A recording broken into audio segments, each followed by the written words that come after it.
Здравствуйте, уважаемые Good коллеги. morning, ladies and gentlemen. We are starting the second day of our conference. The conference is called Early Childhood Care and Education. And now we are going to discuss this topic with the speakers who share their experience, who share the results of their research, and they're going to share the conclusions and the suggestions from their best practices. Today, we're continuing the focus group from Tatarstan, and today's section is called Science to Practice, Innovative Solutions for Relevant Childhood Issues. And we're going to start with the moderator, Ms. Tsvartovskaya, PhD in Psychology, Associate Professor of Preschool Education Department of the Institute of Psychology and Education at the Kazan Federal University. I give the folks from different universities and the Kazan Federal University can offer and that they already use in their work. And this research is relevant not only in our republic, but also in the whole country and in some other countries of the world.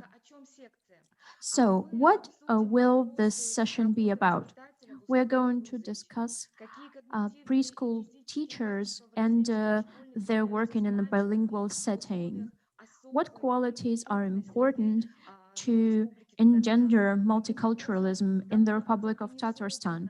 How to build a supportive educational environment for effective preschool education and development in a bilingual setting, how to manage support of children with special needs, in particular, children with autism disorders.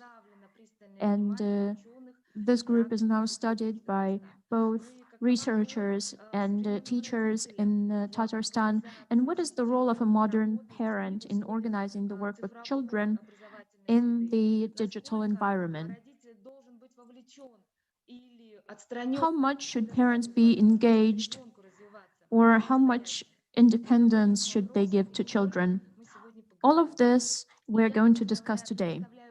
And now I give the floor to the first speaker of our session, Ms. Shishova, PhD in Pedagogy, Associate Professor at Department of Pedagogic Psychology, Master Program Director, Practical Psychology in Education, Institute of Psychology and Education from the Kazan Federal University. I give the floor to you. Good morning, dear colleagues and dear participants of the conference. I would like to start by thanking the organizers for giving the floor to me. And I would like to thank you for this opportunity to present my research. We're going to talk about the development potential of educational environments and its development on building the personality of the child. We cannot see your presentation. Can you please try once again? Looks like I'm demonstrating my screen. We cannot see the presentation. We can see something else. The presentation is not there. Can you please try again?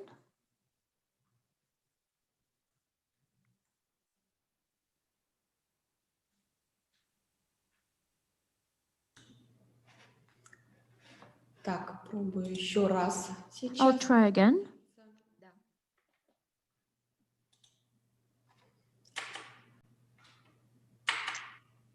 Да, теперь видим. Спасибо. Yeah, now we can see your presentation. Так, слышно и видно, да, меня? Can you hear and see me now? All right, so once again, good morning to all the participants of the conference. Thank you for inviting me to this conference. I would like to thank the organizers for this opportunity to present my report that's called Structural and Functional Models of Educational Environments for Preschool Children. It is dedicated to different educational environments and to personality building. Now, in the modern world, we have new requirements for education. And we now have the federal education standard, which changes the approaches to organizing educational processes. And now we organize it in order for all children to socialize and As Mr. Osmolov says, the main job of this standard is for the children to have motivation for development, positive socialization, and at the same time, the development of their personality. Preschool education is the first link in the big chain of general education. And during this period, we can see character building, we can see physical, cognitive, and emotional development of children. And that's why early education gives potential opportunities that are especially important. And children are especially sensitive during this age, which needs to be taken into account when we design educational environments. And one of the things that we pay attention now is opening up the potential of a child, develop independence, develop their personal character. And in the modern world, it's very important to focus on each individual child. Nowadays, our priority is to focus on the child's cognitive abilities and on developing their personal potential, taking into account their personal features. That is why the developmental potential of educational environments in modern education is one of the things that we're focusing on, and I'm talking about both theoretical and applied knowledge. The hypothesis of our research was the following. The process of personal development in preschool can be determined by a number of conditions, which are the state of the educational environment and the professionalism of pedagogues. We all understand that the educational environment uh, is not the primary thing. However, it is very important to develop teachers more than anything, because the pedagogue is one of the key figures in a child's life. That's why we wanted to determine what types of educational environments there are and how a child develops their personality depending on these different environments. Our research is relevant in that we compared different educational environments for preschoolers.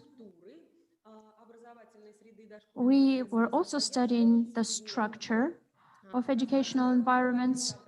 So there is the spatial component. We were talking about the space where they are. There can be, for example, there can be rooms and other outside areas. Then there is the psychological component and the relationship between the kids and the opportunities for cooperation between them, how positive this environment is, and how creative children are. Then there was one more component, the cognitive component, the learning component. So what are the learning activities in this environment? When I'm talking about learning activities, I'm talking about engaging a child in different types of activity and stimulating their cognitive, intellectual, and communicative activities. The communicative component of preschool implies creating conditions for developing the child's speech and cognitive skills, as well as different psychological processes like thinking, speech. And there is one more component of this environment, and I'm talking about the opportunities for personal growth. All of this taken into account the individual features of a child. The analysis that we used showed us to determine some general characteristics of educational environments. So when we're talking about an educational environment, we're talking about a social and cultural environment. And obviously, we found out that this is a key factor for developing a child's potential. The educational environment is a systematic phenomenon that consists of many levels and many components, many structural components that are connected to each other. That is why when we're talking about structure, an educational environment is a system of interrelated components that I have already talked about. Thus, our research used the following methods. These are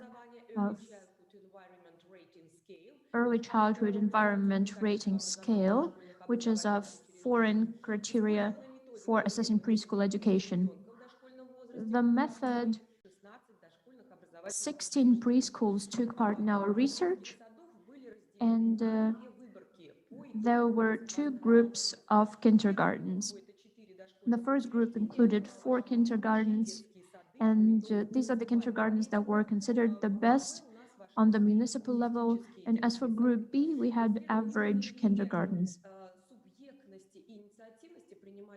As for studying how much initiative the kids have, about 267 parents and 33 teachers took part in this research, and we analyzed children from 4 to 6.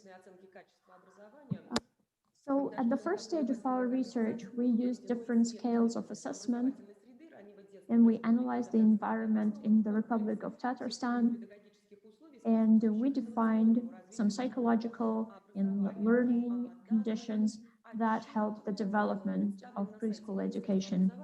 You can see this report on the website of the Ministry of Education of the Republic of Tatarstan. That's why I'm not going to dwell on activity, their self-esteem, their autonomy, their creativity, and so on. The analysis of the results helped us define different types of preschool environments depending on the quality of preschool education that can be defined by the following characteristics. What conditions there are for cognitive and emotional development. We also used the complex and differentiated quality assessment system. And we're also talking about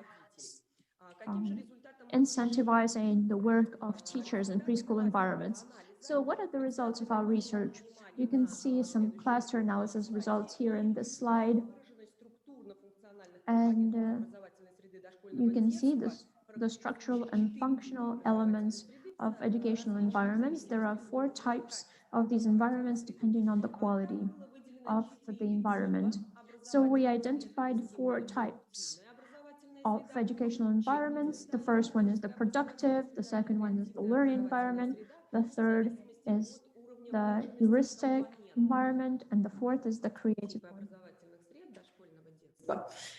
И немножечко о характеристике And so talking a little bit about the characteristics of these environments.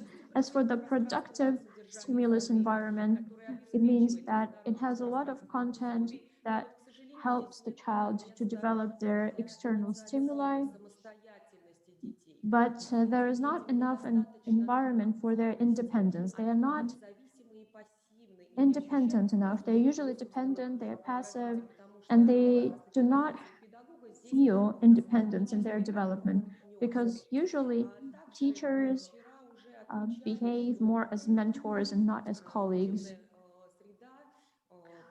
The second type is the learning environment, and there are a lot of these environments, and unfortunately there are too many learning components. There are usually strict schedules, and the educational process in such a type of an environment reminds us of a traditional school. The third type is the heuristic educational environment, and there preschoolers are quite stimulated by themselves, and it helps them realize their individual potential. It's important that heuristic education is not the main type of education. When you're creating such situations, children can open up their knowledge by themselves. It's important to remember that children discover knowledge during their activities, and the heuristic educational environment also possesses positive emotions, and children can demonstrate their independence. And the fourth is a creative educational environment. There are many high-quality features in it. And we can assume that in this type of environment, we can see the biggest support of a child's individual and creative potential. And the priority here is not only developing the creative potential, but also creating the demand for some creativity. And this educational environment is oriented not at just doing what the teacher does, but to engage the preschooler in the activities that they do. And when we're talking about the best educational institutions, we can see the two latter type of environments there, the heuristic and the creative one.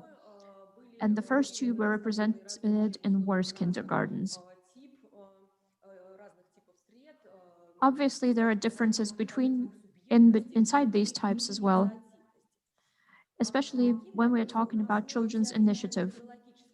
So based on the theoretical research, we can make a conclusion that when it comes to structure of an educational environment, there are interrelated components. For example, the spatial component, the social and psychological component, the learning component, the communicative component, and the personality component. Based on our cluster analysis, we managed to define 4 types of modern educational environments in preschools. And this classification helps us develop different types of environments in educational institutions. We also tried to connect the quality of the educational environment and the personal features of the kids. And all of these indicators are higher in what are considered to be good kindergartens in comparison to average educational institutions. And the state of the educational environment and the level of training of teachers are psychologically crucial factors for any preschool. Obviously, any classification of educational environment is relative, and in one educational institution, we can see a combination of several types, and sometimes they're quite contradictory. And the results of our research allows us to see the full picture of preschool education, and it allows us to change educational curriculum and to develop the curricula that develop children's initiatives and help us open up children's individual and creative potential. I would like to thank you for your attention. In the next slide, you can see the results of the research that you can see in our publication. If you have any questions, I'll be glad to ask. Thank you very much. Thank you very much for your interesting report. I believe that we're going to have some questions later after we hear out all the speakers, and we're going to have a short discussion. Now I would like to give the floor to the next speaker, Mr. Gabdu Hakov, Doctor of Pedagogy, Professor of Preschool Education Department, Head of Preschool Education Management Master Program, and of the Institute of Psychology and Education at the Kazan Federal University. I give Ms. Shishova, please end the demonstration of your screen. Thank you very much. Mr. Gabdulkov, you have the floor. Thank you very much.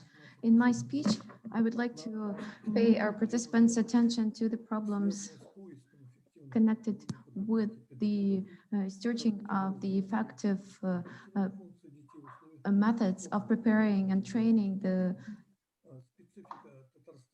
pedagogues, the specifics of Tatarstan, excuse me, is that there are many languages used in this region. It's not only Russian and Tatar languages, but also Chuvash language and other languages. That's why preschool education system are going unnoticed But on the other hand, people keep talking about these problems, but scientists cannot always come up with the effective ways of preparing and training pedagogues. That's why the aim of this task was to find the good methods. More than half of kids in the Republic are bilinguals. People call them bilinguals. These are kids who have cognitive and subordinative and mixed bilingual abilities, Russian and Tatar, Tatar and Chuvash, or Russian and Chuvash, and so on and so forth. When we're talking about a kid being able to speak Russian fluently and the other not being able to speak fluently, the thing is that if a person is speaking Russian with an accent, this is already not a fluent speaker. There are a lot of kids with Russian origin who have accent when speaking Russian. This is the trend of the latest years. People are studying native languages, and this is not always to the advantage of Russian language. Mixed bilingual is not always correctly understood among scientists. They are saying that this is a mix of cultures, a mix of languages, semantic constructions, but mixed bilingual has direct negative consequences. It affects cognitive and linguistic competence, not only among kids, but also among pedagogues. As a result of interference, meaning the negative effect, there are disadvantages to cognitive activity and even the culture of speech behavior and behavior of both children and adults. We were using psycholinguistical analysis when we were creating the study, and at the same time there were studies and researches that were mixed. We were using different approaches, including traditional ones and modern ones. These discrepancies were connected with the linguistic interference, meaning the language that a child is using when they're speaking to parents, for example. The analysis of systematization of this kind of discrepancies will allow to find out the amount of kids and pedagogues that have coordinative, subordinative, or mixed bilingual abilities. I want to stress once again that coordinative is when both languages are fluent. Subordinative is when a person is thinking in one language and can speak a second language. Worrisome. There are different mixtures of languages, can be Chuvash and other languages, but 57% of mixed bilingual abilities is very difficult. And we can only imagine how it will affect them when they're going to schools. So that means that only 12% of children fluently speak Russian. And among children with mixed bilingual abilities, a lot of kids are of Russian origin. And sometimes children with Russian origin speak Chuvash and Tatar better than Russian. So there is influence from Tatar and Chuvash to Russian languages. For example, if we talk about Kazan, about 60% of population are calling themselves Tatars, and about 40% are calling themselves Russians. And out of those 60% that think that believed to be Tatars, only 30%, only half of this amount of people can say that they're talking and thinking in Tatar language. But the rest, 30%, are thinking and speaking in Russian. That means that their understanding of native language is not exactly correct. When we analyze cognitive activity in at our faculty, students who are working as pedagogues in kindergartens and have experience from 5 to 10 years, we found out that bilinguality is also very typical for them. Only 23% of pedagogues can claim cognitive bilinguality, and that means that they can fluently speak Russian and Tatar. 51% of pedagogues have substantive bilingual skills, and 26% of pedagogues have mixed bilingual skills. That means that 26% don't speak well in both languages. So among pedagogues, subordinative type is more popular. Subordinative type is when a person fluently speaks one language and second language is a secondary language for them. This is a pretty regular type among other countries and in the whole world. For example, in France or Germany, scientists are saying that this is a norm for any person. So for people, it's enough to know only one language to implement their abilities in one language. Mixed type of bilingual skill, those who don't speak well also cannot think correctly.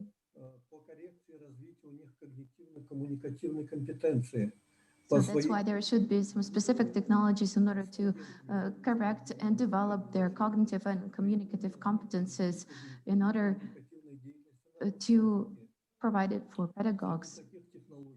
Among these technologies, the positive ones are the technologies of communicative center connected with the effect on the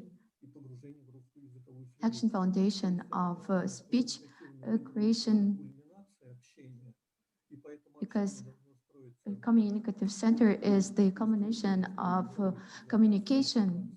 It means that there should be motivation, there should be a development of actions, some suspense, the communication culmination, and the ending.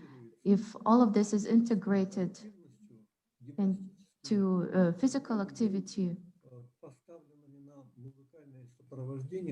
for example, something connected with the musical background, then there is actually movement and there is actually development and changes.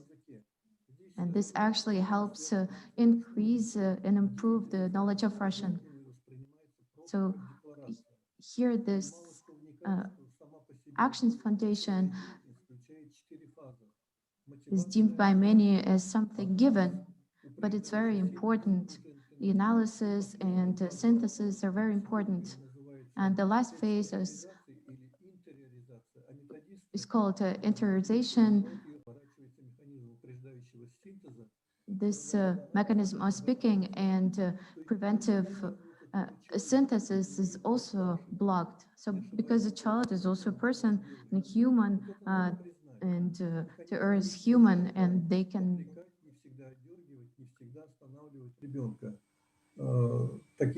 also do mistakes. So it's not always correct to stop children if they say something wrong.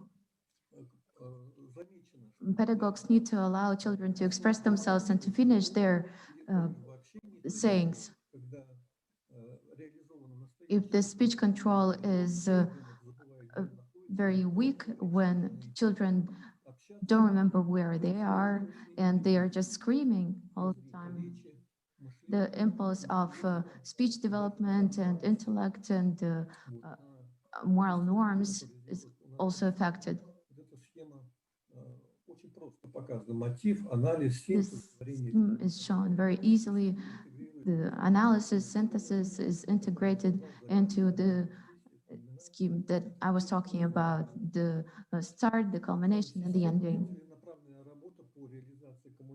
the systematic, direct work on the development of these technologies during 3 months really affected the development of Russian Tatar bilingual skills. And I want to stress Russian Tatar languages with the stress on Russian. And as a result, there were significant changes among both children and students who are working with kids. Cognitive type of bilingual skills, need 27% started speaking with this type of bilingual skills. So there is a 4% increase.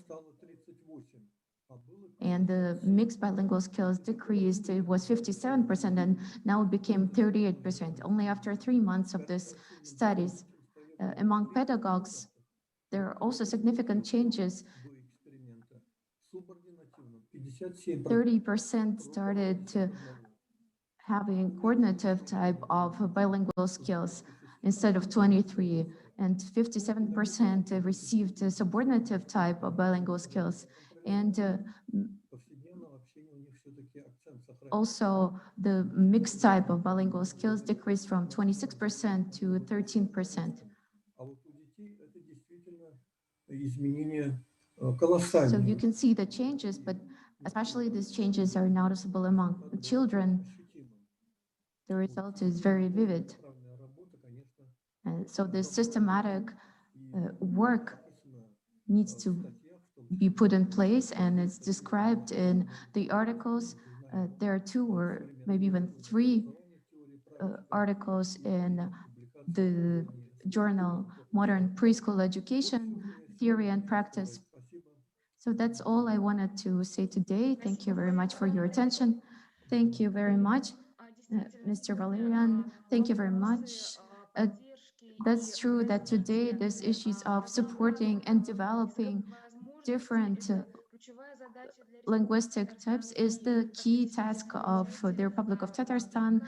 And like you said, and like you stressed, there's a huge interconnection between different forms of activity, including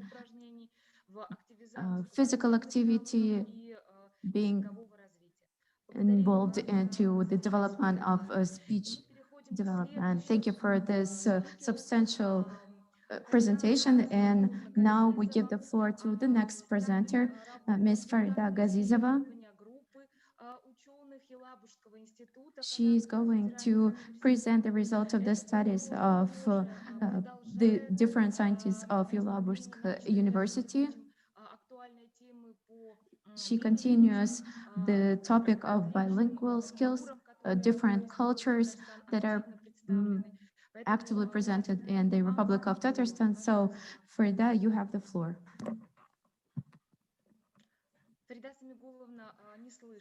We cannot hear you, unfortunately. Can you please turn on your sound?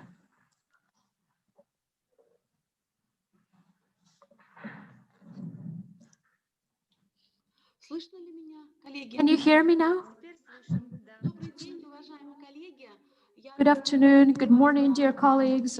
I'm happy to welcome you here at the 10th Conference, Early Childhood Care and Education. I'm very glad to be here, and I would like to thank the organizers for inviting me and for this opportunity to take part in this discussion, in the discussion of these important issues we're talking about today, and to do together with my colleagues from other universities. Can you hear my presentation? Unfortunately, we cannot see your presentation. Can you please demonstrate your screen? And can you please sit a little bit further from the screen so that we could see your whole face? Thank you. So now you can demonstrate your screen. It is down there. There's a button at the very bottom of the screen. Go lower. So if you put your mouse at the bottom of the page, then you'll be able to see the presentation. I cannot see it, unfortunately. You have demonstrated your screen, but we cannot see the presentation. I can demonstrate it for you if you like.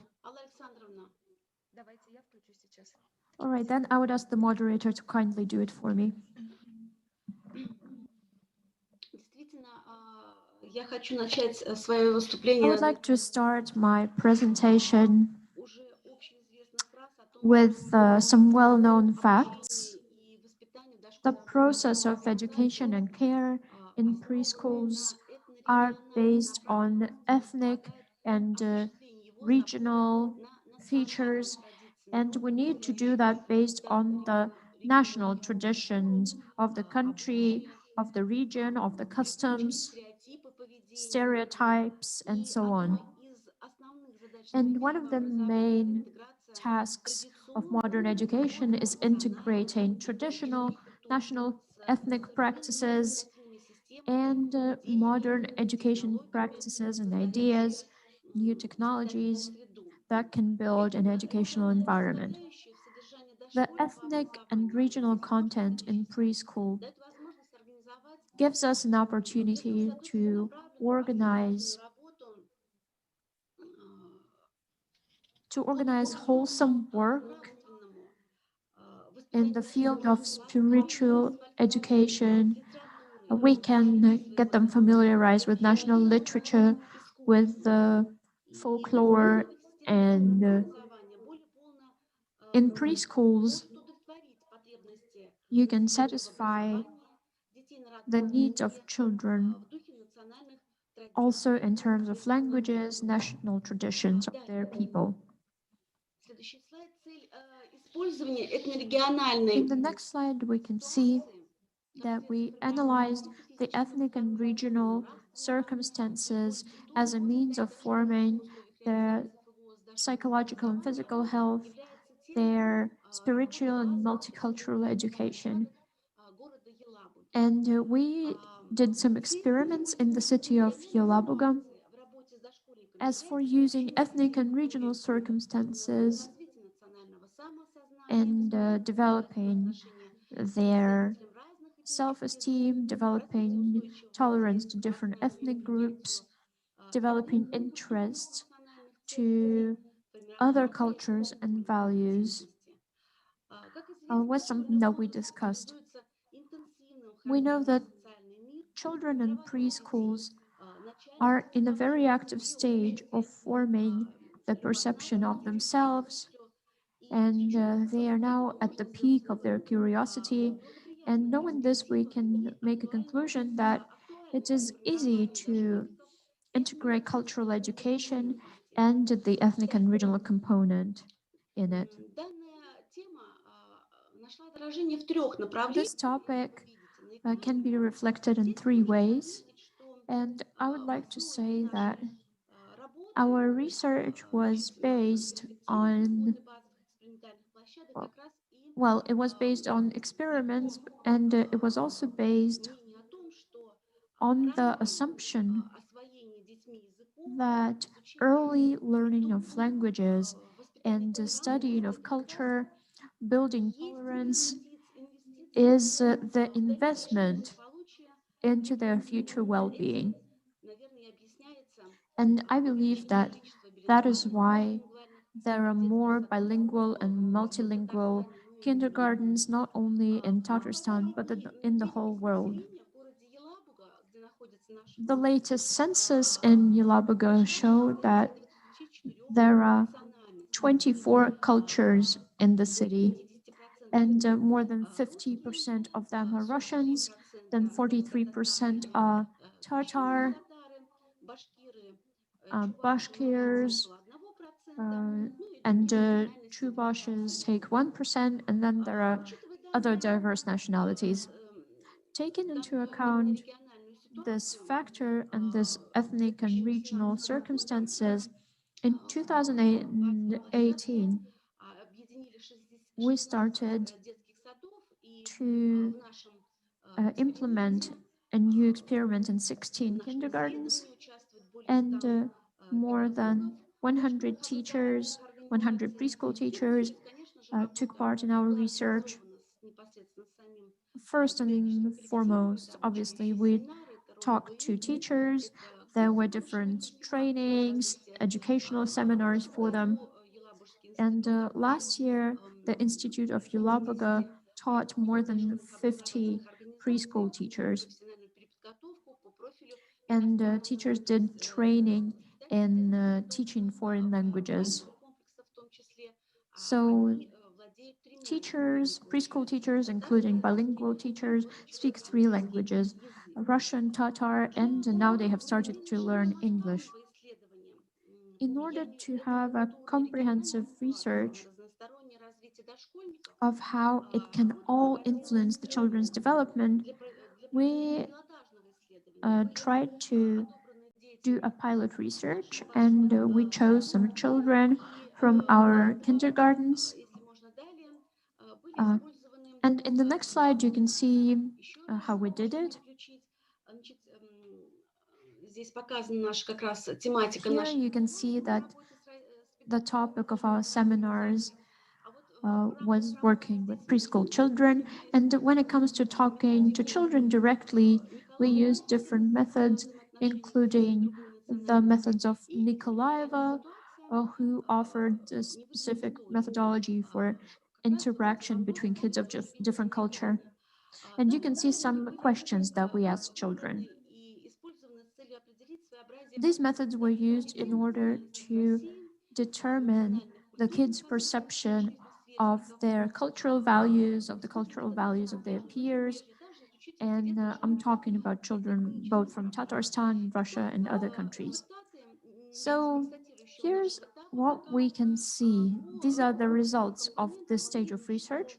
And when it comes to the cognitive component, we can see that 37% of the children have a high level of tolerance to different national and ethnic features of other kids. The kids are very active and they can answer questions very well. And they are clearly informed about different ethnicities and nationalities that live in the Republic of Tatarstan and in Russia. And they also know their nationality, and they can name other nationalities. They can name the traditions, their family, their relatives, friends. About 54% of kids, so more than a half of the kids, are at the middle level of tolerance. It means that the perception that the kids have about culture is not informed, and it is only there from their everyday life experience. And we can see that these children at the middle level just have a curiosity of learning more. And they often asked us additional questions about how to organize work. And as you can see, only less than 10% of the children are those who have a low level of perception of different cultures. And we couldn't get full answers to our questions from them. And these children are not interested in building up knowledge about children and people of other culture. Then we're talking about the emotional component. You can see the diagram here. You can see that more than 10% of the kids, and namely 12.5, are interested and they want to learn more about different cultures and nations, and they would like to play different games that foster this environment. They want to learn the games of different nationalities. And when they were answering questions, they could clearly motivate it. They could answer the question why they would like to learn about the traditions of different cultures. And they would like to learn more not only about other cultures of Russia, but they also want to learn more about all nations of the world. You have 2 minutes. All right, thank you. So then we can look through the slides very quickly. We also studied the behavioral component of ethnic tolerance in preschoolers. And in the end, I'd like to say that this experiment, this research will continue. And today we're talking about the formative stage of the research. And I wanted to say a few words about the practical training of learners. Because in our experimental platforms, our students do very active research. And in the next slide, you can see that our master's students did these things in their experiments. And this allows us to organize a continuum process of working with children and so on. And I hope that the schools that were open in August and September, I mean, bilingual schools will help us to continue our research, and I hope that we'll meet again, and I'll share the new results of our research in our next meetings. Thank you very much for your. Thank you very much, Ms. Gazizova. We really hope that the results will be very interesting, and your formative research will have a lot of practical value, and I hope that all of the ethnic development components will be higher in children. We really thank your team, and we wish you good luck in your further experiments. Now we would like to invite the next speaker. The next speaker is Ms. Vafina, PhD in Philology, Associate Professor at the Department of Russian and Foreign Literature at the Leo Tolstoy Higher School of Education of Russian and Foreign Philology of the Institute of Philology and Intercultural Communication of the Kazakh Federal University. I give the floor to you. Hello, I'm very glad to see you all. I'm very happy to hear all of your studies and what we are doing, and I hope that today's session is going to be fruitful. I want to present my speech. I'm going to talk about digital environment and technology market space for the speech development of preschooler bilingual, the experience of integration. We exist during the age of digitalization, and all of these modern conditions are dictating new forms, new searches of the most effective methods.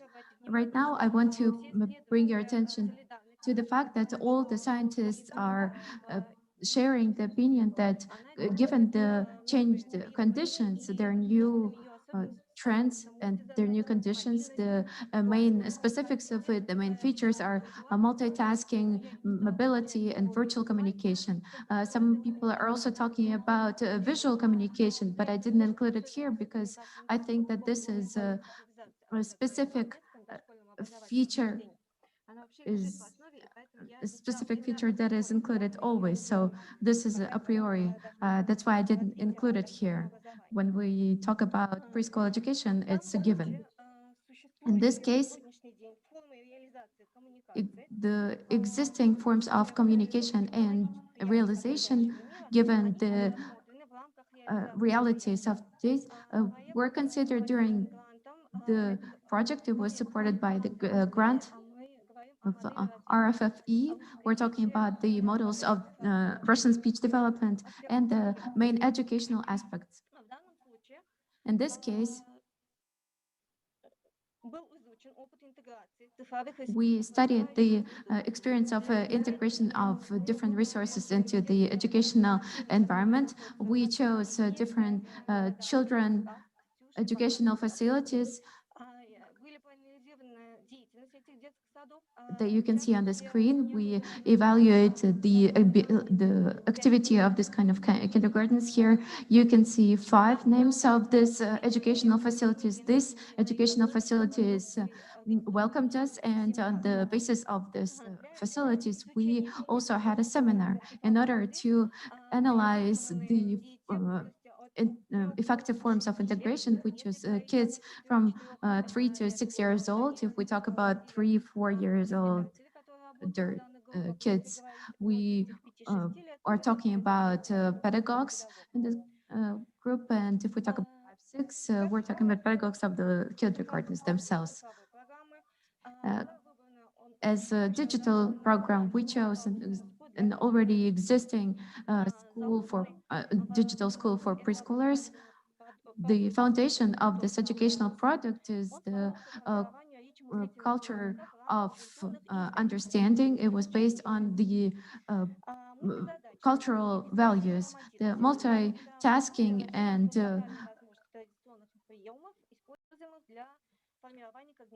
the virtual ability help to develop skills. In this case, we were talking about the providing of active leading role in the virtual space. We're talking about the existence of the bonuses system. Here you can see different tasks that were directed at interactive acting communication. It all helped to develop different communication skills within the Russian and digital space. This helped to develop personal skill of preschoolers in new social virtual realities. The integration of digital product not only increased the ability of children to learn, but also increased the problematic zone, because the difference of these children, considering their psychological specifics, is the need for active physical activity. And when we're talking about using digital products, we also needed to solve this issue, how to mix active physical activity and the need of children for this activity, and the use of digital product that presupposes child sitting in front of the screen and limiting physical activity. In a couple of cases, we used the experience of foreign colleagues and also considered the experience that exists on the territory of the Russian Federation. Sometimes, quite often, pedagogues didn't understand how it's happening because they needed to look for new effective means. And the idea was to this technology of marketplace for the creation of the developing environment, and it helped to use all three realities. We are talking about axiological, technological, and personalistic elements. Coming out of this, we're saying that we created a complex developing space environment directed at developing the personality of the child. In this case, the process of education was built the following way, that after this lessons for speech recognition and speech creation, children receive free time in order to work in the special laboratory, where it's a special creative environment with all the needed materials in order to implement ideas that were presented before in the digital space. Children receive the task in order to solve a passive task. For example, they need to create a good building for their digital friend, make a list of things that are needed during the day. This stimulated communicative abilities of children, and it also helps developing creative activity that reflect the emotional needs of children. In order to implement this space, this digital space, we were using not only the playroom environment and playroom space, we were also using the halls and other spaces of the kindergartens. For example, it could be work on the creation of a safe transport communication, or it was something more complicated under the eye of pedagogues. For example, there were several educational facilities where they used to carve on wood, or they could also draw and paint on fabric. They also were using the decoupage technique. So all of these types of activities were needed for creative realization and implementation in order to understand the new realities and the life of virtual friends. There was also activity with the use of digital products. It shows the motivation of speech activity. It is connected with the new social, cultural realities. The task in front of the pedagogue is to provide creative environment in order to solve the task set in front of the children. Thus, the integration of digital product into the environment showed several advantages. You can see them on the screen. All of the specific features help to promote the creative atmosphere in educational facilities. And we're also talking about the need of complex implementation of this digital product. This promotes a better development of children's education. Thank you very much. This is a pretty big study. I tried to meet the timing. Thank you very much.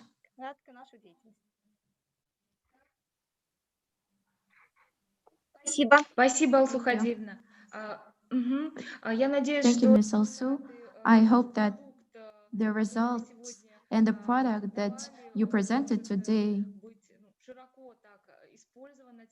can be broadly used not only on the territory of the Republic of Tatarstan, but also on the territory of the whole Russian Federation. I think this task to, first of all, save health of children and also provide the psychological prosperity of kids. Let's put it this way. So now we continue with the next speaker. We give the floor кафедры психологии и педагогики специального образования Института психологии и образования Ирине Александровне Нигматуллиной, в том числе она we give the является floor to PhD in pedagogy, manager of kindergarten. We're together. Irina Nigmatulina, she is also an associate professor at Department of Special Psychology and Correctional Pedagogy, Institute of Psychology and Education, Kazan Federal University. So she has the floor. Good morning, dear participants. I'm happy to welcome you here at the conference, and I'm glad to share the results of our project. We're doing this project at the Kazan Federal University, and I'm going to talk to you about the structural and functional models of complex environments for children with autism in preschools and the Kazan Federal University. The importance is very high because we can see a social demand for equal opportunities for children with different abilities and for children with autism, and we can do it through a scientifically based mechanism, and we can use these mechanisms to accompany kids with autism. So the topic is accompanying children with autism under the circumstances of preschool education. And we were doing this research in order to clarify the meaning of comprehensive support. What is it? This project was realized in the Institute of Psychology and Education of the Kazan Federal University.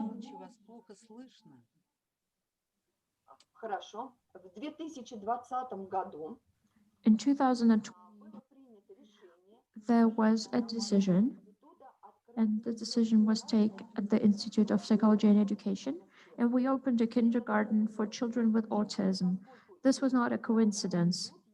This institute is the leading educational institution where we have modern research directed at developing the psychological and pedagogical potential in this sphere.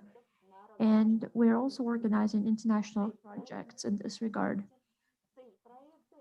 The goal of our project is to build a new environment for kids with autism based on the varying models and comprehensive support of children.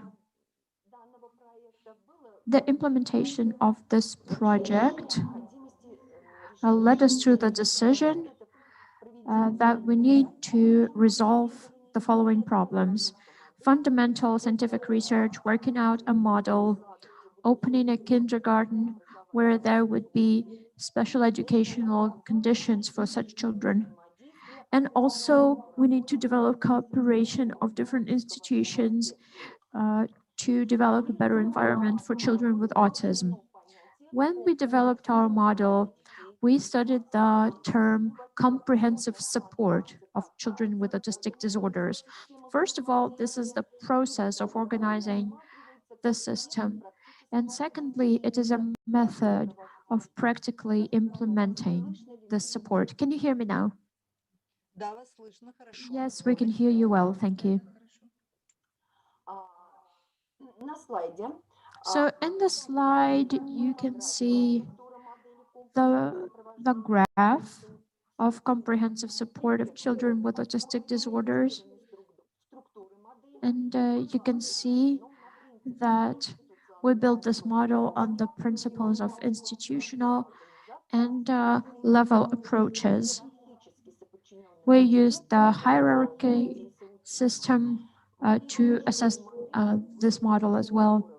And we can see that there are 3 levels in this model. The first level is represented by different departments and institutions. So this is done in order to accompany our students and our researchers with medical specialists from the Republic of Tatarstan. And secondly,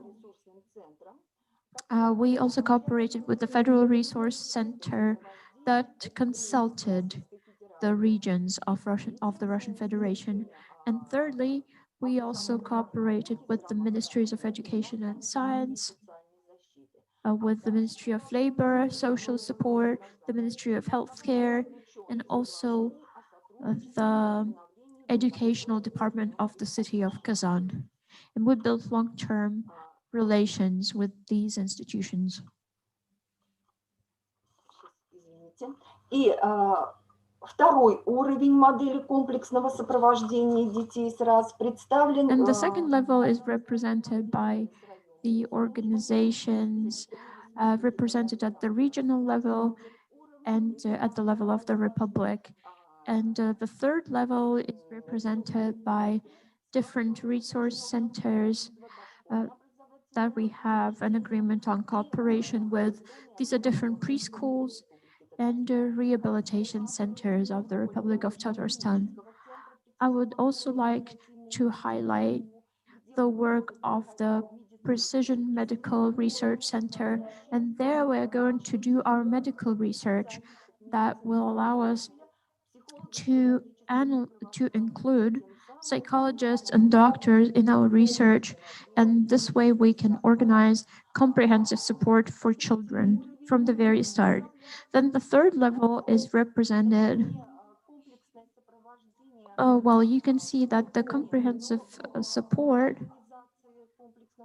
also has a certain method of organizing it, and you can see the structure of kindergartens in this slide. And I hope that we'll open our kindergarten in 2021 and we'll start educating children with autism there. You can see our objectives in the screen. I'm not going to read them out, but I'm going to move on to the directions of work that we're going to have in this kindergarten. First of all, these are consultations and diagnosis. It means a comprehensive diagnosis of kids by all the specialists. Currently, we have a project on creating an online system of collecting data about preschoolers with autism. And in this system, we're going to collect all the data about the child. And based on the diagnosis, we're going to build an individual development plan for the kid. And it will all be online in the electronic format.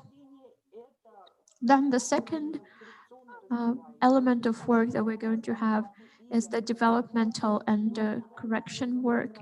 And we're going to have individual programs of comprehensive support for children. So in the kindergarten, we are going to have 10 short-term groups and a center for comprehensive support for children with autistic disorders. And we are going to use this kindergarten as a hub for the individual programs that we're going to work out together with the scientists and specialists. And these are going to be individual programs for all kids. And we're going to do more research while doing so. The next component of our work is research. And it means that we're going to create a panel, a focus group of scientists. And we are going to be represented at the International Forum on Teacher Education of 2021. And we're going to talk about medical technologies in educating kids with autism. You can see the link in the screen. If you are interested, you can join our group. We'll be very happy. Then the next component is the educational and methodological component. It implies an introduction of effective practices that were proved.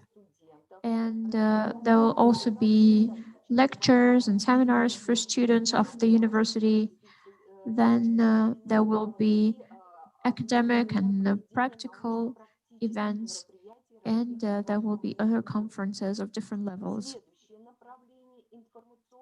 The next component of our work is information and analysis, and it implies the collection of information, qualitative and quantitative analysis of data that can help us to sum up the results of the research. We already worked out different forms for parents to fill out. And I'm talking about both the educational and the medical component. This component also includes publishing information on these relevant issues and also working out the projects that are directed at developing tolerance towards children with autism. You can see the components of work in more detail in our article. I prepared it with Mr. Twardowski, and you can read about all of these components in detail. And in conclusion, I would like to show you the slide with the publications that we already have published and printed in Scopus, Web of Science, and RINS. Thank you very much for your attention. If you have any questions, I'm going to be glad to answer them. Спасибо большое, Ирина Александровна. Благодарим. Надеемся, что Thank you very much. We thank you. I believe that everything that you have planned when it comes to working with your colleagues and your group of scientists, I hope that it will all help launch such a big center for the whole Republic. And I hope that this kindergarten will start working as you have planned. And obviously, it's important that it will include both educational, developmental, and medical help. Now we're moving on to the next speaker. I would like to focus on one thing. In the program, you can see that our colleagues our colleague Ms. Siozi is going to attend, but the speaker could not join us due to some reasons, and now we're moving on to the next speaker. I believe that we are going to talk about developing preschool children with autistic spectrum disorders. The next speaker is Veronika Vasina, PhD in psychology, associate professor at the Department of Special Psychology and Correctional Pedagogy, Institute of Psychology and Education, Kazan Federal University, Institute of Psychology and Education. Good morning. I hope that you can see my presentation and I hope that you can hear me. Yes, we can hear you, so you can continue, please. Okay, now I just need to scroll through it. Мы с вами должны обсудить саму динамику We need to индивидуального и социального поведения дошкольников с discuss расстройством the аутического спектра. dynamics of Достаточно developing the skills важно of verbal для того, чтобы построить какую-то единую программу, понять вообще, как у них эти изменения происходят. verbal and social skills, because it's very important to understand how it's happening. And first of all, I would like to express my gratitude to the students and graduates who are helping to study these kids and to work with these kids within their skills and their specification. In this case, it's Vakhrusheва and Gryznova. Now there are more kids with this discrepancies. So our task is to understand and to study the dynamics of this development of skills of verbal and social interaction among the preschoolers with the autism spectrum.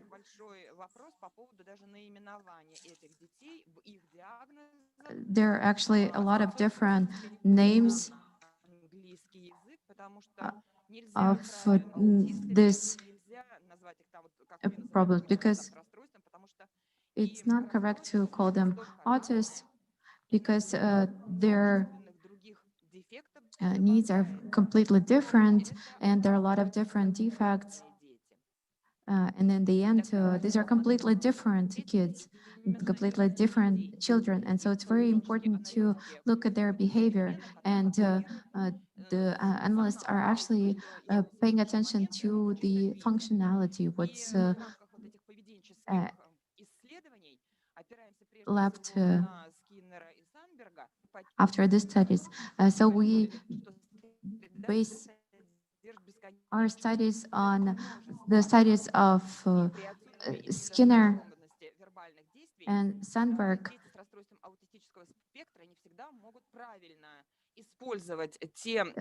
And we can say that children with autism disabilities cannot read the faces correctly, read information from faces correctly, or they even trying not to make eye contact, not to have verbal cooperation and communication. So we need to talk about different other types of communication. And within this study, we're saying that in longitudinal study, we are basing our studies on the behavioral analysis and on the basis of analysis of verbal behavior among the children with the autism spectrum of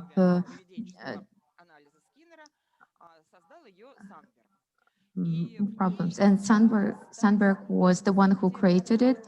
There are about 170 parameters that could be used for the evaluation, and they can be used on different age steps. And you can also evaluate the norms of typical regular children. Our study started in 2018, and by 2019, when we were counting what we already had by that time from the kindergartens in Kazan, it's not necessarily from the special autism groups, not always for kids with different disabilities, mental disabilities. There can also be different combined groups. So initially 52 children only in Kazan city. And we found out that we proved the general statistic data that there are actually more boys than girls in this studies, there are only 11% of girls.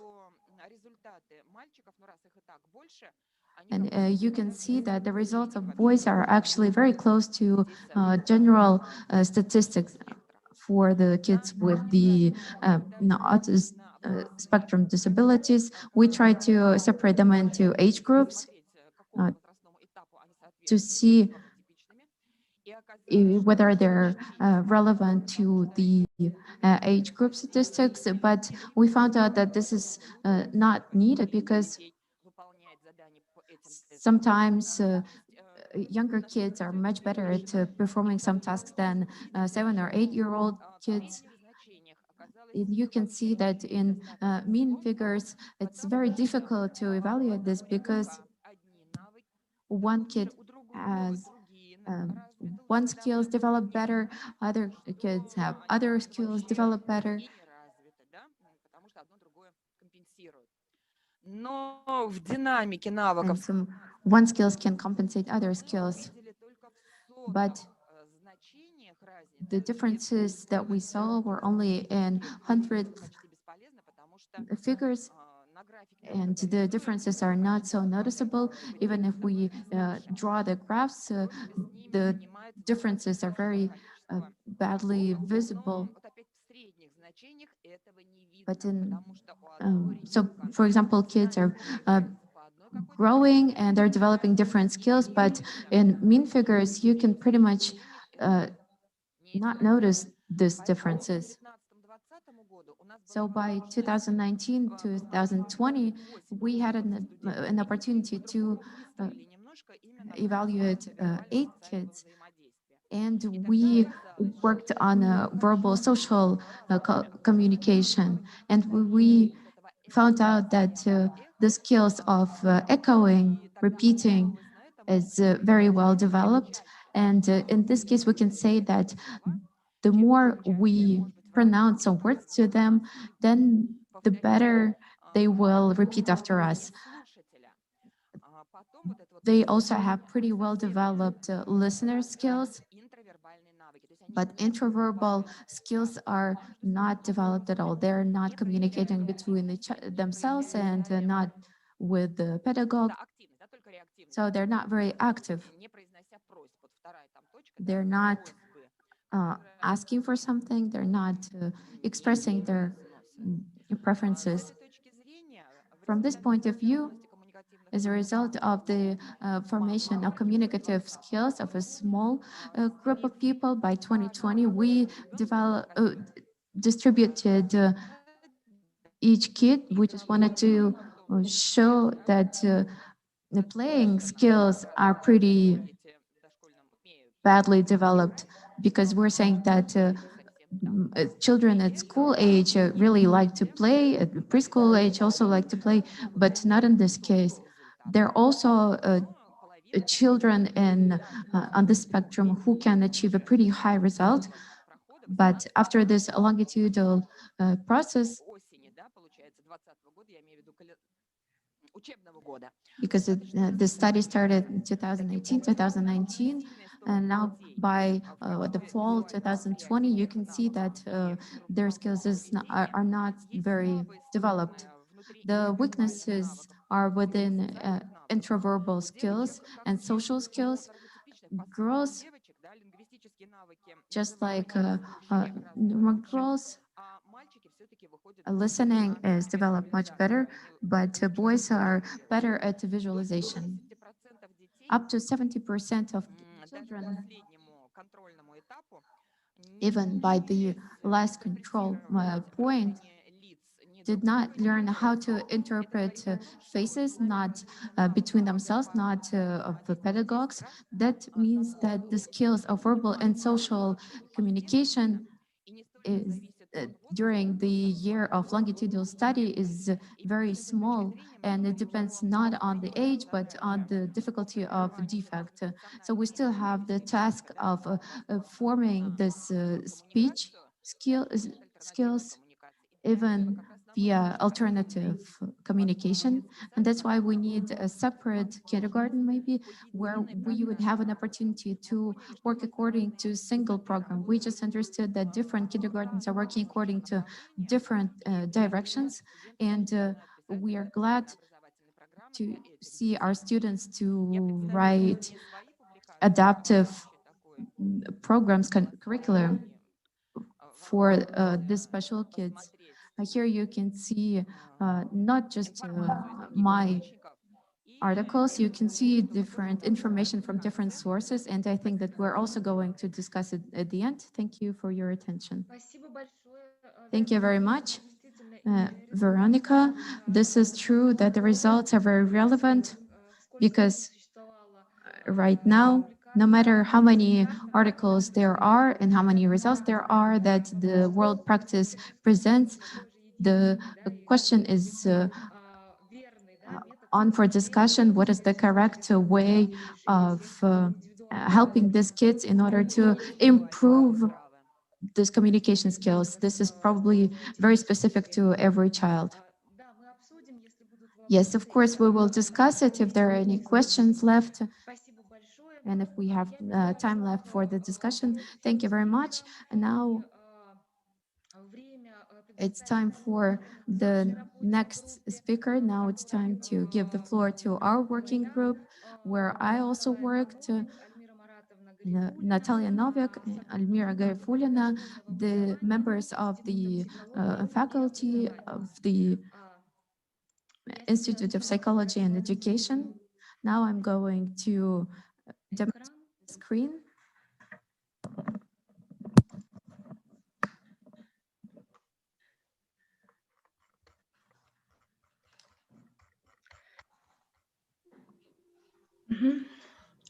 Надеюсь, меня видно. Презентация I hope that работает. you can see me, and I hope that the presentation is working. Все в порядке, Алла Александровна. Хорошо. Everything's okay. We can see you. The floor is yours. The topic of our discussion are the digital preschoolers and the modern parents of digital preschoolers. Yesterday showed that there is quite a lot of aspects that need to be discussed in this regard. And now we are all living in the digital environment, both parents and children. We have all quite unexpectedly started using all the digital and media devices, and obviously the role of a modern child and its cooperation with the parents and their relations to the devices can be studied from many different angles. And when it comes to scientists and academicians, they have very different opinions on using devices. Some think that there should be quite restricted time of digital content for children. Others believe, other parents and researchers believe that digital education and gamification will bring preschoolers only benefits. So if you're using all of these digital technologies right, combined with study different psychological characteristics of the child, all of this can intensify the educational process. However, there are many different relationships between these aspects. We analyzed quite a lot of sources, and we understand that usually we focus not on the understanding of digital technologies of parents, but on how they influence on the child. And there are many different opinions indeed. We asked ourselves, how much do parents know and how ready they are to integrate these technologies? Are there parents who would either stimulate or impede the development of these technologies? We can see one clear thing. Many scientists today say that One of the most important aspects is the relation between the physical and psychological development. And obviously, the pandemic and such a lengthy self-isolation pushed us to less physical activities. And quite recently, in order to understand the role of physical activity, the World Health Organization decided to adopt a special document of recommendation of physical activity for children. And in the slide, you can see these criteria: at least 180 minutes of physical activity a day. And it can be of different types, of different intensity, from middle to high intensity. Then the time in front of the screen should be no more than 60 minutes. And I'm going to be talking about it in the future, how this number does not correspond to reality. And obviously, there should be time for rest and sleep for about 11 to 14 hours. And obviously, preschoolers today face great risks in terms of physical development. I'm talking about eye strain and some possible changes in their muscular system. There can be many different dysfunctions related to their coordination and related to their eyesight. This is yet to be studied. We're now only at the threshold of lowering physical activity and involving preschoolers and the whole planet in the digital world. And now all the educational institutions around the world are involved in this digitalization. And the level of education of parents obviously influences the preferences of children. In 2015, there was a research that showed that parents with high school education, usually their children prefer to watch TV and watch entertainment shows. However, the children of those who have a higher education, these children prefer to be engaged in different computer games of different levels of complexity. So, what role do parents play? Should it be more active?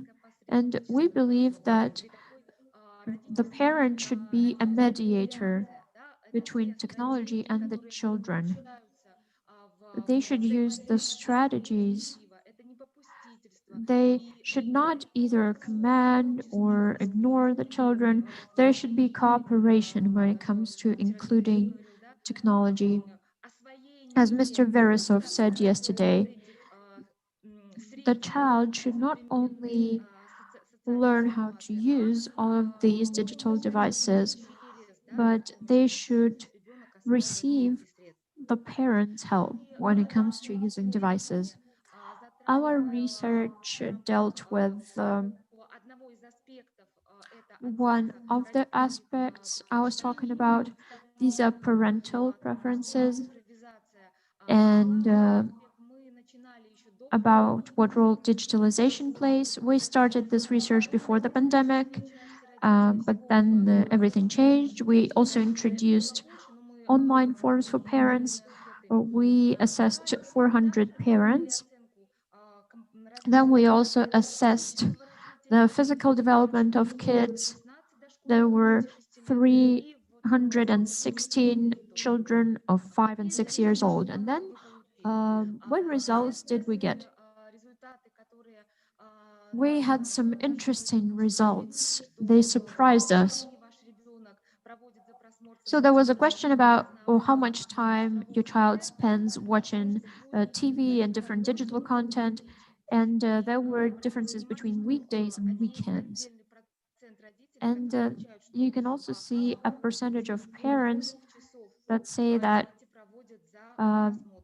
on weekdays they spend 3 hours and more watching TV. And some kids even watch digital content for more than 4 to 6 hours. There's quite a high risk for their further development, and I'm talking about their psychological development. And all of these kids take part in our research as well, and we're going to assess them further.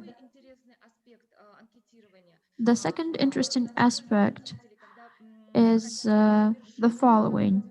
When the parents tell their children that they should stop using the device, how often do children resist? And talking on the whole, we can see in this slide that usually about 54% of parents say that children do resist in one way or another. And 12% say that this resistance is quite aggressive. Children can show different signs of aggression, like crying and any other forms of problematic behavior. Another interesting question is, you as a parent, what sources do you use to educate your kids? And we have got some interesting answers. There are different areas of getting knowledge, and some parents get advice from the older generation. Sometimes they ask specialists for advice, for example, psychologists, other specialists. And obviously, the internet is a resource that's quite available. And some parents resort to forums and websites to get information. Almost all of the respondents say that initially they bought a device for their child in order to use some educational programs, for example, develop their math and speech skills. But it turned out that most of the parents say that they use their iPads and tablets not only for education, but mostly for entertainment. When they travel, when the child has time by themselves and they turn on these devices. We also noticed that sometimes parents do not control what the child does with their tablet. When it comes to choosing content and choosing videos, 33% of parents take part, but 67% just let their kids choose. And these results show that today there is a high risk of a new problem for kids. Then we also assess their physical health, and we can see that there are children with a low condition and a high condition of physical development. And here are the results that we have. We have two different groups. Children with poorly developed physical conditions and with high development. So what about parents of the children who have low physical development? Usually they give the right to choose content to their children, they don't control screen time, and they cannot tell the kid when they should end the use of the device. And one of the most important thing here is that most of these kids have never done any sports, and parents do not take them to any sports classes. And as for children with highly developed physical abilities, we can see that children control their screen time, they choose the content that the kids watch, they involve children in different types of activity. And also these kids usually go to different sorts of sports classes. And in conclusion, I would like to say that we're also working out recommendations. In the slide, you can see the recommendations from the American Academy of Pediatry when it comes to working with parents and children. So Our research is also supported by the grant from the government, and the results will be included in the roadmap of information security of preschoolers and minors. And by 2021, we are going to work out these methodic recommendations by using the results of our research. Thank you very much for your attention. I'm ready to answer any questions that you have. You can write to me in the chat, or you can contact me personally. Thank you very much. Now I give the floor to the next speaker. Give the floor to the next speaker. This would be Ms. Elmira Garifulina, candidate of pedagogical science. I give the floor to you.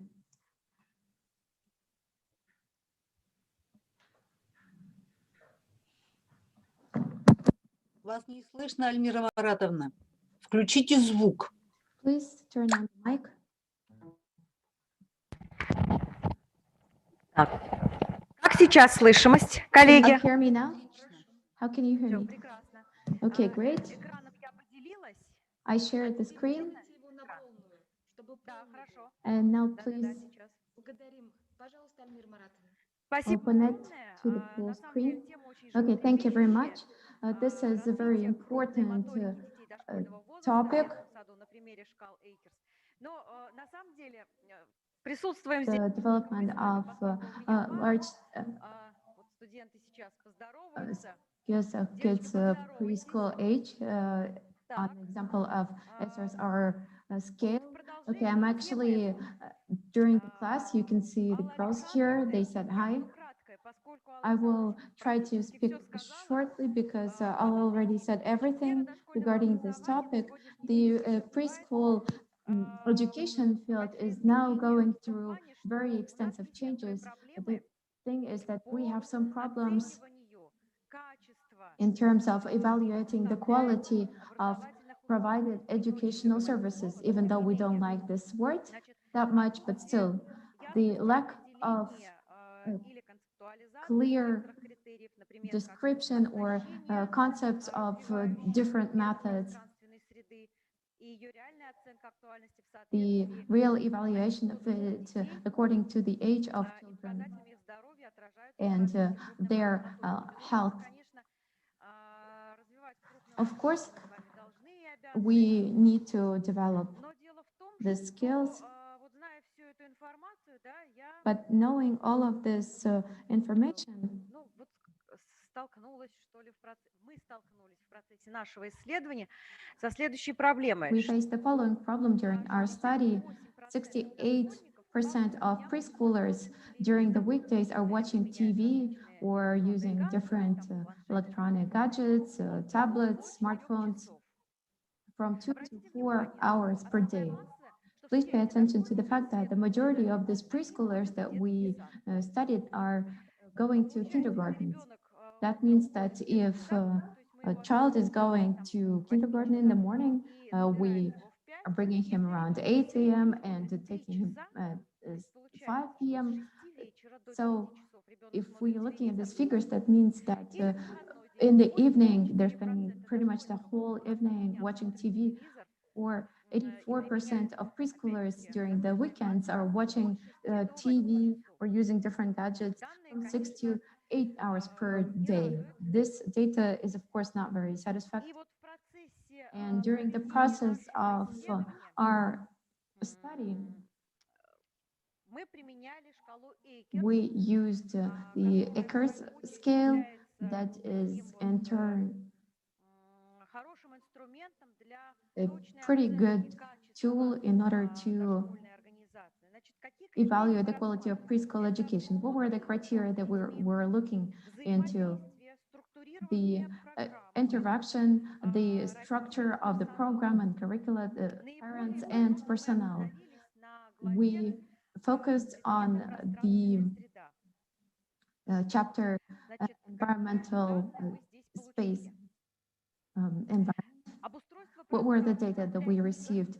the provision of the space for playing with the different zoning was represented in 72%. So that means that 72% out of random kindergartens, meaning that we chose them randomly, имеют, ну, так скажем, соответствующее have пространство relevant соответствующее spaces для детей. То есть там for не менее kids. 5 зон They're в групповой комнате. not less than 5 different zones and Однако playrooms, остальные but 28% the rest, 28%, у нас вот не вписываются, получается, в эту шкалу, are поскольку not within this там scale в некотором смысле такое разрозненное понимание, because there was not a very structured understanding of what play centers are. Sometimes they were lacking separate zones, for example, for individual playing activities, or they demonstrated the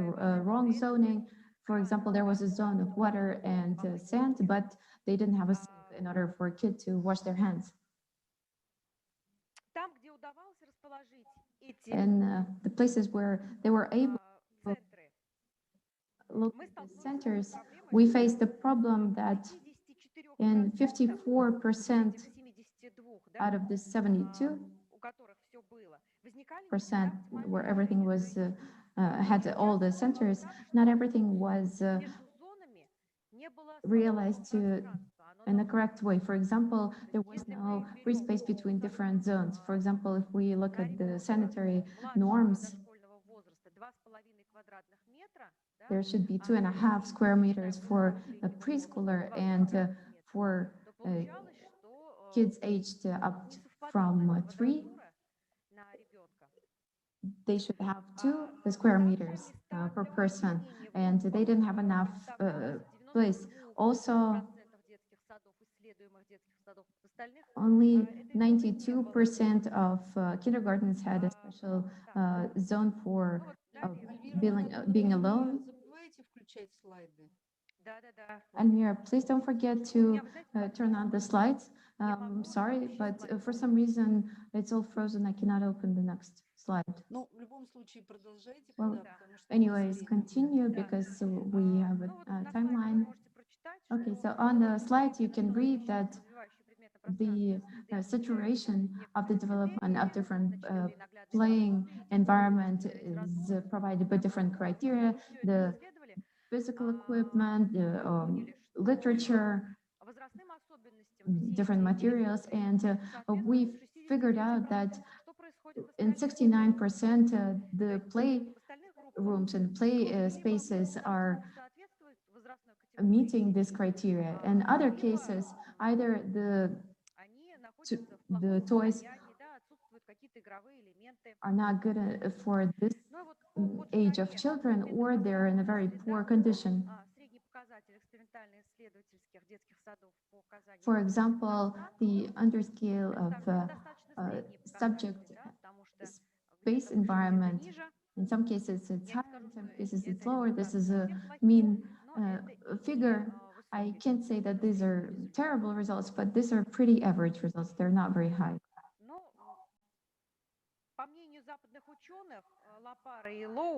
According to Lapara and Lowe, the two foreign scientists, the following study of Icars scale shows a broad spectrum of different methods of how to evaluate the preschool education. But as of today, I would like to maybe recommend the criteria of Radionova. This is very good criteria. This is something similar to Acre scale in our Russian system. This is maybe better equipped for our Russian system of education. This is the end of my speech. Thank you very much for your attention. Thank you very much. We thank Almira for this speech and for this presentation. As of today, all the speakers have already presented. Thanks to everyone for your attention. Today we discussed different aspects, and I would like to ask several questions. Colleagues, we received секции вопросы. Первый вопрос. Several questions to the participants of our discussion. First question, this can be organized as a discussion, the issue of bilingual education, whether they're relevant or not. The results of the studies are very interesting. The question is, how are pedagogues being trained in order to Коллеги, кто может be well ответить? equipped for Я думаю, что teaching in bilingual кто отвечал и environment? рассматривал The этот вопрос colleagues билингвального who will reply to this question? Да, I can Валентин, comment. пожалуйста. Yes, you have the floor, sir. To the question, how to train pedagogues for bilingual environment, I think it's easy.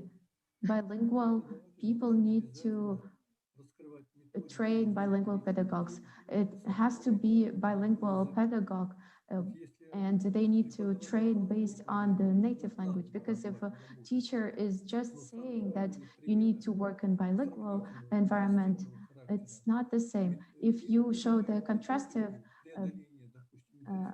nature of these studies, then and you're just talking about it in theory, then it's just gonna stay theory. There is gonna be an environment, a special environment for, Спасибо and большое. then it's Ну, я gonna тоже work. добавлю, Okay, что thank you very в much. And I just want to работе, add в as well образовательных that программах in educational как curriculum Казанского федерального университета, так of и Елабужского Kazan Federal University and Yelabuga университета Institute of Federal University, there is an agreement with basic practices that have different linguistic environments, bases, Russian English, Russian Jewish, Russian Tatar, and also polylingual environments. So the training is provided not only during the seminars with the teachers, but also thanks to the integration into the actual educational activity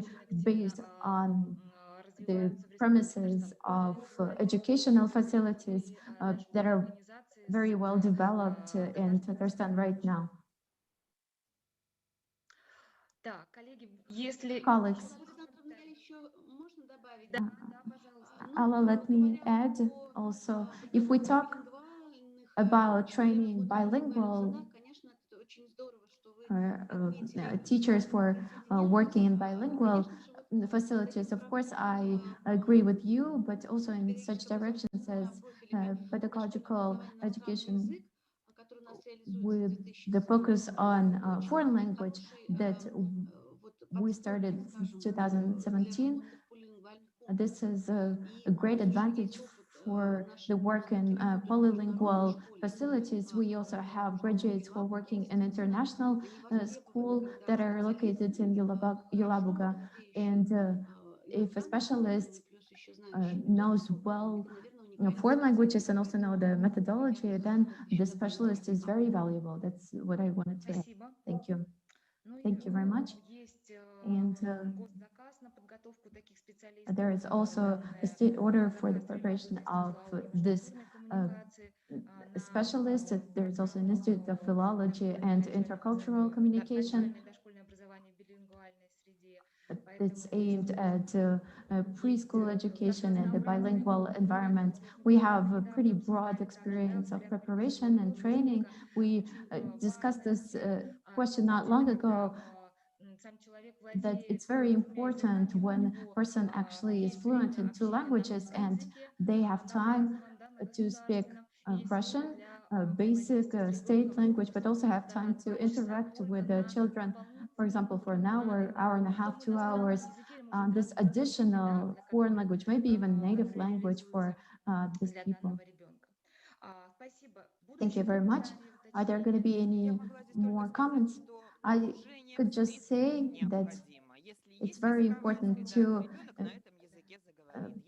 be in the linguistic environment, because if the person is involved in this environment, then they will start speaking the language. Otherwise, no. Next question is, how do parents perceive the fact that children are busy and they know how to choose the material for checking out? Is there any experience of working with the educational facilities. From what I understand, this issue is connected with the digitalization and the question whether parents are worried or calm that their children are busy. I think that we as parents shouldn't be calm. We shouldn't become just because the person is busy. We need to understand how involved the child is, what will be the product of this activity. I can suggest a child some play, some game of, yes, they will be busy for an hour, they will show some level of inclusion, but a different question is how effective and how beneficial this activity is. So in this case, I think parents need to be worried about not how to control this, but how to mentor the use of these gadgets and the selection of digital tools for kids. Maybe right now we are not working with preschool education facilities in this direction, but we are going to. Are there any other comments, questions, maybe feedback? Алла Александровна, можно я I would like to add to Veronika's presentation and also to Evgenia's and Almira's presentations. We were also evaluating the quality of education for the children with autistic spectrum disorders. We have 6 kindergartens like this, and colleagues were presenting and they were saying what's missing in educational facilities. Why do we have these difficulties? And I would like to mention one more aspect in regard with kindergartens with inclusive education or kindergartens for different development disorders. So we found out, based on the ECRS technology, that the specialists are very separate. Each specialist is implementing their own program, and they do not consider the work of other specialists. And as a result of this complex, as a result of this, there is no complex influence on the child because every specialist is working in their own direction. And I think this is another answer to this results that Veronika showed, this low dynamics of the development in children's skills. That's why that is true that our faculty did a huge amount of work by undergraduates. They developed an individual program for each child, including all the specialists. Thank you very much, Irina. Colleagues, will you have any other comments? Because we are running out of time. I would just like to thank the organizers of this conference, and I would like to thank Kazan Federal University for this opportunity to participate and to discuss the issues that are very relevant with the people who understand these issues and the specifics. Thank you very much. Thank you. Colleagues, our section is coming to an end. Me, as a moderator, I would like to sum up. This is true that the Republic of Tatarstan is nowadays allowing different scientific projects to implement themselves on practice. And today we discuss different aspects, how effective the models that our scientists are developing, and how well are they integrated into the educational environment, how well the educational environment is represented in the educational facilities, how well are working their specific features, how else can we help as scientists and on the practice. A huge amount of work is dedicated to the regional specifics. how to help каким образом a было child to применено learn 1 or 2 languages, how a child в аспекте будущего. И поэтому is supposed сегодня to мы попытались develop рассказать themselves and the future aspect. всем слушателям And нашей so секции об we этих try to направлениях. Я думаю, tell что all the вы listeners of our информацию. section about all Все of these вопросы, aspects. которые I вы можете think that задавать нам. we У нас есть личный were почта, successful in it. If you have any контактный questions, you can Самое главное, ask я questions. специалист Казанский федеральный You can университет write emails. практики и всей России. We Благодарю вас represent за the внимание. Kazan Federal University. Спасибо, Thank you very Владимир much for your Ильич. attention. Спасибо, Thank you, Александр. dear colleagues. Thank you, Allah. Хочу отметить, что интересная I площадка just была. want to mark that this platform was very interesting. This was a continuation. I mean, this is understandable because you're science and you are the foundation. But yesterday we're discussing Tatarstan, the practices, and practices we're actually talking about the directions that you mentioned today. They were talking about bilingual education, digital education, and we can see that Tatarstan has accumulated a huge amount of experience in the use of modern technology. And you were not only just talking about the studies, maybe first you needed to mention the studies for better understanding, and then mention the best practices, because you're showing how your studies are in the context and are really connected with the best practices that were represented yesterday, and how they are already using this innovative approach in order to create conditions for the effective educational process in their preschool systems. But nevertheless, these studies are very interesting, very meaningful for the practice of preschool education. I think especially for the Russian practice, because today we are in the situation of remote education, and for us it's very important how all of this is organized and how the partnership between parents and teachers is organized, because this is not only the specifics for Tatarstan, but for other former republics of USSR, for example, the Northern Caucasus.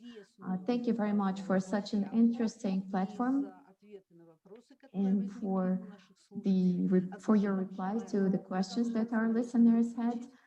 I really hope that you'll continue actively cooperate with us and present your experience, because I think it's very important, not only for Russian science, but also for Russian practice. We're out of time. Thank you very much. Wish you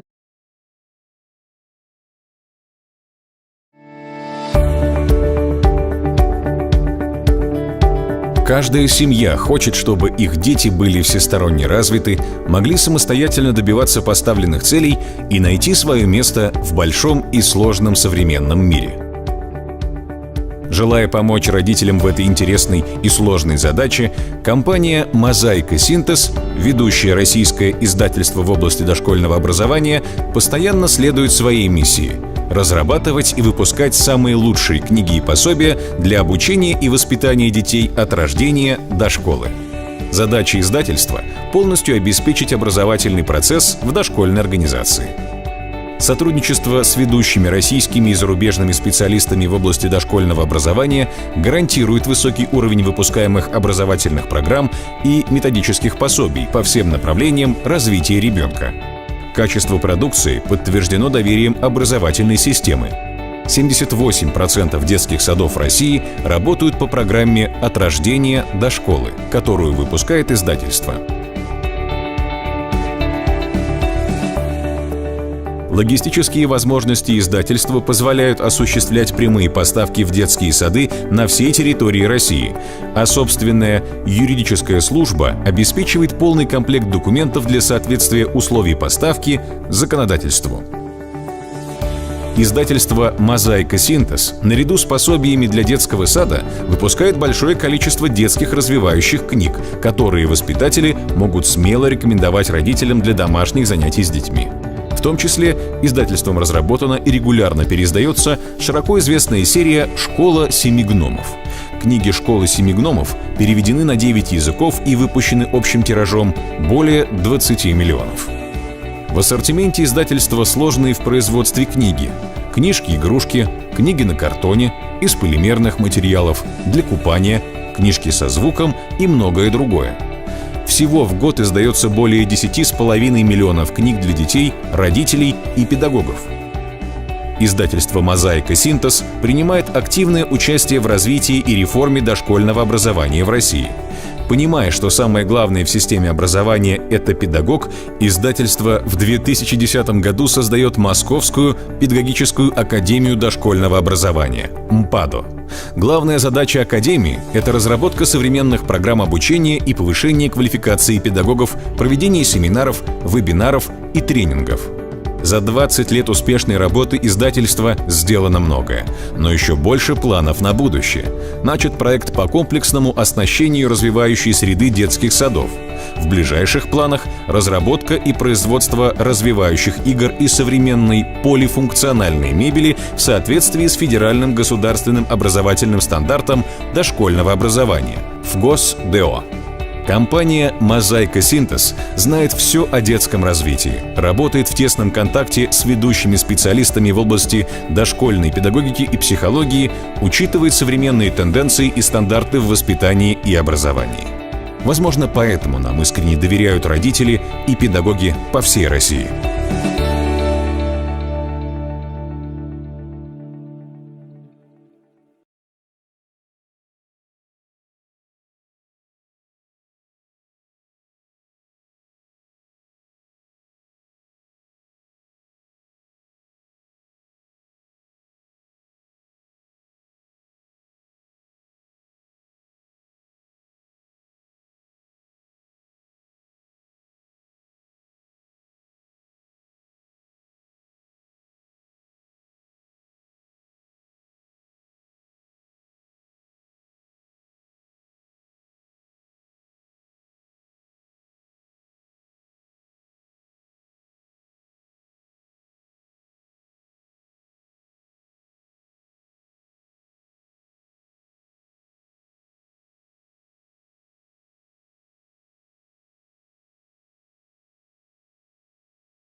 Меня зовут Юлия, и мне 28. Алексей, 46 лет. Дина, 25 лет. Марат, 29. Константин, 48 лет. Достан, мне 28 лет. Аня, 25 лет. Даша, 32 года. Влад, 28 лет. Здорово, я Макс, мне 21 годик. Зеленоград. Новосибирск. Краснодар. Казань. Донецк. Из Москвы. Москва. Москва. Москва. Москва. Ростов-на-Дону. Когда веревочка, там девчонки прыгали, что-то по веревочке. Там какие-то комбинации были, нужно было прыгать. А если ты прыгал один, то нужно было 2 стула. В игре были разные уровни. Там цеплять крест-накрест, то еще как. Пяточки, коленки, бедра. Там, конечно, интересно, это когда уже самый верхний уровень, ты держишь ее пальцами. Но потом приходила какая-нибудь неуклюжая девчонка, 1,80 м, и могла все это сделать. Но сейчас, если скажут, надо прыгать, я ничего не вспомню уже. Помню огромную эту швейную машинку, мне она казалась огромной, у мамы, которая стояла в углу. Там открываешь, из нее все вываливается, куча тряпок, ты начинаешь находить все эти резинки разноцветные, как-то их между собой связывать, завязывать.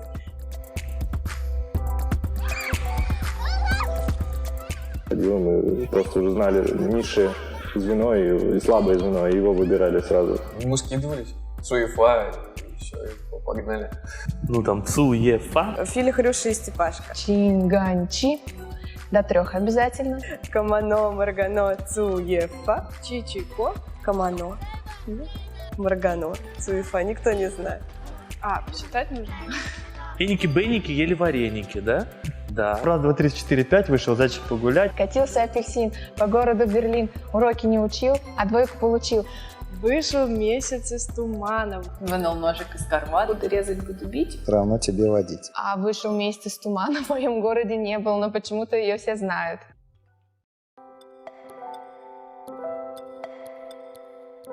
Группа людей становится в центр. 2 человека друг напротив друга стоят, остальные бегают. Кидать мячик в людей и попасть в кого-нибудь. Нужно мечом выносить людей. То есть твоя задача, надо увернуться от этого мяча. Рано или поздно в кого-то попадать. Либо я. Но мне не нравилось быть водой, мне нравилось, когда меня вышибали. Девочки были предельно аккуратными, потому что все-таки девочки. Я знала, что если я иду, то обязательно со всей дури один раз за игру мне прилетит тут просто так, строго в лицо. Мечом попали, там, не знаю, по голове и все. Кидали свечку, ее нужно было поймать, и тогда тебе давали еще одну жизнь.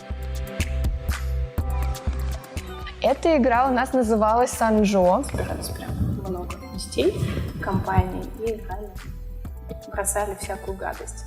То, что можно кушать, и то, что нельзя кушать. Тебе приходилось съедать какую-нибудь там мерзость, например, типа лягушка там сырая. Я поймал крысу, и я ел крысу. Слизняк какой-нибудь, червяк. Сейчас бы я кинула грейпфрут, потому что он его терпеть не может. Брокколи. Глаз обезьяны. Чертили квадратики. 3, 4, 5, да? 6, 7, 8, 9, там идет как это тын-тын-тын-тын-тын. И еще самое главное было выбрать хороший камень, который не проскочит цифру, которая тебе нужна, а именно остановится там. Поэтому выбирали всегда такой ребристый камень или какой-нибудь квадратный. А что было после цифры? И у нас было даже не до 10, а в конце было солнышко. Такое полукруглое. Там внутри было солнышко. Если ты попадаешь в него, то ты победитель. И после десятки был огонь. И если камень попадает на огонь, то ты сгораешь. У нас игра называлась «Красная шапочка». Перед домом была такая большая-большая полянка, и на траву не так больно падает, как на асфальте. На асфальте никто не играл, ну, по крайней мере, у меня. Разбегается, либо разбивает, либо не разбивает. Ну, правила все совпадают, но только тут кричалка немного отличается от того, что я в детстве помню. Ну, мне кажется, мы говорили «цепи кола», почему-то кола нам запала в душу, поэтому мы говорили «цепи кола». Такая красная шапочка, белое перо, дайте нам Васю и больше никого. Она называлась «Бояре». Команда кричит что-то там «Мы бояре», что мы пришли к вам, а вторая команда спрашивает «За кем?» или «Кому?». Цепи, цепи, раскуйте нас. Кем? Другом моим. Как звать? Вырос и узнал, как на самом деле надо было кричать. Человек, который ищет, и люди, которые прячутся. У нас были классические и московские. Да, только не помню, туки-туки, что-то такое там говорили. Стала посреди комнаты и очень громко стала читать. А считать надо было до 10.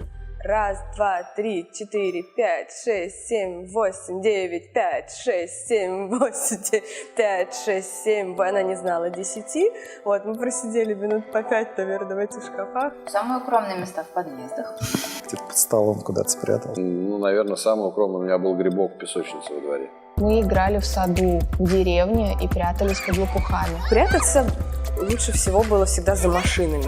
Мне казалось, это такое для ловких самое лучшее место, чтобы спрятаться, потому что его через стекло можешь, так, чтобы тебя было не видно, видеть того, кто за тобой идет, и даже если он идет на тебя, ты можешь его вот так вот.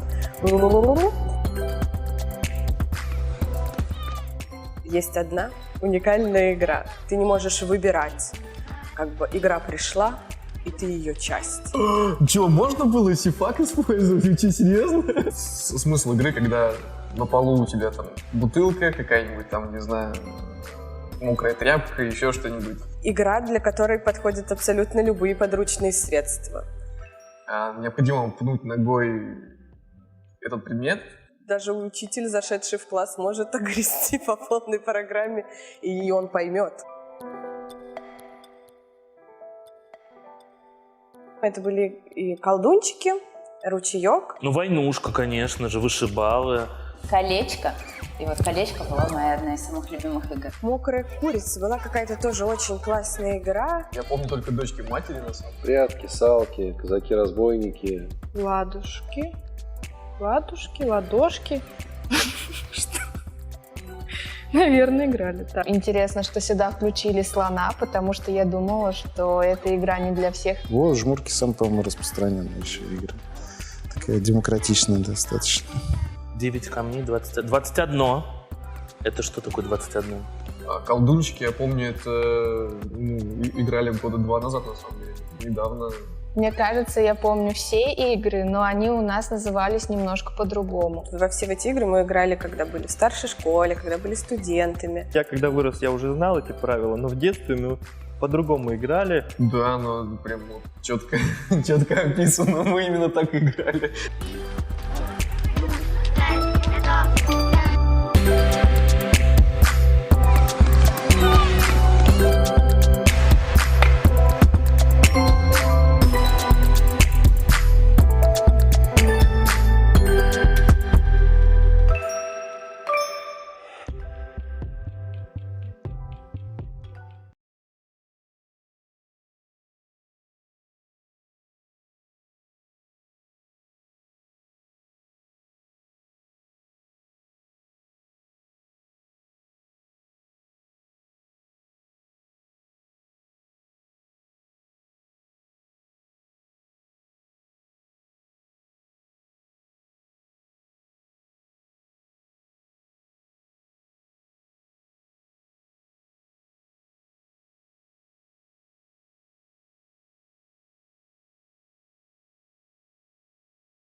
Обратный отсчет. 5, 4, 3. Countdown. Good afternoon, dear colleagues. We are starting our session dedicated to the role of play in teachers' professional training and in the modern world as well.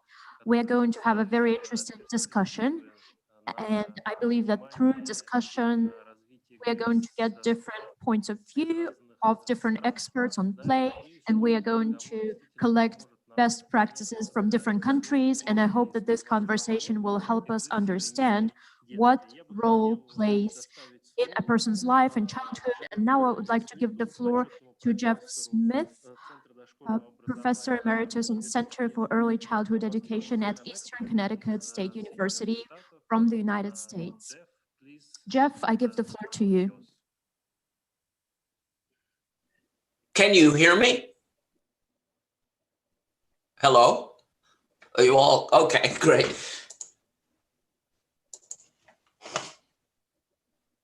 I'm just going to pull something up here.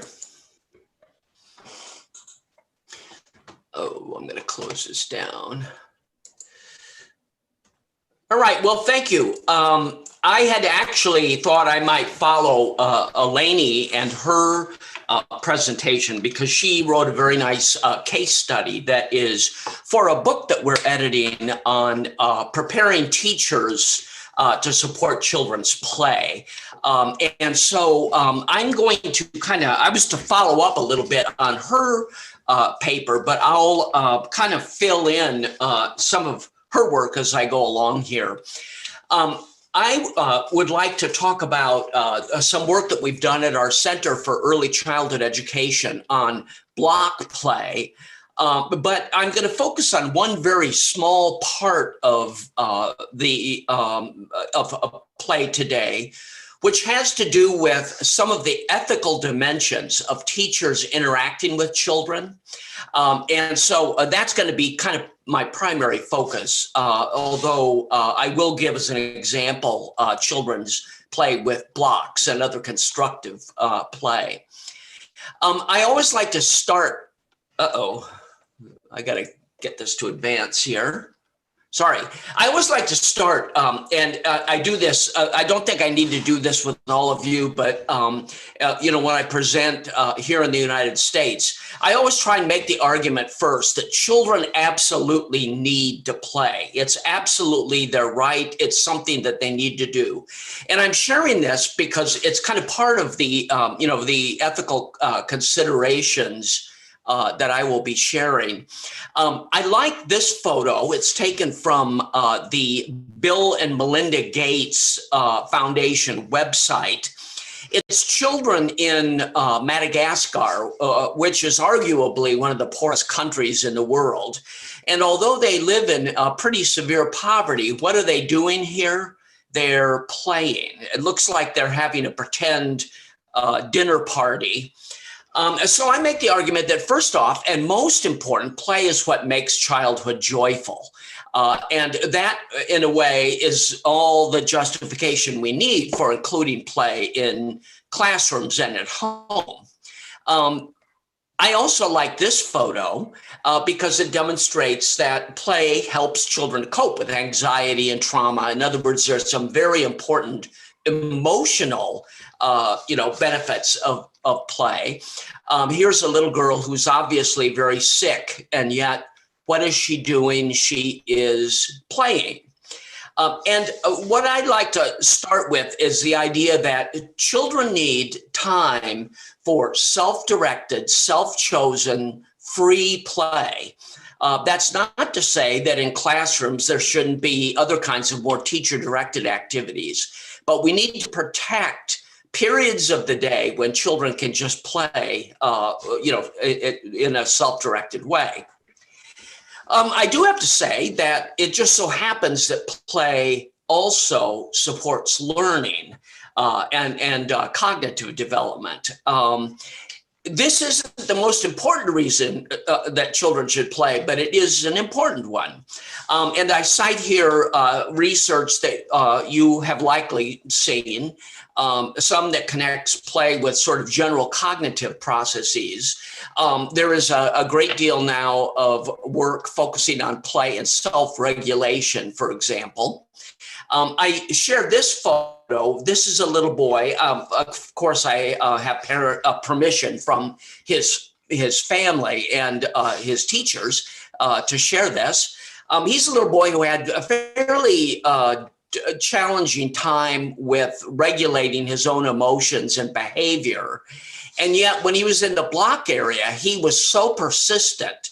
He was more engaged than any other place in the room. And so, it kind of demonstrates that this particular type of play may contribute to children's ability to sustain their attention. You're also aware, I'm sure, that there's a connection between play and language and literacy. And then I just want to mention that in our Center for Early Childhood Education, we've done a series of 6 studies that have shown that as children play, they learn mathematical concepts. And, I'll kind of share a little bit more about that in a minute. But what I wanted to do today mainly was raise some questions about what teachers do when children are engaged in free play. In other words, when there's a portion in a classroom day when children can guide their own behavior. The first big question is, should teachers interact with children at all to support their play? And does that have any benefit in terms of learning or some of these other, emotional benefits? If so, can teachers do that ethically? And so that's kind of what I'm going to kind of talk about most. And then finally, and I'll try and squeeze this in the 15 minutes I have, how do we prepare teachers to effectively and ethically support play, particularly this, child-centered free play in the classroom? So I'm going to use the example of block play, but I think some of my comments pertain to almost any kind of play that children choose. I actually, just to give you my background, I used to play with blocks, extensively when I was a child. And I think I'm sort of drawn to play generally, but constructive play specifically because of this kind of passion when I was young. So as I mentioned, we've done a number of studies. One of the most impressive studies that we've done in our center it was to link children's open-ended block play, in other words, the things they did in a block play center, and mathematical thinking, which we measured at the end of a year. We also have done studies where we found that teachers' math talk with children as they play contributes to math learning. We've also discovered that when teachers pose open-ended questions, not closed, but open-ended questions, and pose problems for children as they build, they acquire more math concepts. And then finally, I was going to kind of share this from Eleni's case study. We have found that children, as they play in the block area, think and talk about spatial knowledge, which has been found to be a predictor of later math learning. So we argue block play is important, even in terms of their ability to think mathematically. But here's the first ethical concern that I want to raise, and that is that teachers can overdirect children's play. In other words, as children are engaged in free play in a classroom, teachers can engage in what Brian Sutton Smith calls didactic play bumblings. And if I could give you just an example from our research to kind of demonstrate this, on this slide, you see that a child is playing in the block center and a teacher asks, "What's the shape of that block?" The child ignores the teacher and keeps building. The teacher asks again, "What is that shape called?" the child ignores the teacher just persists. Do you know what it's called? The child still is ignoring the teacher. Finally, the teacher says, it's called a cylinder. The child shrugs and keeps building. Now, this particular child is quite bold and is able to resist these interactions and pursue his own play activities. But not all children would. And I think you can see that this kind of intervention can, in fact, interrupt the play and progress. As another example, Nancy Freeman and her colleagues argue that over time, if teachers are continually intervening in children's play, they deprive children of a sense of autonomy and agency. So they also argue that there are real ethical concerns when we try to, kind of tamper too vigorously with what children are doing. This is another example, which I just kind of find humorous. There are two 4-year-olds playing in the blocks, and one child says to the other, uh-oh, here comes Ms. Gardner. She'll say, what are you building? And then we need to talk and talk and talk, and we'll never finish our castle for Queen Wonder. So once again, you see a child here is clearly concerned that a teacher's interactions might disrupt their self-chosen play theme. But there's kind of an opposite concern as well, which I've come to actually realize more and more, and that is that there are some children who do not play in ways that we know are beneficial to their development.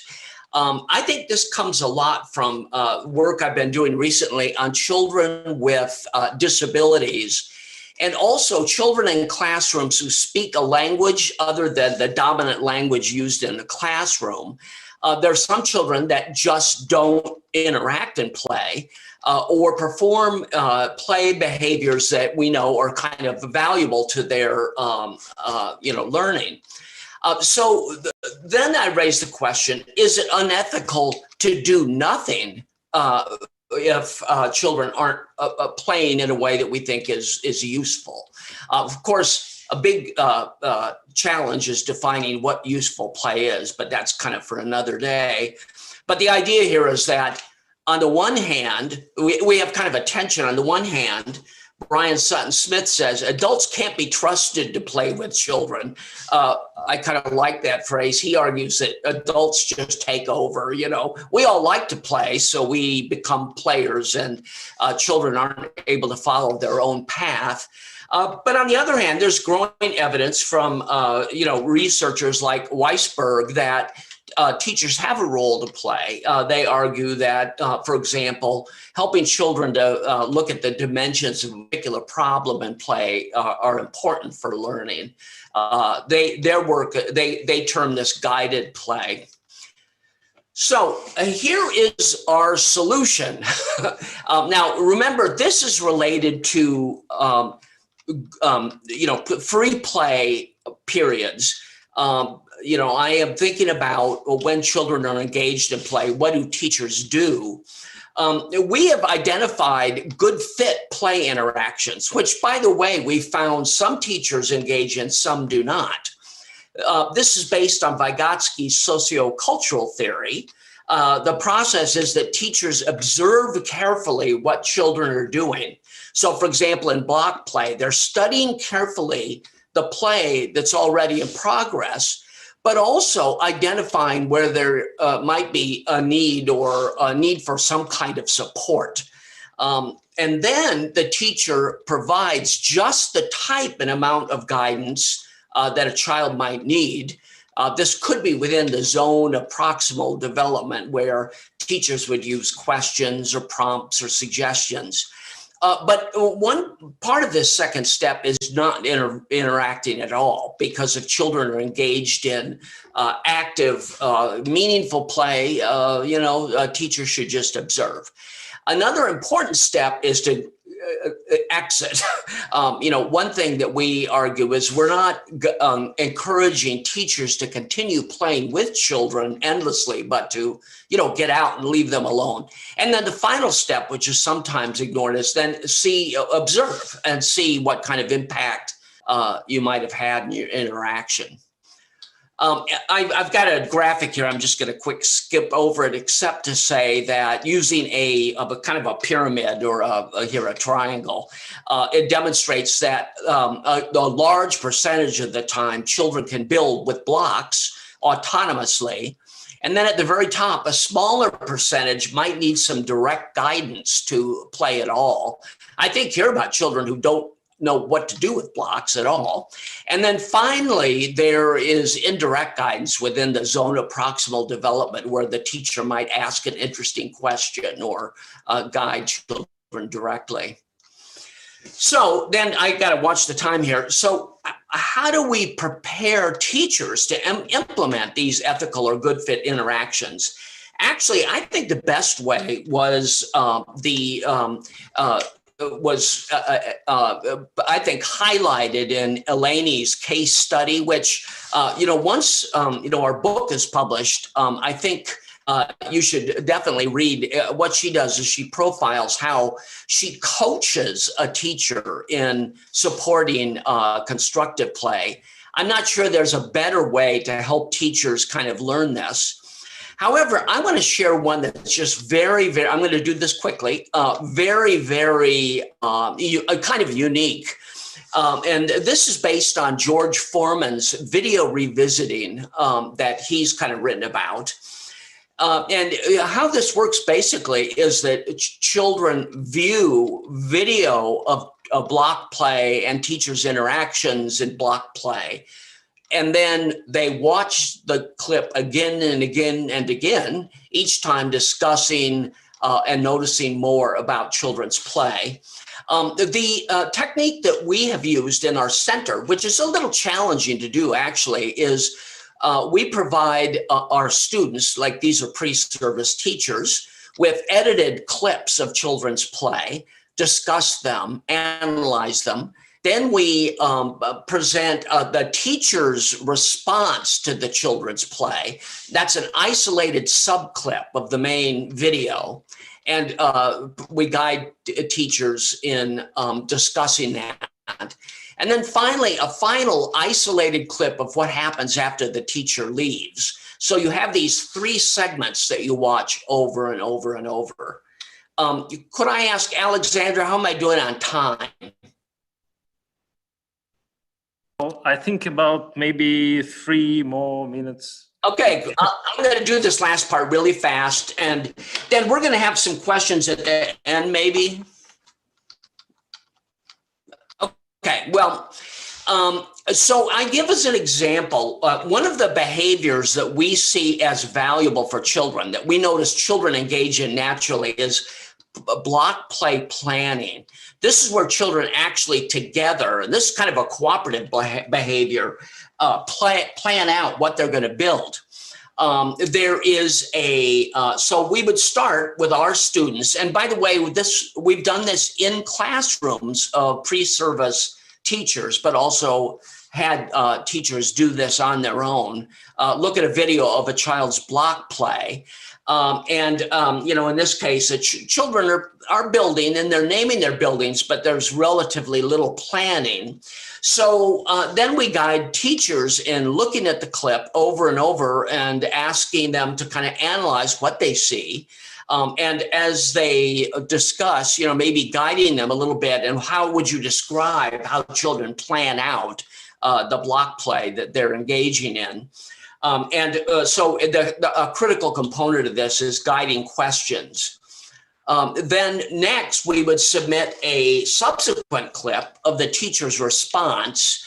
And here we would once again ask teachers to kind of analyze, watching it several times, what they think, but in particularly focusing here on whether the teacher is interfering with play, whether the teacher is kind of providing just the right amount of support, or is kind of really providing just the right kind of interaction. By the way, some of these clips might include cases where teachers should simply observe. The idea here is that we're kind of guiding teachers to the idea of good fit interactions and not interfering so much in children's play. And then obviously the final clip, this is all from one video, but it's been, kind of edited. It shows what children do when the teacher has left. And so once again, we guide our students in talking about the impact of the teacher's interactions and maybe speculate on what they would do were they to be teachers within the classroom.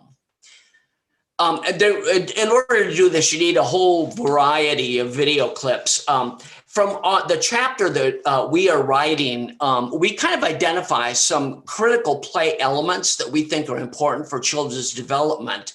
And it's good to have good video of all of these if possible. By the way, this is just for block play, and that's only one type of play. And then also diversity in terms of teachers' interactions, including some more direct interaction, indirect, or no interaction at all. By the way, here we always say in our center, we do not ever show negative examples of teachers' interactions. Partly because, there's an ethical concern about, asking teachers to be recorded and then using them as sources of, kind of negative behavior. I list a couple of websites here that have video. George Foreman's website is there, Videatives. Actually, George, I just learned, is no longer involved, but he has said that he can get us deals on some of their video. This is a video, there's a cost to this. Down below, though, is our website where there are all kinds of free video of all different kinds of interactions between teachers and children. We have a video library, and all that is free and can be streamed. So that's another source of video. So anyway, I think I'll stop there. But my conclusion is that I do see, and this may be different from what some of you believe, that teachers may have some role to play in children's block play. I've just seen enough cases where children aren't stand at the periphery or don't use blocks in a way that I feel are most beneficial to their social, emotional, or cognitive development. But at the same time, that those interactions should be very respectful and should not overwhelm children's play. Oops, I gotta get out of this. Okay, I'm done. That's called closure. Спасибо большое, Jeff. Thank you very much, Jeff, for your very interesting report. It is true that using building blocks is a traditional topic in children's education. And if we're talking about Vygotsky's tradition, we know that he paid special attention to blocks.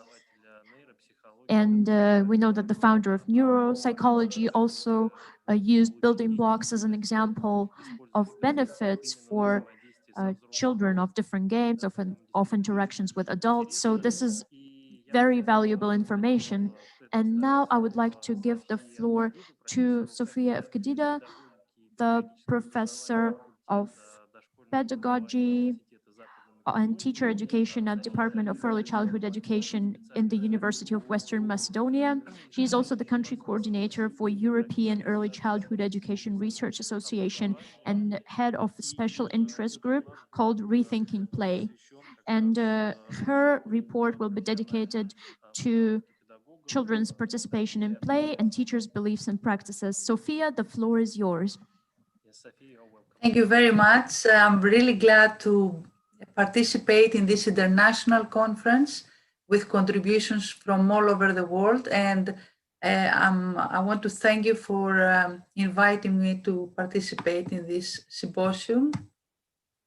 So As already said, I'm also contributing to the edited book by Jeff and Eleni, but this presentation is not really from the work I'm presenting in this book. The aim is to, let me just share you properly. Okay.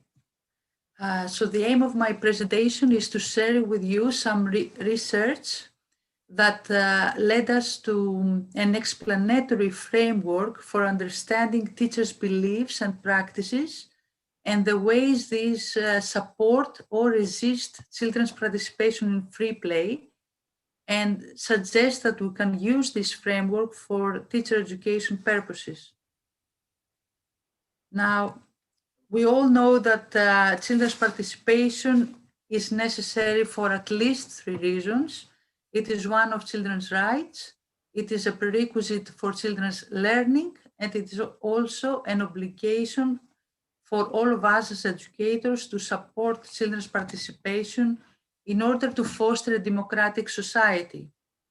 Free play is very closely related to children's participation, since it encourages children's free choice of play theme and content, playmates, duration, and construction of meaningful imaginary situations. However, we know that teachers' beliefs and practices vary in terms of the degrees of freedom they allow during children's free play, so it is important to unravel the factors that influence their choices and their practice. So I'm presenting you the results of a microethnographic study with 6 early childhood education teachers. Both were experienced university degree teachers, and in each classroom, the amount of children ranged from 17 to 24 children. What I did is I used both observations and interviews with their practitioners to find out more about what they believed and how they practiced free play. The observations included all these things that you can see, basically how play was organized, what was the content and ways of children's free play, what was the practitioner's role, etc. And in the interviews, I asked teachers to state their priorities in early childhood education, how they gave meaning to children's participation, the value of play, their role, etc. Just to say that in the Greek context, play, not free play, but play is the core of the curriculum, and the free play context is understood to develop children's relationship, cooperation, and learning. So this is an official early childhood education curriculum, and also 90 minutes approximately every day are assigned for children's free activities. So I used grounded theory analysis to see the themes that came out from analyzing these observations and interviews. You can see some of the themes here. Basically, they concern the possibilities and restrictions for children's participation, the discourse that guided children's beliefs and action, the order, the whole development, and so on, and also how children responded, acted, or reacted to teachers' choices. And of course, what I do in this research is to compare teachers' beliefs to their practices to show consistencies or possible inconsistencies among the two. Now, why I'm talking about a framework? Because as I will show, the research I did showed that teachers' beliefs about a series of matters are related. For example, and I will argue that that beliefs about the aims and priorities of early childhood education are related to the value of play, to the to teachers' role, participation, children's role. And what we basically found were two groups of teachers that had different beliefs about these matters, and this affected their practice as well. Now I'm going to show you this table, which has too much information, I know, but I will try to navigate you through this table. You can see on the first row of the table the content of teachers' beliefs and practices, and on the second row their beliefs, and on the third row their practices in relation to each of the content. Now we see that in the first group of teachers, they had as their priority order and harmony in the classroom, children being consistent with their obligations, for example, to tidy up the classroom after free play and follow the rules. They were also interested in children's whole development and preparation for primary school. And these priorities influenced a restrictive role of the teacher and their practices in play, although you can see on the second row that teachers believed in the value of free play for children's socialization, learning, to share, and opportunities for their free choice. And specifically, these priorities were in accordance with their belief about their role as teachers in observing if children were playing in the right way. And this means making no noise without disputes, following the rules, not playing only in one play area, and this had to do with their whole development. So they said they're playing too much in the puppet theater area, they should also do blocks. So I encourage them to do this. And teachers themselves intervened to succeed these priorities through verbal guidance to shape children's play or stop children's play. And this does not have to do with what Jeff previously presented as teachers supporting play. We're talking about disruption of play to be in accordance with order. And the notion of participation meant for these teachers that all children should be involved in play related, however, to learning and goal achievement, responding to play activities and attending the rules. Last, children were seen as lacking rule keeping and needing limits and supervision during free play. And you can see on the final line that in practice, these beliefs led teachers to monitor children's play according to their priorities, organizing play often with pre-designed activities related to working themes in the classroom or different times of season or anniversaries and so on. So children had to complete these pre-designed activities during free time before playing. In addition, time for free play was strictly assigned to a specific time period without any connection to teacher-directed activities. Therefore, children were observed to frequently ask for permission to make special arrangements in their play or use play resources, and few resisted to be involved in pre-designed activities, showing therefore a high restriction of children's participation in shaping their own play. And now we can see that the second group of teachers prioritized the support of children's coexistence in the classroom, cooperation, group spirit, and children's competencies to learn how to learn, thus giving more emphasis to the educational process rather than the outcome. They also valued play similarly to the first group, but emphasized the opportunities free play gave for joint problem solving. These teachers observed children's play, but not to monitor it, but to learn more about children's interests, relationships, and creative abilities. They also participated in play, and when there were disputes, they asked children to remember the rules and discussed with them rather than imposed a settling or termination of play. Participation in play was therefore based on recognizing children as capable to make choices and be involved in meaningful play with appropriate teacher support when needed. In terms of their practice, their beliefs coincided with their observation and participatory role during play and their frequent practice to connect observations of children's play to teacher-directed activities. They positively responded to children's initiatives to change the theme, space, and resources of the play area as a sign of their creativity and competence rather than as a sign of order disruption. They also negotiated rules with children if, for example, more children than the number agreed wanted to play in a specific area. However, in some cases, more restrictions during children's play were observed than the ones teachers spoke about in their interviews, or the case in which after a teacher discussed with the children, finally imposed her decision on a matter. Thus, children took initiatives, constructed their own play, and negotiated with the teacher, showing increased degrees of freedom, but also a negotiated restriction of free play.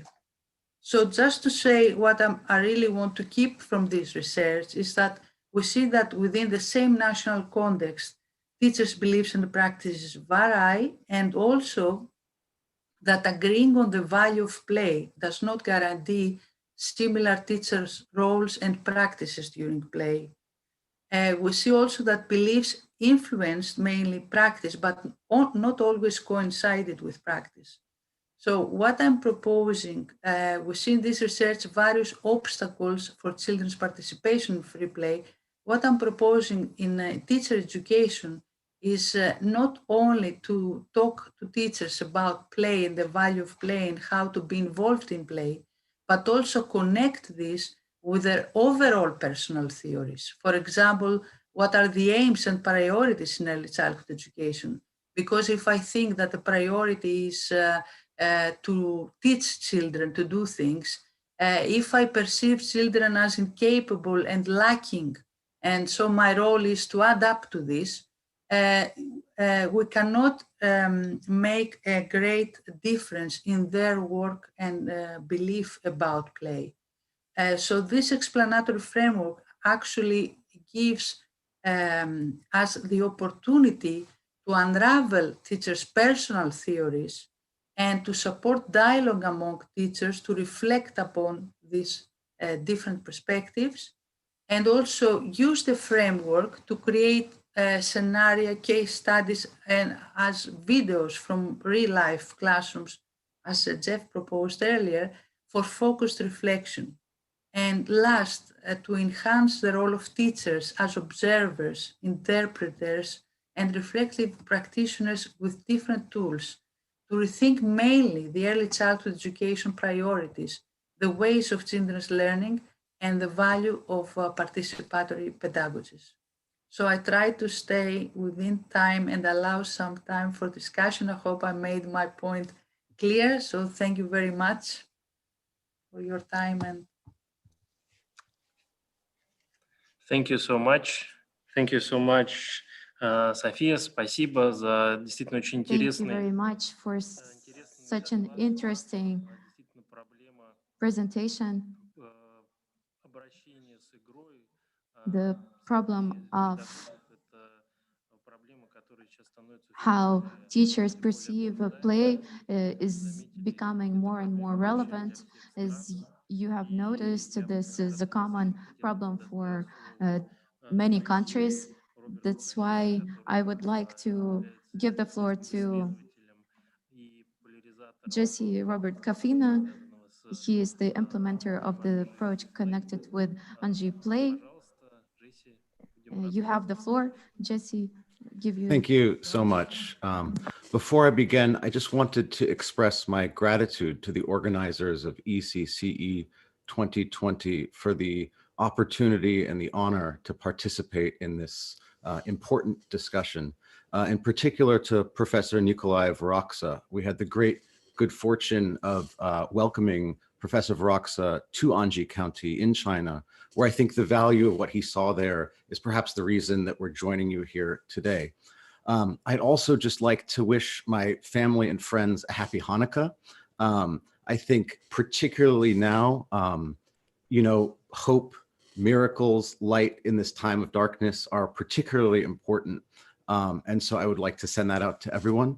And I think lastly, I just want to acknowledge the incredible challenges and pain that so many people are facing right now, particularly young children and their families and early childhood educators, as we continue to confront this scourge of a global pandemic. So I just want to acknowledge that. I'm going to share my screen, so I thank you for your patience. And hopefully this will work. Hope you can see that. I've been asked to share about the Anji Play ecology of learning, and I'm going to quickly describe some of the background of this approach, this philosophy, describe some of the foundational practices and principles, and then discuss a little bit about how that informs the growth and the development of the practitioner, how the teacher comes to become part of this very much child up approach. It really, and let me see, I apologize in advance.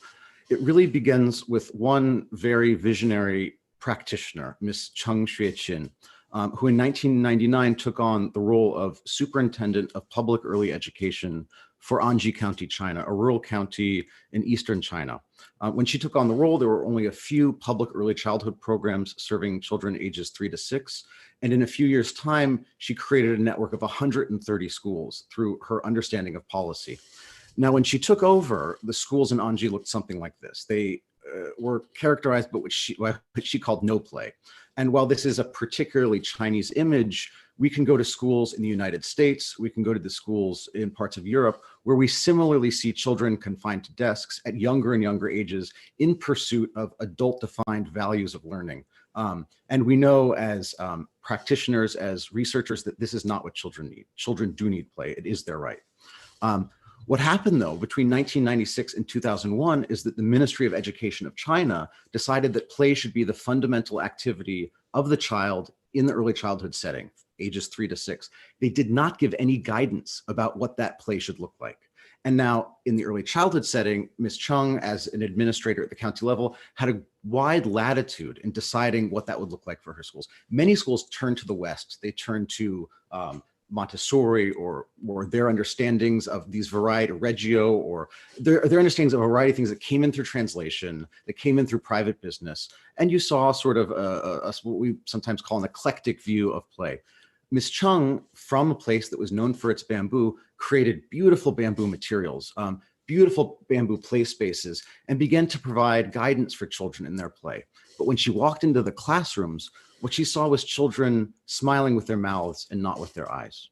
And as somebody who had a authentic desire to bring play to children, she knew that something wasn't right. If the children weren't happy, if the adults were exhausted creating these materials and seeking to guide play, something had to be wrong. There was a tension between the child and the teacher.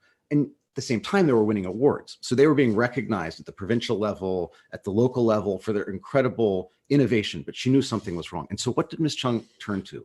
She turned to her own deepest memories of play as a child. And she asked the teachers in her community, the parents, the grandparents in their community, to all come together and reflect on what they remembered from their play as children. What were the things that they couldn't forget, even to this day as adults? And what they arrived at was a series of very common characteristics. Play that took place out of doors, play that took place over extensive periods of time, play that oftentimes, almost always, took place outside of the guidance or supervision of adults. Now, these are schools, they have a responsibility to these children. Certainly adults would be present in play, but they began to see what was deeply meaningful to people in their experience, things that they couldn't forget even to this day.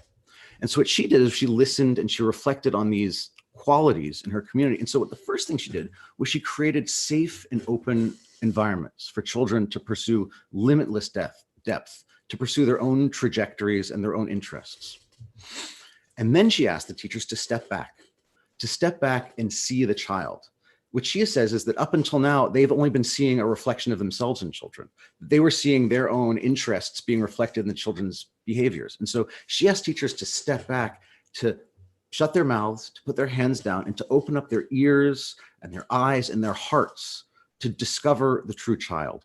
And at once her teachers began to do this, they were shocked by the capacity they saw in their children, by the compassion, by the abilities, by the assumption challenging incredible ability of children. And so what happened was teachers began to pick up their smartphones. They began to take videos and they began to share their discoveries with their colleagues. This is an image I took of a teacher and the director of a school. And you can see here the stance of the teacher. present, observational, and deeply engaged in seeking to understand what play experiences meant to children.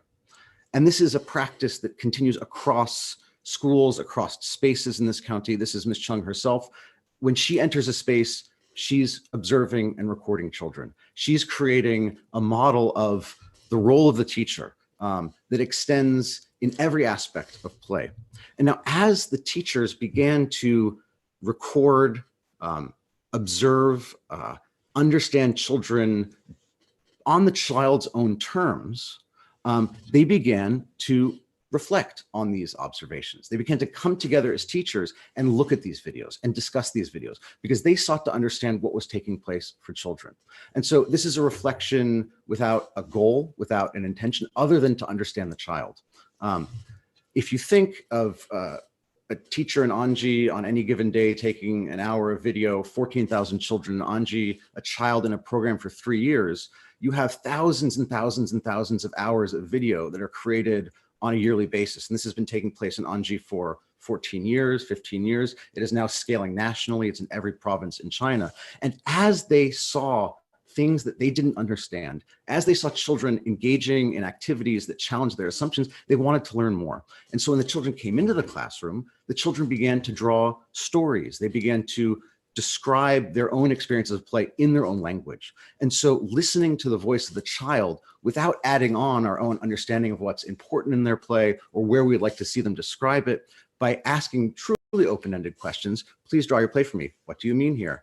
Tell me more. Oh, can you explain that to me? They began to develop a deeper and deeper understanding of what these experiences meant for children.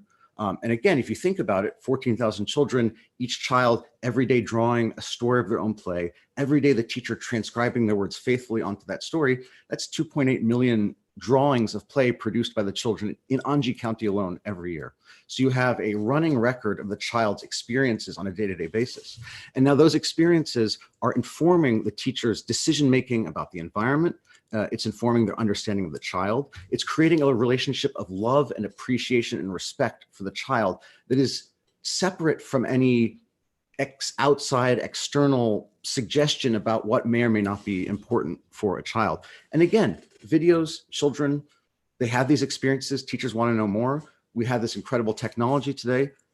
Children every day reflect on and discuss and debate their own experiences of play.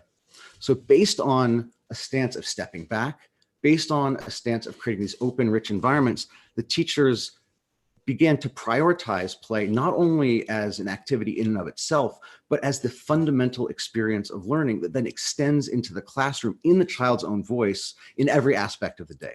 And that degree of self-direction, what we call self-determined play, self-direction, self-initiation, is also brought into the child's routines on a day-to-day basis, giving children the time and space to wash their hands, to put on clothes, where every aspect of the environment responds to the child's need for autonomy and self-sufficiency. If a child needs 30 minutes to tie their shoe, it's more than likely that a teacher is going to be observing and taking a video of that and seeking to understand how a child determines to tie their shoe. And so based on observations, there was a provision of abundant materials for children to pursue this limitless complexity. Observations, adjustment, evolution based on teachers' reflection on children's experiences led to the creation of rich conditions for children to pursue this limitless depth and complexity in their play. They saw that children were taking out paper to plan their block play, so they provided whiteboards. The whiteboards weren't successful in another area, and so they moved them out. There was no being tied to a particular view of what a child needs other than responding to how children expressed their own needs and providing materials and environments to support that play. You can see here, again, these rich environments. And we see as we work with programs across cultural contexts, the children's needs in play are fairly universal. We've seen that joy, and I think what I want to come back to, and again, is sort of these foundational principles, that these deeply engaging experiences of structuring one's own problems, of understanding the world on one's own terms, something that Ms. Chung says is that children have the right not to play. They have the right to take as long as they want to decide what, with whom, and how to play. That is their right. And as we listen, as we create an environment of trust where we're listening to the child, we are better able to understand what play has in terms of value to the child's learning, their growth, their development. And so again, you see in Madison, Wisconsin, or in Northern California, or in Budapest, or in Tanzania, where children are working with these materials, you see similar interactions, similar decision-making. And I think that when we talk about how the teacher grows, how the teacher becomes a part of this, we do have a challenge. And the challenge is that very rarely are teachers told that stepping back and observing is their primary role. And if you can't do that, then you can't see who a child truly is. And if you don't know who a child truly is, how can you possibly support their growth? And so in this practice, Ms. Chung and her teachers began to see that there were 5 sort of core conditions or principles. Love, this first condition of creating environments of trust, of consistency, of responsiveness, the trust for children to self-structure and self-determine and take the time and space that they need, is then borne out in how children respond to one another. The love that is inherent in listening fully to a child before we tell our own story of who the child is or what they need. Risk. Once you have an environment of safety, of security, of stability, of consistency, we all make predictions and take actions based on prediction. So risk can be conceived of as physical risk, and oftentimes that is the case for children because there is a joy and an excitement and an ability to understand physical principles. What is gravity? What is momentum? But risk can also be trying something new for the first time. It could be reaching out to a friend. So risk is just doing something based on a prediction. It's the basis of the scientific method. It's really how we learn with depth and with complexity. Once children have this experience of risk, then there's this experience of joy. When you do something based on a prediction, you're proven right or wrong, and you make another attempt, and you have the time and the materials and the space to structure your own environments, to build according to your own zone of proximal development. When a child can make a decision about where they are developmentally, and the materials allow them to stretch to their capacity, and where their peers have the space and freedom to be a part of that, in structuring that, you see experiences of joy. So in the Anji Play Ecology of Learning, joy is seen as the primary marker of a successful educational environment. This child where I took this picture, she has to clean her boots and she's used a plank to figure out how to clean the boots on her own. And so joy can look like laughter, but it can also be very quiet. It can also be very reserved. And so joy is this expression of this depth that comes from testing your boundaries, making predictions, and succeeding or failing. Joy, you see engagement, deep engagement. And I think when we get in a moment to how teacher growth is a part of this, the depth of engagement comes from experiences of taking risks and experiencing joy. So you have love, the safety of being listened to and trusted, the risk of making predictions, the depth of engagement that comes from taking risks and experiencing joy. And then you have reflection. And reflection is the kind of mechanism that both turns experience into knowledge, but also creates a system that isn't fixed, that is evolving. If you're always reflecting, if you're always with openness and with safety, thinking about and defending and discussing and advocating and reconsidering your experience, then change will always be part of your environment. And so when we talk about how this works for teachers, and I'll just leave here with some information. When we talk about our work with teachers, the way we work with teachers, and I think that we can think of how teachers can support children in play, but that's something that comes very, very much after a teacher is attuned to and understands the child that's in front of them.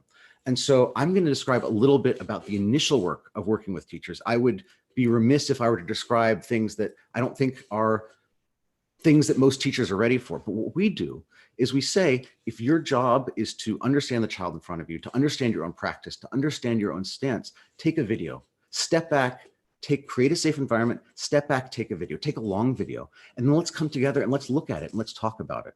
And sometimes we use protocols where we say, okay, first watch through, we're just going to get it all out. What are our initial impressions? What are we thinking? What are we feeling right now? Then we'll say, okay, let's look at it objectively. Let's just objectively describe the physical actions that are taking place. And in that discussion, a teacher might say, oh, well, I have this thought, and then we might change a frame to whatever is of interest to a teacher in that given moment. But until you confront the need to step back, until you can provide us all with some record of what is happening for the child stepping back, and until we can openly discuss that, we can't move towards how the environment changes. And then much later on, how you support that through the questions you ask, through the materials you provide, and through the decisions that are made on a day-to-day basis. And so I would just encourage any practitioner who is watching to create safety for children, to step back, and then to truly listen to children fully and completely, and treat that as the most important text in informing your decisions as a teacher. And I think what you'll find is that you have a deeper understanding of the children in front of you, the instant child, the child is in front of you. Your relationship with your child will improve, and you will continue to grow in your decisions about the environment and the materials that you're providing. I think in closing, I want to address this question of sort of children with different needs and different abilities, and also children in dual language environments. What we found in working with international school programs and working with Head Start programs where children are using English as a second language, and in working with children, both in Anji who are on the spectrum, and also with children in the United States who have multiple disabilities, that giving children time and space to make decisions about themselves in play is a very powerful way to understand a child. And the more we understand a child, the more love they feel from us in our understanding, the more we listen to them, the more they will develop and reach for the things that will allow them to express themselves, to meet their own needs in that moment. And we have videos, we have case studies. We welcome anybody to visit us and to reach out. And I want to thank you all for your time and your attention. And yeah, thank you. Спасибо большое, Джесси, за такой... Thank you very much for such an inspiring report. This is something that definitely shows the importance of space, of a boundless space that play can give to us and to development of children and to developing of educators, because without play, we cannot understand how to develop children. I'm sure that we'll have some time to discuss the reports, and there are different questions, but first, I would like to give the floor to the next speaker. This is Evi Luizu, the representative of the Department of Education of the University of Cyprus, and her report is dedicated to the theoretical analysis of creative play. Definitely, creativity is one of the building blocks of development for children. So I give the floor to you. Oh, it's my turn? Yes, it is. Okay, now I will try to do this right. Okay. I did it? I did. Okay. Okay, this is working, right? Yes. So I want to tell you again, I'm very happy to be here with you today to participate to this conference. I am Evi Loizu. I am an early childhood teacher, and I am also a doctoral candidate at the University of Cyprus. And my presentation is titled Theoretical Analysis of Creative Play, and I will give you some practical examples from an early childhood setting from my class. I have to tell you that this study is a part of a larger one of my doctoral studies. So I will talk to you about the study later in the presentation. So to begin with, what is creative play? Researchers define creative play differently. So, as Wilson said, is the activity which takes place in nature and involves imagination. Other researchers talk about children's participation in galleries, experimental play activities. But I believe that when defining creative play, it is crucial to give the appropriate attention to the terms creativity and play.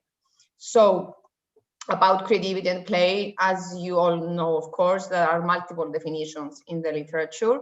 So about creativity, one of those definitions is the one of Leggett. She said that creative thinking is a transformative activity.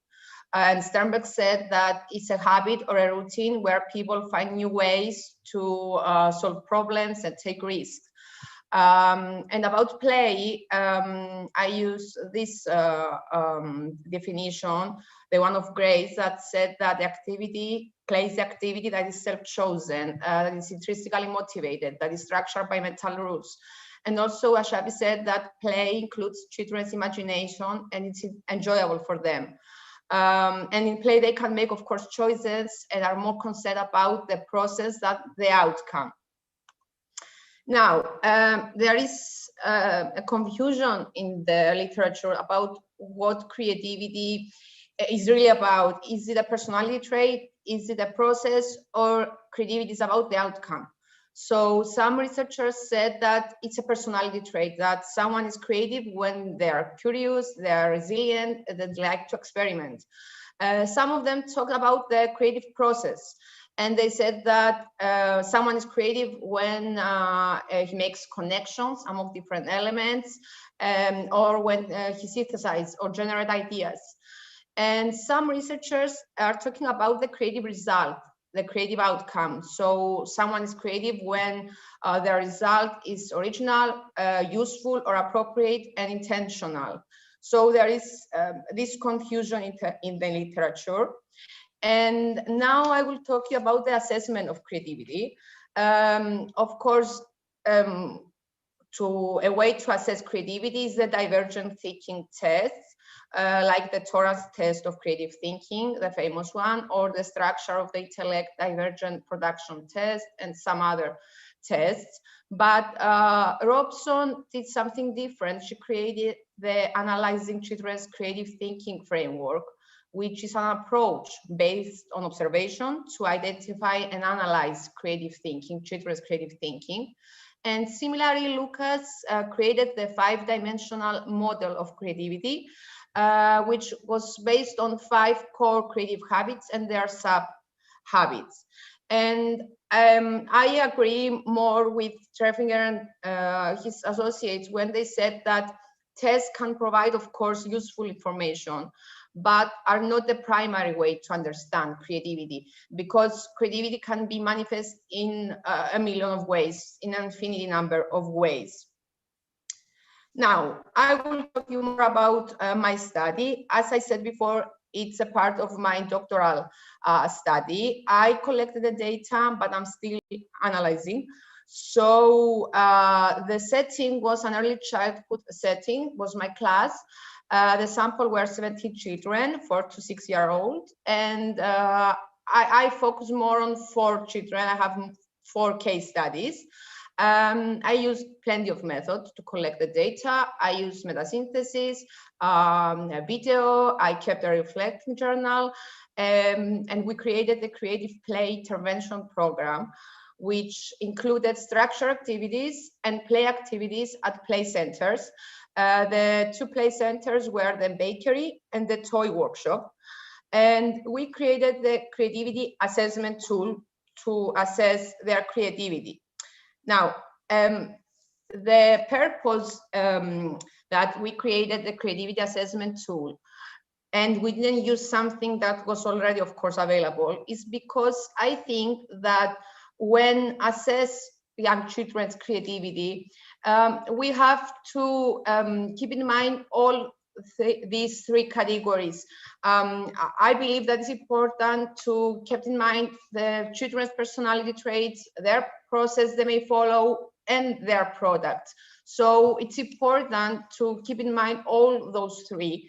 And we were based in this literature, and we created this tool based on the literature, of course.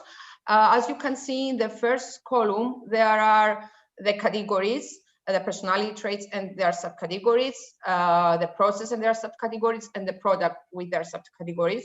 So if we take, and the second column, there are the explanations. So if we take, for example, the subcategory of persistence of the personality traits, we consider a child creative, when he can tolerate and confront difficulty, when he stays engaged until finding a solution.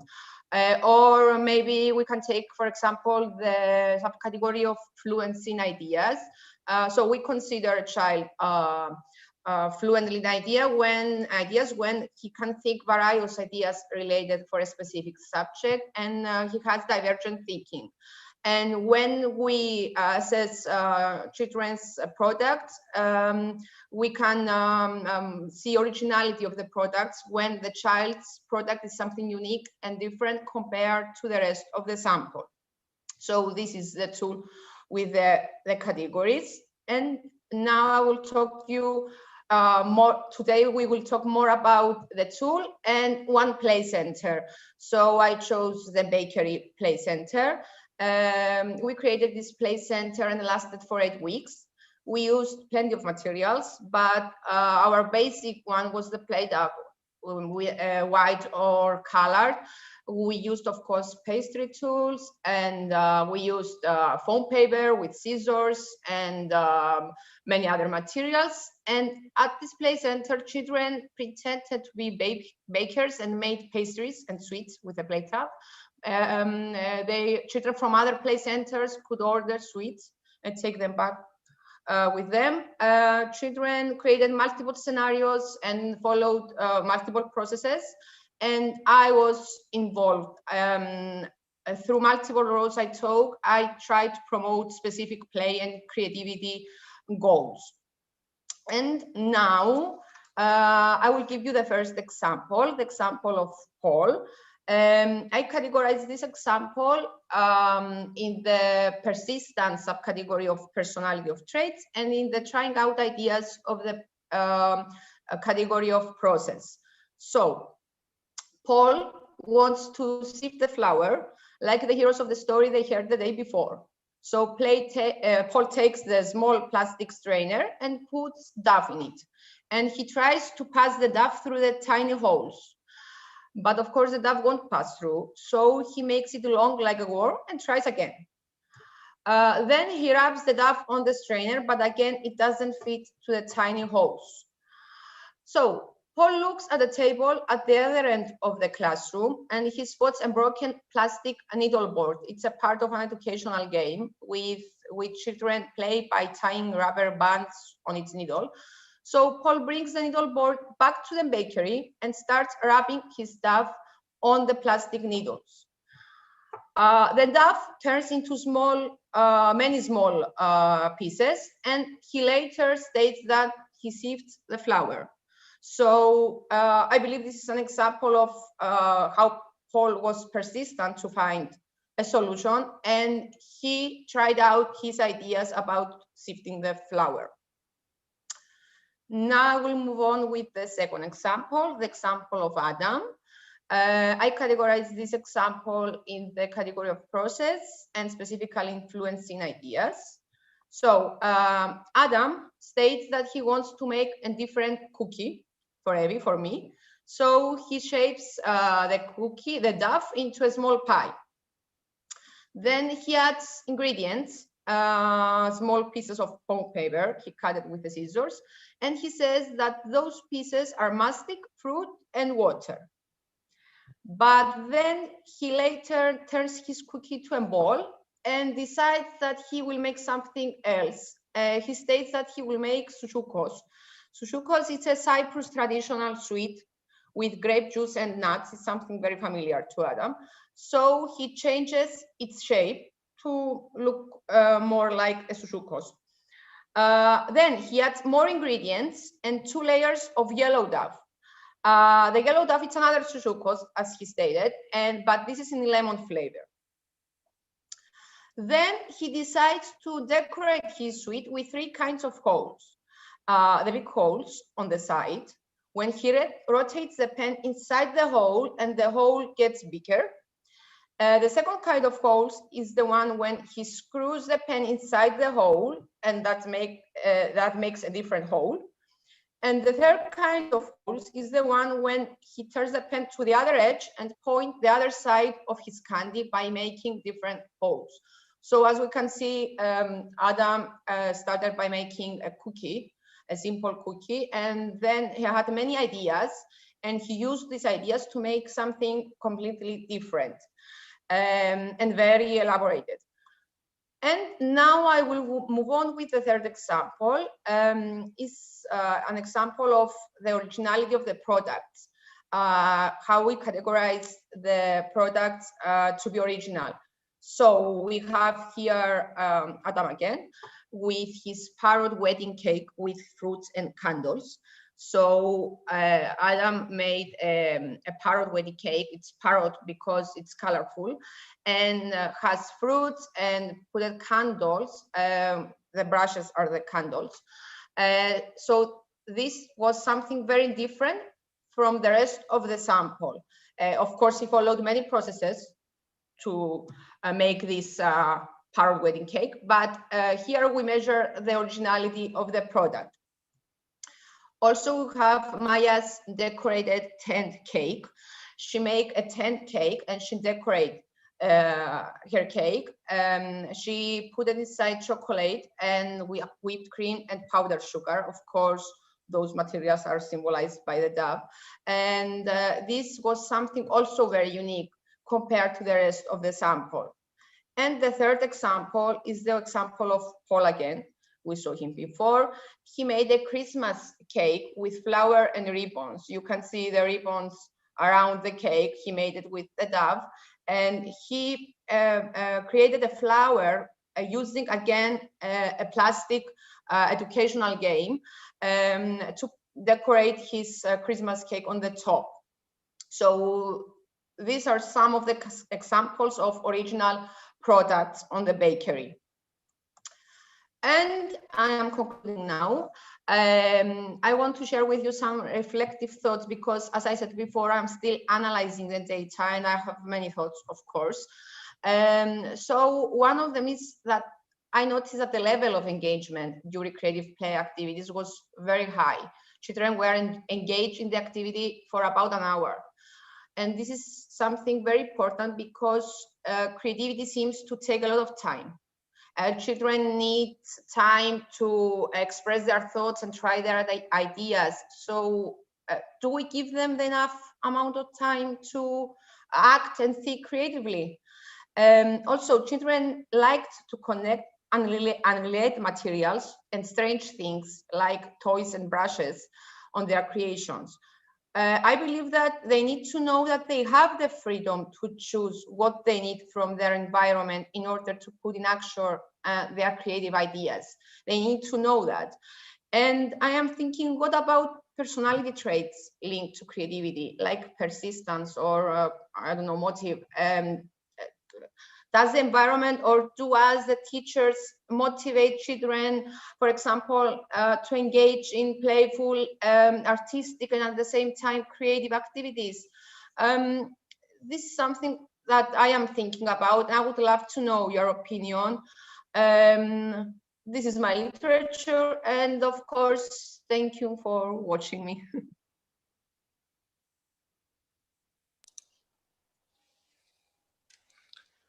Спасибо большое, Эви, Thank you за very much, Evie, for such an interesting analysis and for such great, interesting examples connected with the demonstration of creative approach towards play and the ability of using play in order to develop creativity. I hope that in the end, we'll be able to discuss the questions that we received. And now I want to give the floor to Maria Skristas-Bano. Maria, can you hear us? The presentation. Yes. И ее доклад будет посвящен And her presentation is dedicated to the following topic: play as an educational means in the democratic school in Greece and investigatory approach on current and future education. International conference, and I am going to present you the subject entitled Play as an Educational Means within the Implementation of the Democratic School in Greece, an investigatory approach on current and future educators.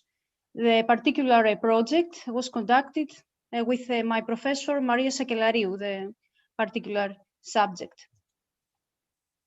First of all, I would like to give you some information about play according to the international literature. Play is the right of every child, a basic feature of children's development, and a means of providing equal learning and educating opportunities in the context of preschool and school education. The importance of play as an educational means is widely acknowledged, and for this reason, play cannot be absent as an educating and developing tool in a democratic school. According to democracy, people have to face other children and adults as equals with equal rights and obligations. However, the distribution of power and responsibilities is not always equal. It has been observed that most of the time, educators do not offer their students the opportunity to actively participate in the educational process, take responsibilities, and contribute to preschool learning environments. However, the active participation of all students in the educational process is considered necessary and it can be enhanced through play. In recent years, many studies have focused on play and its role in the educational process. In addition, several studies have focused on the contribution of various play categories to learning and development of preschool children. Despite the significance of play, the research data concerning the subject that are available in the Greek literacy are not enough regarding preschool and school education play as an educational means. The present study does contribute towards this direction. The purpose of the pilot study was to investigate the aspects of current and future educators, senior students' views about the importance and implementation of play as a teaching tool within the context of the educational process of a democratic kindergarten and the equal participation of children in the educational process based to play didactics. Our study is based on the following hypotheses. First, exploratory hypothesis. Present and future educators consider important the role of play throughout the educational process in a democratic school. Second, exploratory hypothesis. Present and future educators encourage their students to participate in the educational process based on play didactics. Third, exploratory hypothesis. Play is a means of assessing children's learning in a democratic school. And our last exploratory hypothesis, democratic values are promoted in kindergarten through play. In the study, which was conducted from December 2016 until March 2017, participated 66 kindergarten educators who had been working into state kindergartens and the region of Epirus, Greece, and 64 future kindergarten educators, senior undergraduate students at the Department of Early Childhood Pedagogy of the University of Ioannina. Both groups were selected by random sampling. The study was conducted with aid of a questionnaire constructed after an exhaustive review on the international literature and the Greek curriculum. The questionnaire is arranged into two sections, A, general information of the participant, and B, inquiries regarding play in the context of the kindergarten educational process. Presentation of the study results. How important is play throughout the educational process in a democratic school? The majority of educators and that of students replied that play holds a highly significant role in the educational process. From the Pearson He-squared test, a statistically significant difference seems to occur between the views of the students and the kindergarten educators. This differentiation concerns the large percentage of educators who deem play as extremely significant within the educational process compared to the 46.9% of students regarding such. Designing indoor and outdoor school play environment along with the children. The majority of educators answered that they rarely motivate children to actively participate in the designing of school play environment, indoor and outdoor, while the majority of future educators replied that their students would frequently take part in that designing. And from the Pearson He-squared test, a statistically significant difference occurs between the views of the participants. Evaluation of children's learning through play. The educators and their students who have undertaken further training on the value of play make assessments of their pupils' learning through play in a much higher amount than the educators and the students who have not undergone such training. This fact shows that the educators should be trained in order to learn how to use play as an assessment tool of students' learning and abilities. The promotion of democratic values in kindergarten through play. The majority of kindergarten educators utilizes most sociodramatic play in order to teach their students democratic values such as respect, freedom, equality, collectivity, teamwork, and justice, while the majority of prospective educators utilizes most the rule game. Concluding discussion. The data of our current studies stress out the importance of play within the educational process. The kindergarten educators, however, appear to be more appreciative compared to the university students towards the significance that play holds in the context of educational process by reason of their personal and experiential contact with play. Both current and prospective educators utilize various play categories in order to teach children the democratic values, and they consider play as an assessment tool of children's learning. Present kindergarten educators, albeit possessing educational experience, they seldom encourage children involved with the designing of outdoor and indoor play settings, while the prospective colleagues would frequently do so. The findings of our study are in accordance to similar ones recorded by other researchers who have established that play environments of numerous kindergarten facilities tend to be designed under an adult perspective, failing to cater for children's needs. It is nonetheless deemed as crucial that educators encourage children's engagement with such a designing, since it has been proven that participative approach comprises a key indicator of the educational quality and it contributes into a more profound integration of children into the educational process. Our study, the recommendations of our study are the following, the most important recommendations. Upgrading the role of play in the pedagogical process through curricula. Courses regarding the pedagogical value of play at the departments of education of the Greek universities. Utilization of play as a teaching tool. Promotion of democratic values through play. Educators retraining on play pedagogical utilization issues. Assessment of children's learning and development through play. In-depth study of the preschool curricula. Participatory planning of learning and play environments, democratic and participatory approach, education, and finally, respect of children's play initiatives, views, interests, and needs. I would like to inform you that we are going to accomplish our study and in other regions of Greece.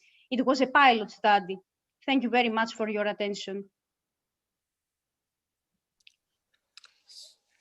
Спасибо большое. Thank you very much, Maria, for such an interesting report. I believe that there is a number of questions that we'll try to answer at the end of our session. And now I would like to give the floor to our last speaker, Margarita Gavrilova, who's representing the Department of Psychology of the Pedagogical University. Thank you. Good afternoon, everyone. We do a lot of research dedicated to different aspects that stimulate the development of preschool children. And we dedicate these studies to play activity. And today I would like to talk about the results of the study that we had, and it was dedicated to the studying the constraining control among kids. And we were studying those kind of playing activities that would help children to develop their skills and would help them to learn how to overcome these impulses. There are a lot of different approaches to play, and they're being studied depending on what are the aspects of it. For example, today we heard that there is an aspect called interaction between adults and children. This is really a very important aspect, because sometimes adults can ruin the game just because they want to introduce a lot of technical moments. They want to enrich the game and want children to learn something new during playing. But play is something very complicated, very difficult, and it works only when a child is actually interested in the play. And of course, it's needed and it's very important to help children, but it's very complicated. The process is very complicated and the skills are very difficult, and it needs to be developed in educators as well. There is also an interaction between kids. When kids are playing, they need to come to an agreement. They need to come up with an idea how the play will unfold. For example, they will complicate the scenario or what kind of decisions they will make during the play. And of course, all of this starts up the thinking process of children. At the same time, children are interacting with objects, with toys. This is a separate field, and we can study how children are interacting with this material world and how they see opportunities of using different objects. According to historical and cultural psychology, there is an idea that children can see something in objects, how children are able to pick up an object and to see them as playing object, to assign some significance. For example, they can take a cube. Jeff was talking about building blocks, and children can really build those blocks, and this will be a playing activity. But at the same time, children can see something completely different in these blocks. They can assign any meaning that they need at that point. And so this block, this cube can become a bus, a car, a human, some animal. And so everything is happening due to the fact that a child is in this playing state, in this situation where they can see different objects differently. So this environment and even this material environment that surrounds children is completely different. So we can study this aspect as well. Also, children accept different roles during their play. And again, cultural historical psychology, as I've already mentioned it, and I'm going to talk about it and come back to it quite often during my presentation. In this psychology, there is a scenario role play. This is a type of play where a child accepts some role, and at the same time, this role is connected to some plot. For example, we can see sometimes when kids come to other kids and they're saying, let's pretend like you're a doctor today, or let's do this, let's make this happen. So they're playing between themselves, but they act as an adult or they play adults. And this is a very fragile art to create this play in order to support children, not to ruin the play. And these roles help children to create their behavior according to the rules that are connected with these roles. Of course, there is a content of play. This enriches the way a child sees the world, and in this meeting, there's a special cultural phenomenon because children are playing some game. They're usually reflecting what they saw in the world, and so they're trying to build their play according to the rules that they're noticing in the world. And in this case, the content of play can also have an educational influence or effect, because through this place they can understand something that's happening in the world. For example, there is also play therapy during which children are being helped to solve different problems, cope with different issues. maybe help them get rid of some anxieties.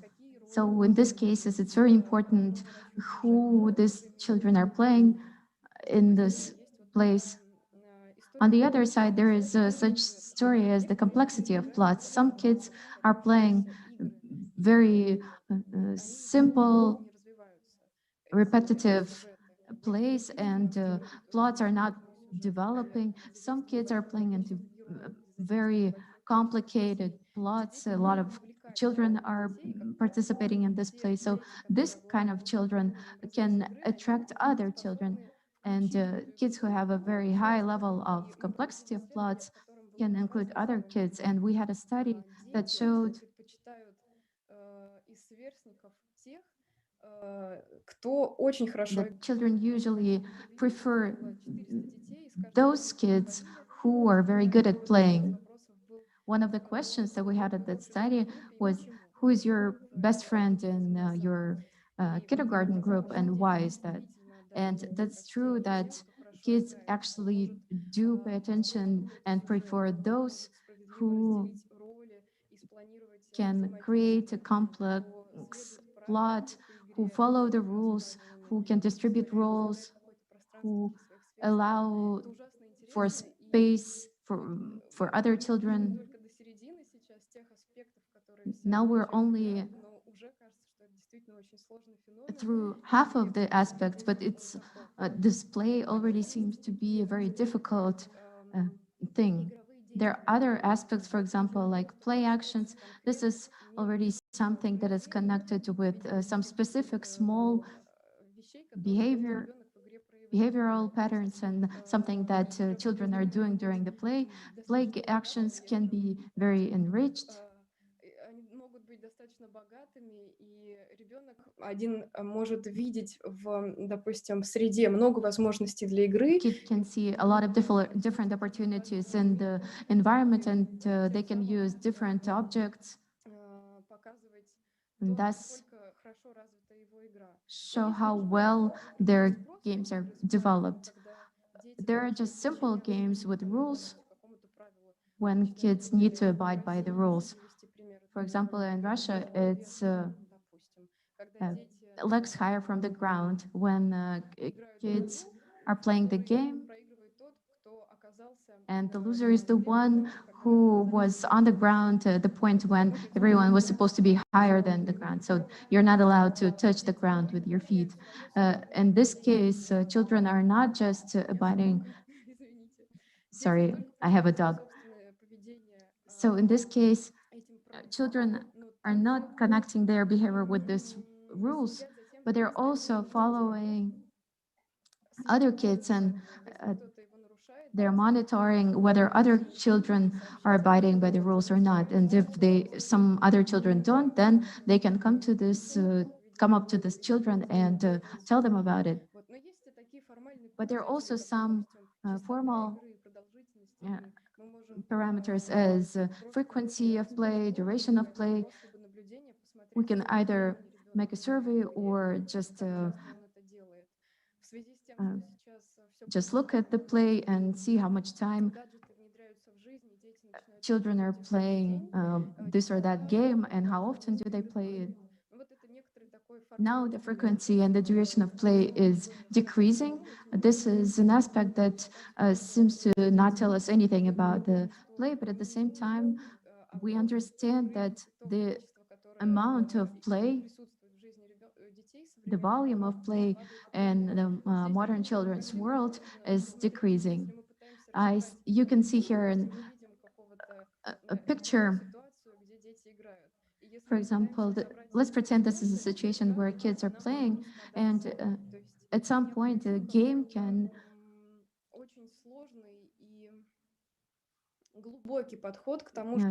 break down, and in this case we need an overall approach in order to see what is played. And in this case, within the cultural historical psychology, there are some methods they have a great potential, and now we're trying to adapt it to the modern world, and we're trying to find as many opportunities as possible in order to use Vygotsky studies and his successors in the modern world. And Lev Vygotsky believed that play has three key characteristics.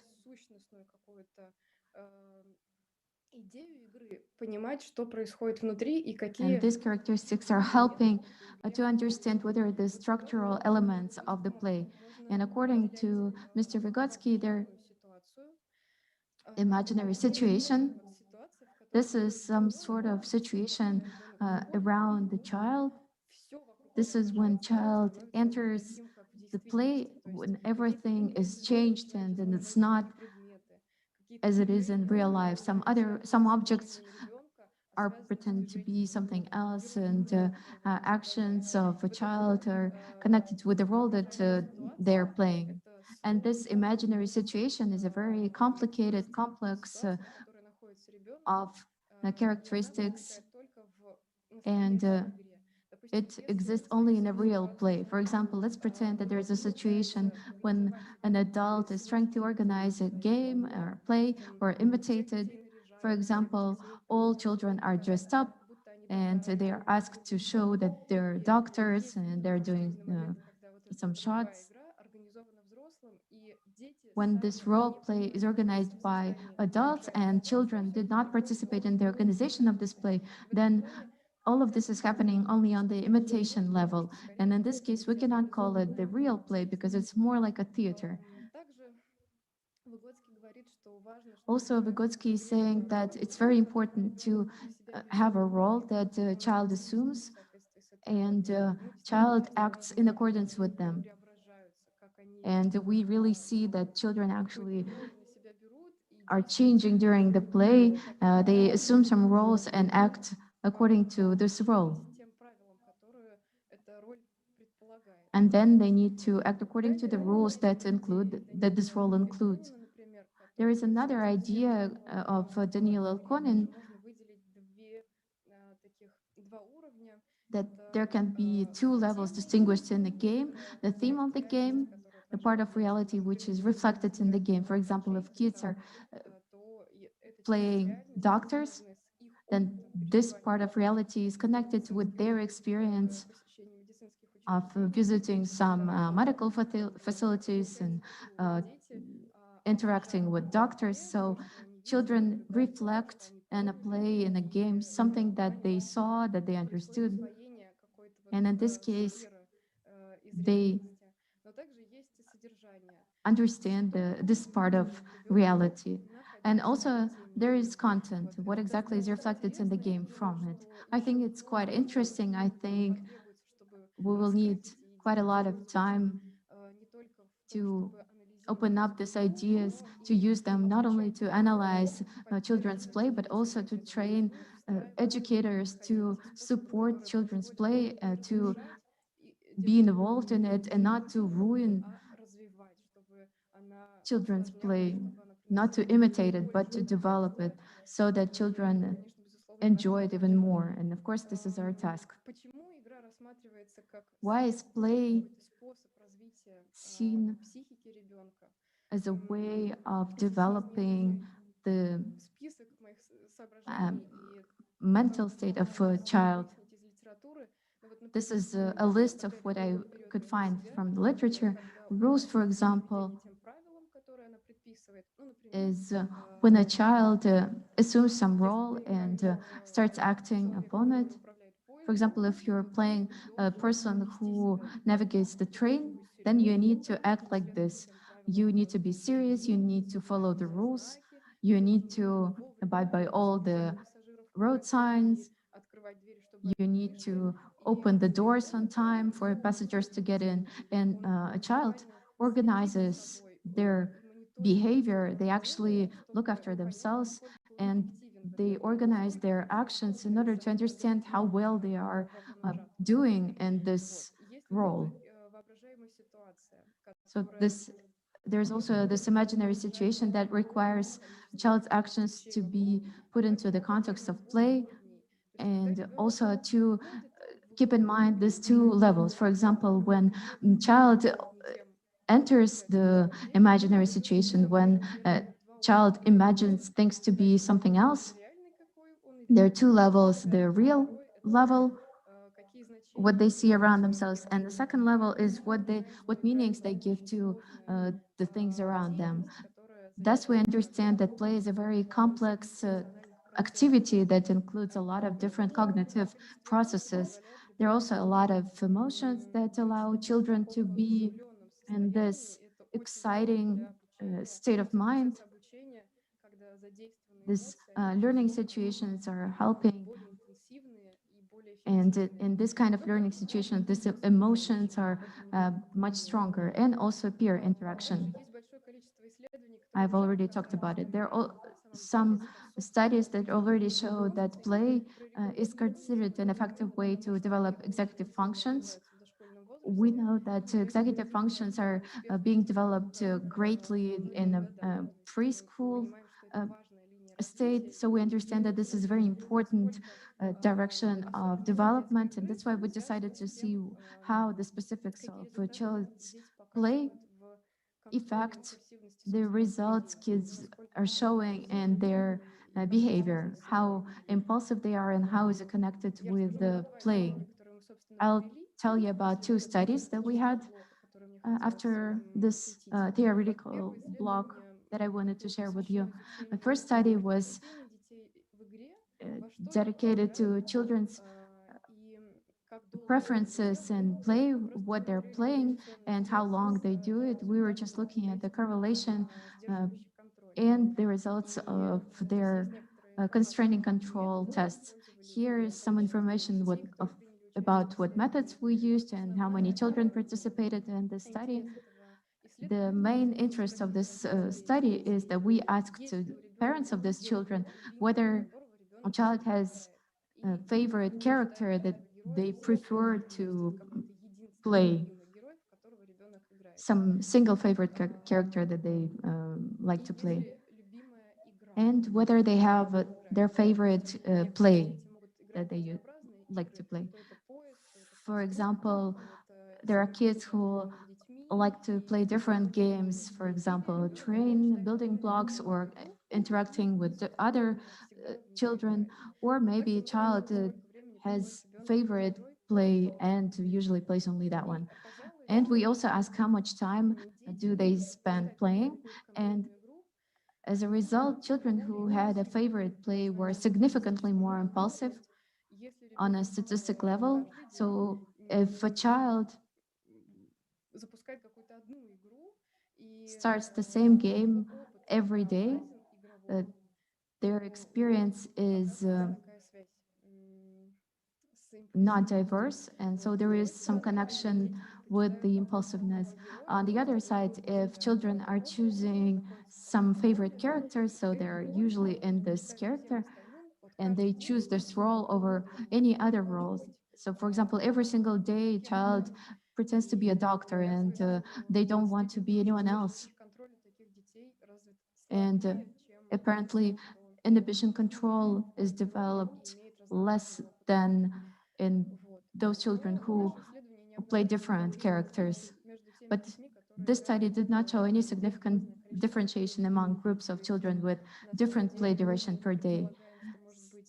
So we are assuming that maybe the content and the play experience is more important for the inhibition control development other than time spent on play. In conclusion to this part of the presentation, I would like to say that we really found that the diversity of playing experience and those emotions that children are going through during the playing activity positively affect the inhibitory control. And in this case, ideas of structural play analysis suggested by Vygotsky are even more interested because we understand that there are some lines of play and some aspects that are more connected with children's features than others. Of course, we still have a lot to study, but we can presuppose right now that we can plan some educational programs or some training for pedagogues that would include the knowledges about using those aspects of play that help with children's development more and more. So we could provide some scientifically based information for teachers and base our programs on that, because there actually are a lot of things in play, and it's hard to say what is the first thing that teachers need to support. On the other side, we have another project where we study how different types of play affect emotional features of children. We have a lot of video materials where we can see that in different games, there are options where adults are ruling over children, kind of like a theatrical play. There are also experiments where children come up with the play themselves and they control the play themselves. And so we have different materials, video materials from this experiment, and we're developing together with Nikolai, Alexander Viraksa, Alexander Veresov, and other colleagues. We're creating now a matrix that would allow to structurize, analyze play, and find out as many aspects as possible that are connected with the inhibitory control and behavior of children. I think this is very interesting material, and we will share it with you when we'll have enough material. And now I will talk about a second study. I'm almost done. This study was dedicated to us observing children to see how they were playing, because on cultural historical psychology, there are several levels of play. Looking at children, how they're playing, we can see how rich their game is, whether children are showing a high or low level of play development.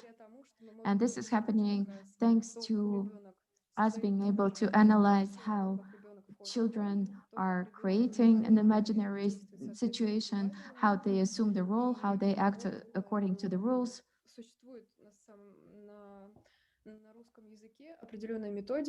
There's a special method in Russian language that allows to evaluate this level of play development. This is true that some children actually have very simple games, but some other kids have very complicated, very rich games.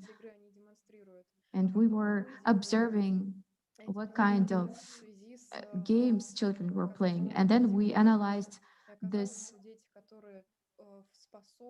games and compared them with the level of development. And so it appeared so that those games where we have a difficult plot, complicated situation, where children interact with peers, when they include more and more people, when there are a lot of different roles and there is an organizational activity, these kids are showing higher results in cognitive development. We understand that there is, of course, a connection. The kids who can do something better can do other things also better. Not long ago, we had an experiment to find out some effect of the play's influence on the connection. But for now, I can only talk about the connection. It's positive between cognitive results of children and the difficulty level of their plays.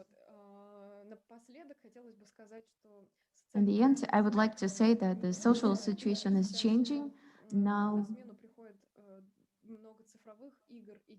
in turn, we have a lot of digital games, and kids play on different gadgets quite often. And I would like to show what is the connection between three groups of adults. Unfortunately, on the graph, you can see Russian text, but first one is educators, second is parents, and third is great parents, grandmas and grandpas. And here you can see that educators actually value traditional play, the real play, more than parents and grandparents. Grandparents are usually speaking negatively about the digital place, and they're saying that children need to have real interaction with real objects.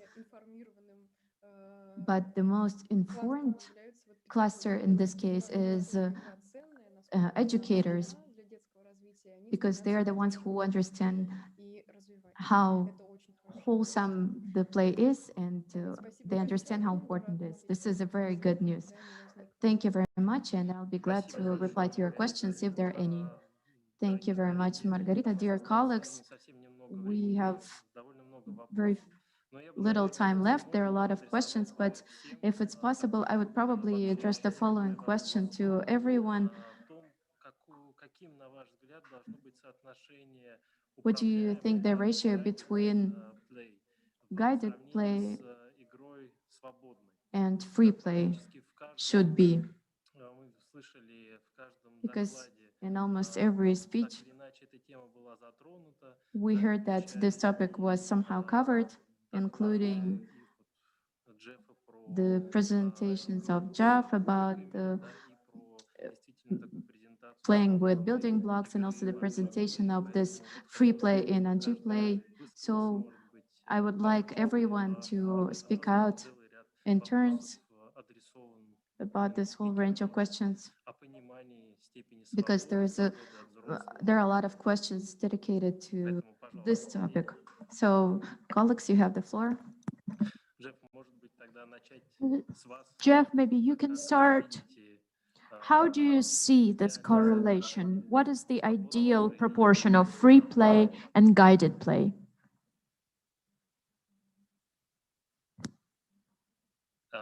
Jeff, do you hear the... Jeff, can you hear the translation? You haven't switched to translation.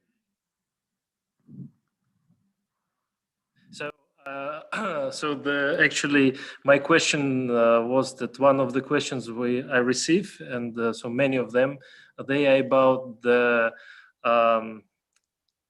guided play and free play. How do they, from your point of view, should be interconnected, or should we switch more to free play, or we should be following Vygotsky, the idea that adults should guide the development and in this way be involved in play? So this is the question to each of the speakers. How do you think it should be now? What, depending on the ideas you would like to express. So Jeff, if you don't mind to be the first. Yes. There. Can you hear me? Oh, yes. Great. Okay. This is a critical question, I know, and you can hear that there are differences of viewpoint even on the panel here. My feeling, I think long ago I would have answered that we should just stay out of the way when children are playing, that play in and of itself provides all children really need. Over time, though, I've come around quite a bit. I mean, part of it is the research that's been done on teacher-child interactions, some of which we've done ourselves. I think what's influenced me too are a couple of studies that we have done. One in our center looked at the kind of the play interactions of children on the with autism spectrum disorder who simply don't play. In fact, really need guidance in terms of establishing joint attention and so on. And the other one, we did we've done one study, but then a second one is underway in which we've looked at children who do not speak English as their home language, that are low proficiency in English. In English-speaking classrooms, and what we found is the only real social interaction and play that the children we looked at engaged in involved teachers, kind of facilitating conversation, guiding, and so on. So I think the answer to the question is, on the one hand, you want to respect children's self-guided play, but on the other hand, is there something called, as Elena Bedrova would refer to it, mature play or higher quality play, more complex play, more beneficial play? And if so, then how do we facilitate that? And so I kind of come down on the side of, I think a teacher does have a role in a classroom for that. Thank you, Jeff.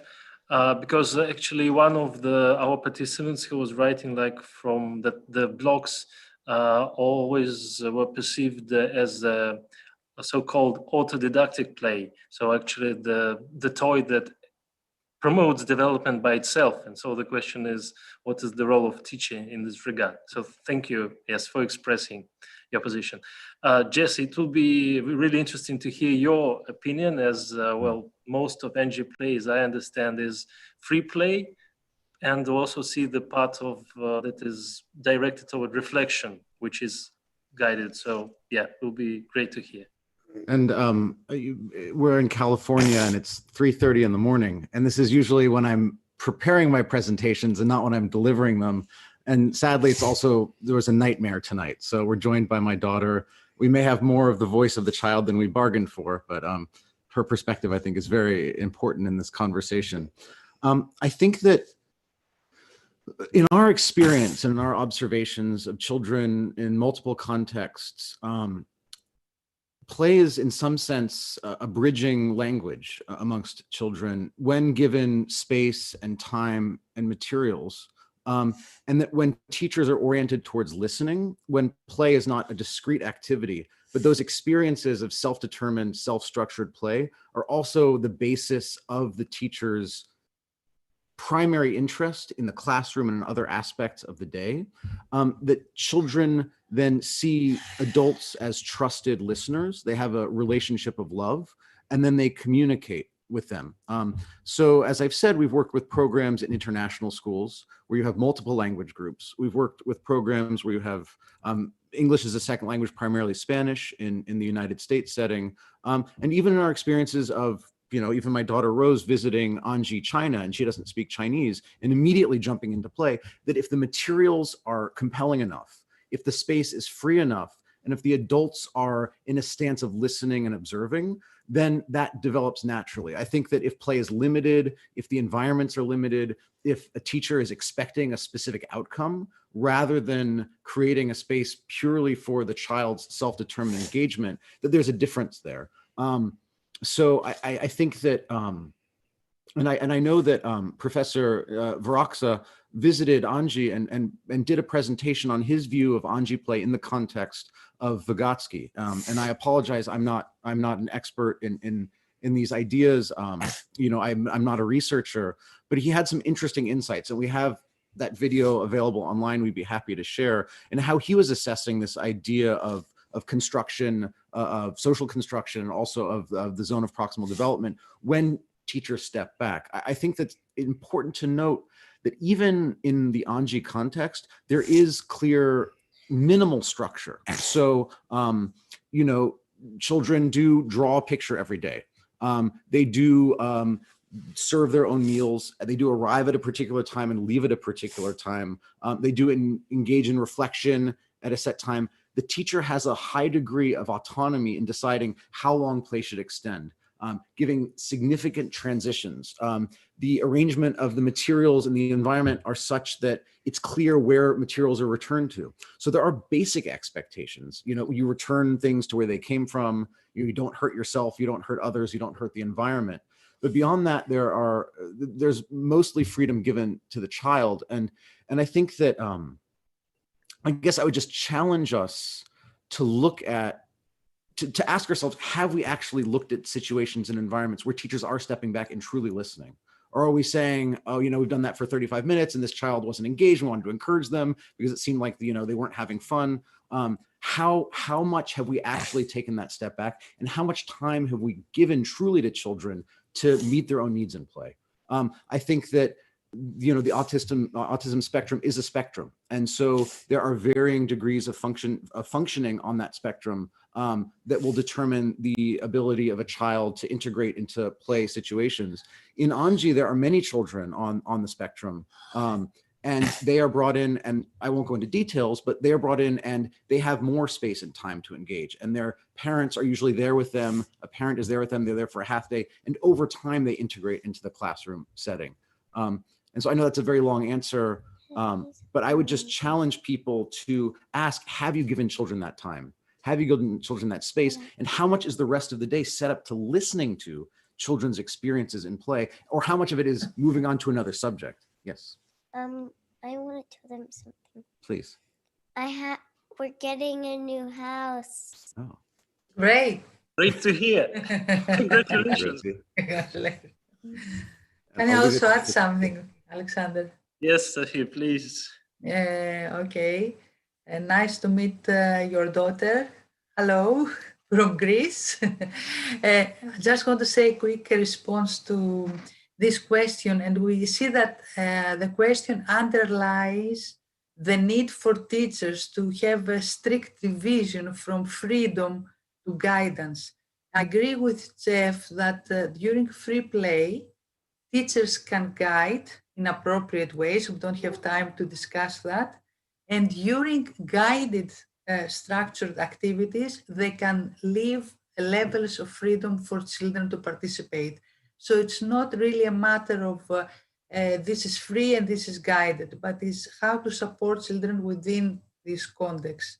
And I would also like to say that I agree also with Jeff that what we should educate teachers to do more is to observe, document, and learn from this observation and reflect upon this in order for them to make informed choices, research-informed choices, research as teacher researchers, I mean.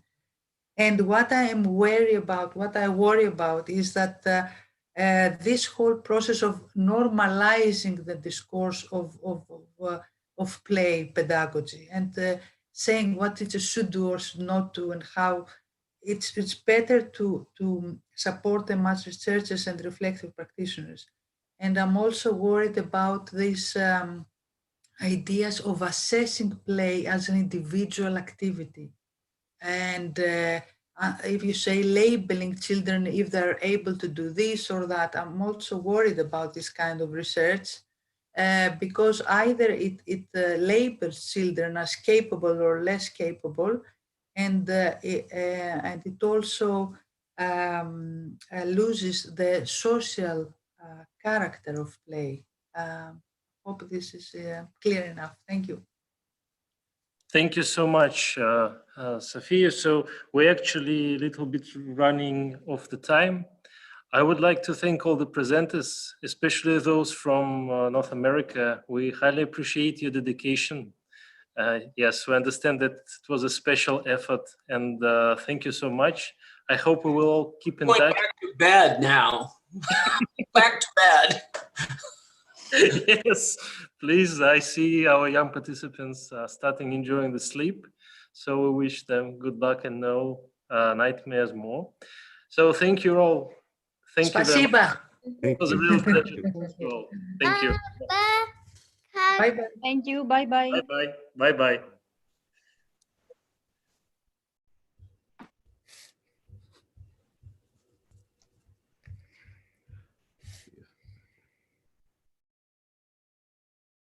Меняется мир, меняются технологии, методы и инструменты профессиональной ориентации. Мировой вектор в настоящее время нацелен на раннее формирование профориентации у подрастающего поколения. Проводятся чемпионаты WorldSkills среди детей и подростков. Создаются целые города профессий KidSpace, дающие детям возможность почувствовать себя взрослыми. Ранее профессиональная ориентация позволяет не только расширять представление о мире труда и различных профессиях, но и развивает те навыки, которые необходимы ребенку именно сегодня, и знакомит с теми умениями, которые смогут пригодиться подрастающему человеку в будущем. Вот уже второй год в нашем детском саду реализуется инновационная площадка по теме воспитания ценностного отношения к труду через реализацию технологии Марии Крулихт «Дошкольник и рукотворный мир». Для эффективной работы инновационной деятельности была создана творческая группа инициативных и креативных педагогов.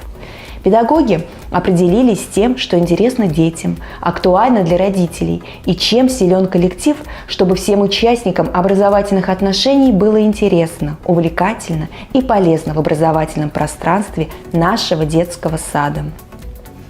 Целью инновационного проекта является создание условий в дошкольном учреждении для воспитания у дошкольников ценностного отношения к предметному миру через представление о предмете посредством различных форм совместной деятельности взрослых и детей. Для достижения поставленной цели мы выбрали метод проектов. Творческая группа разработала специальные проекты, рассчитанные на детей, максимально приближенные к реальности профессий. Выбор технологии Марии Крулихт обусловлен тем, что главным направлением данной технологии является целостное развитие ребенка как субъекта деятельности, содействие становлению самостоятельности. Результаты наших идей мы публикуем на страничках нашей собственной газеты «Рукотворный мир». Диагностика знаний детей о труде взрослых проводилась на основе методики Марии Крулихт «Рукотворный мир». Анализируя результаты этого исследования, можно сделать общий вывод, что у детей уровень сформированности, трудолюбия и отношения к труду проявляется на среднем уровне. Для плодотворного функционирования инновационной деятельности, улучшения трудовых способностей детей необходима соответствующая образовательная среда. В результате из рекреации заработал дополнительный кабинет. Рабочий цех «Рукотворный мир». Теперь у нас оборудовано 5 мастерских: швейное дело, гончарное мастерство, строительное дело, пирография, плотничество.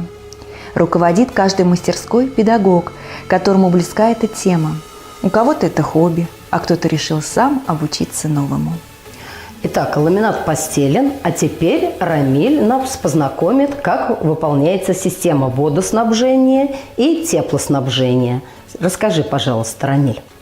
На кухне мы установим систему водоснабжения и систему отопления. Система водоснабжения нужна, чтобы мыть руки и посуду. Она состоит из труб, уголков и вентиля. Система теплоснабжения нужна, чтобы было тепло. Она состоит из труб, уголков, вентиля и батареи.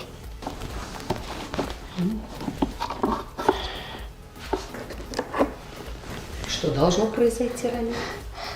Должна вода попасть в миску.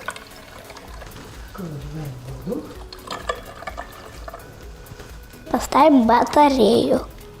Работая с деревом, мы познакомились с ножовкой, наждачной бумагой, стамеской. Для того, чтобы сделать игрушку, нам надо сделать рисунок. Сначала мы отпилили нужные нам детали.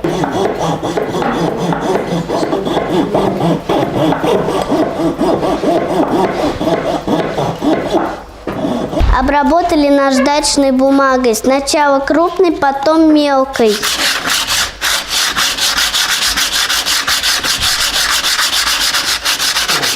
С помощью болтов и гаек скрепили детали и получились машинки.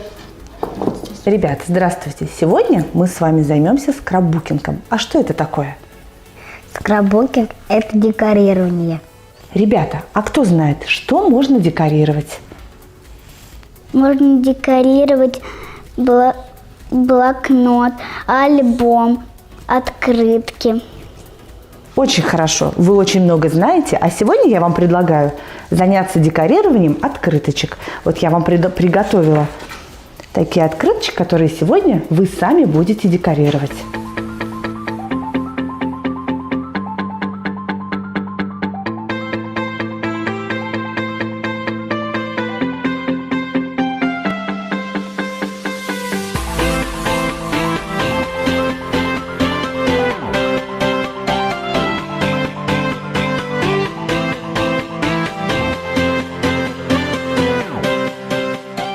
Можно поставить трафарет, взять красивый листочек, нажать на него, и у нас получится фигурка.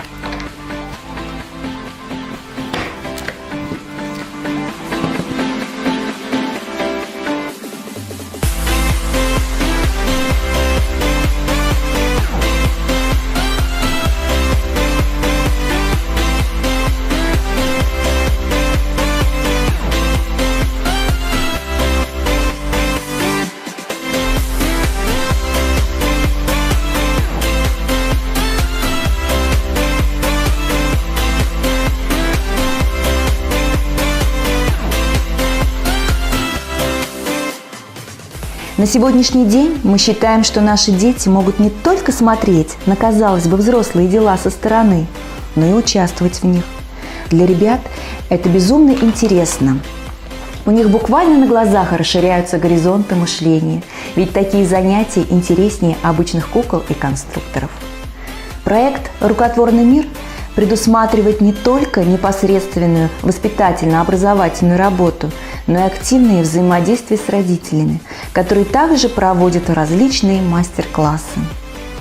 Сейчас у нас немало достижений и успешно реализованных проектов, но еще больше нам предстоит сделать. Поэтому наш коллектив находится в режиме постоянного поиска интересных решений и проектов.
Доброе утро, друзья, говорит Владикавказ.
Okay. Okay, I think. Okay, well, let's find out. So we are online now, and we will start. Уважаемые коллеги, Ladies and gentlemen, distinguished colleagues, we are starting our next session. And the next session is very interesting on the one hand, but on the other hand, we realize that we have a lot of responsibility here. And this session will be dedicated to play. But what can be more serious than play, right? And this session, I believe that we need to dedicate this session to too many important aspects. And this is something that's very important, not only for me, but for the whole preschool community. And I believe this is important for both Russia and other countries. Unfortunately, this year, we can see we have lost some of our distinguished colleagues. And these are the colleagues that contributed a lot into the understanding of play and into developing this concept. They have done a lot of research, a lot of methodological work, and unfortunately, Ms. Yelena Olegovna and Yelena Evgenievna are not with us today. But I believe that we need to, on the one hand, make some conclusions based on their work, and on the other hand, we need to understand the future prospects of development. And today we have invited their students, and we invited those who specialize in play, and we'll try to understand, or we'll try to define what play is. I'm very happy that everyone who we invited was able to come today. And before giving the floor to Ms. Yakshina, I would like to introduce the first two speakers. These are Ellis Singer and Dorian Dehaan. They are professors at Utrecht University. Ellis Singer is also a professor at the University of Amsterdam. And I believe that all the Russian participants know them from their book, from the wonderful book about play that Mozaika Synthos published last year. I don't want to try to translate the name because we discussed it for a very long time. This is a wonderful book, and we are wondering which book by these authors we want to translate next. And it's very important for us that Ellie and Dorian came here today. Because on the one hand, the Netherlands is the country that where Hosenko comes from. This is the first person who defined game and who started talking about game. And it's thanks to him that game and play is discussed so much. And also, Ellie and Dorian represent the Dutch culture, the Dutch school of play. And they also connected with the name of Bertrand Urso. And that's why they also know a lot about Vygotsky. And we can see that all of this research is at the crossroads of history and culture, and this makes it even more interesting. So, Ellie, you're welcome. I give the floor to you. Okay. What should I do now? Sorry. Share your screen. Yeah. Okay. And start. And then start the. Even kijken hoor. Sorry. And just yeah. Okay. Here we are. Yeah. Perfect. Yeah. You got it. Yeah. Yeah. Okay, thank you, Igor, for introducing me and our work, and especially thanking you for inviting us to come to this symposium and to share some of my research with you on play in early childhood. As you can see from the title, I choose to discuss a study in agricultural child centers. I can imagine that teachers working in Moscow or in other huge big cities in Russia are thinking, okay, childcare centers in a farm, what do I have to do with that? That's too far from our daily practice. Why should she talk about it? Why is this interesting? Now, I hope to convince you that we can learn a lot from observing children in different cultural contexts, because in different contexts they show different behavior, and we can learn from that also related to play. So that's my first goal when we look at cultural historical theory, is that children's learning and development are consequences of meaningful interactions in societal practices. So they are embedded in a culture. In different cultural contexts, the role of adults in children's play and learning is different. The goal of this presentation is to rethink the role of adult models in participative learning in early childhood. Children's behavior in agricultural child centers provides important insights into children's motives for learning and playing. I'm focused on the adult models and also on the motives of children to learn.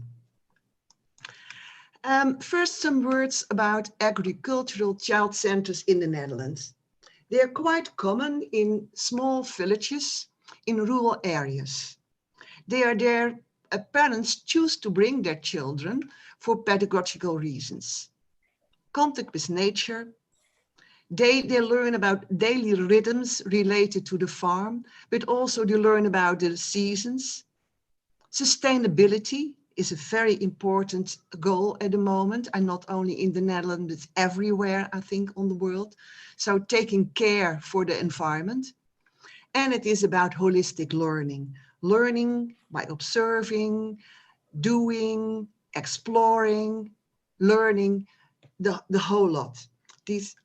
But the agricultural childcare centers, they offer early education for children from 0 till 4 years old. And they also offer after school care. That's bigger children. Here you see the children walking. Farming is in these institutions the main source of income. So it's mainly about cows or growing vegetables or whatever. And most farmers don't have a pedagogical training. But the teachers are qualified teachers and meet the standards of the Dutch regulations. A source of inspiration for our research was the cultural historical theory and research of Barbara Rogoff. Maybe you read about her. She started to study in the 80s non-industrialized cultures. And Rogoff said, we need to study how children participate in the community. We shouldn't focus on the isolated child or the isolated teacher-child relation, but when you look in the cultural context, you can see what's meaningful for the children. She also found that guided participation of children in adult activity is one of the most important forms of learning in non-industrialized cultures. Guided participation provides guidance, support, direction, and challenge, and even impetus for development. Rogoff, in non-industrialized rural environments, you can see it on the picture. I made it in somewhere in Africa. You can see that the small child is helping the mother to wash. At least from the perspective of the child, she is helping her mother. I don't know. And the mother is learning while working on the washing, she's learning the child how to do it. So they are cooperating within a cultural system. Adults facilitate children's participative learning, and children are actors, involved actors.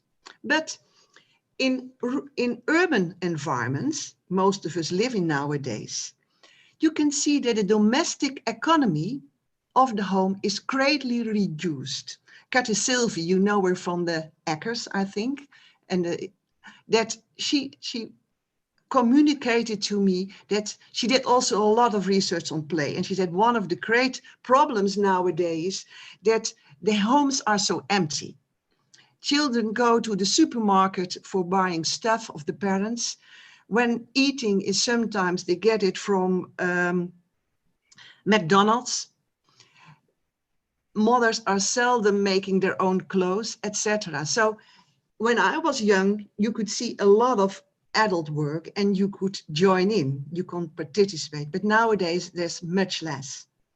That can be that children are deprived of adult models that are engaged in work activities and the opportunities for participative learning to become valuable members of their own peer group and in the family. And a special problem for child centers is, if you look at child centers, they often separated from the adult work. There are walls and the children are playing in a special isolated space to grow up. So it's hard for them to be in contact with the outer world. Now, the study on play and learning in agricultural child centers, I want to tell you something about that. What we observed was children are eager to be involved in daily farm work. They are eager observers, interested in explanation of the farmer and the teachers. The farmer, for most of the children, was their hero. And we found there were thin lines between pretend play, imitations that are, from the perspective of the child, work, participative learning during work, and also sometimes these are also moments of physical play. And there was a lot of reflection, talking, and also representation of their experiences. I will explore it a little bit with some let's see, can I get it? No, okay, I can't see my own sheet. Can I? Nou goed.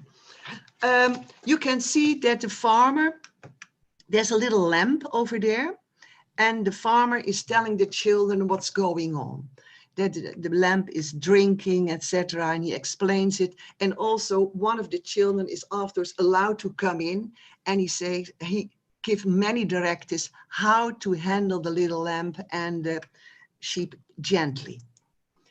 There was a lot of imitative and participative learning. That is, they were with the how can I get it out? So, oh yeah, good. Transporting hay and straw by the wheelbars, feeding and observing cows. And you can see also that the teacher with the smaller children or children who are a little bit shy, they were sitting there and telling what they saw and helping them to touch them.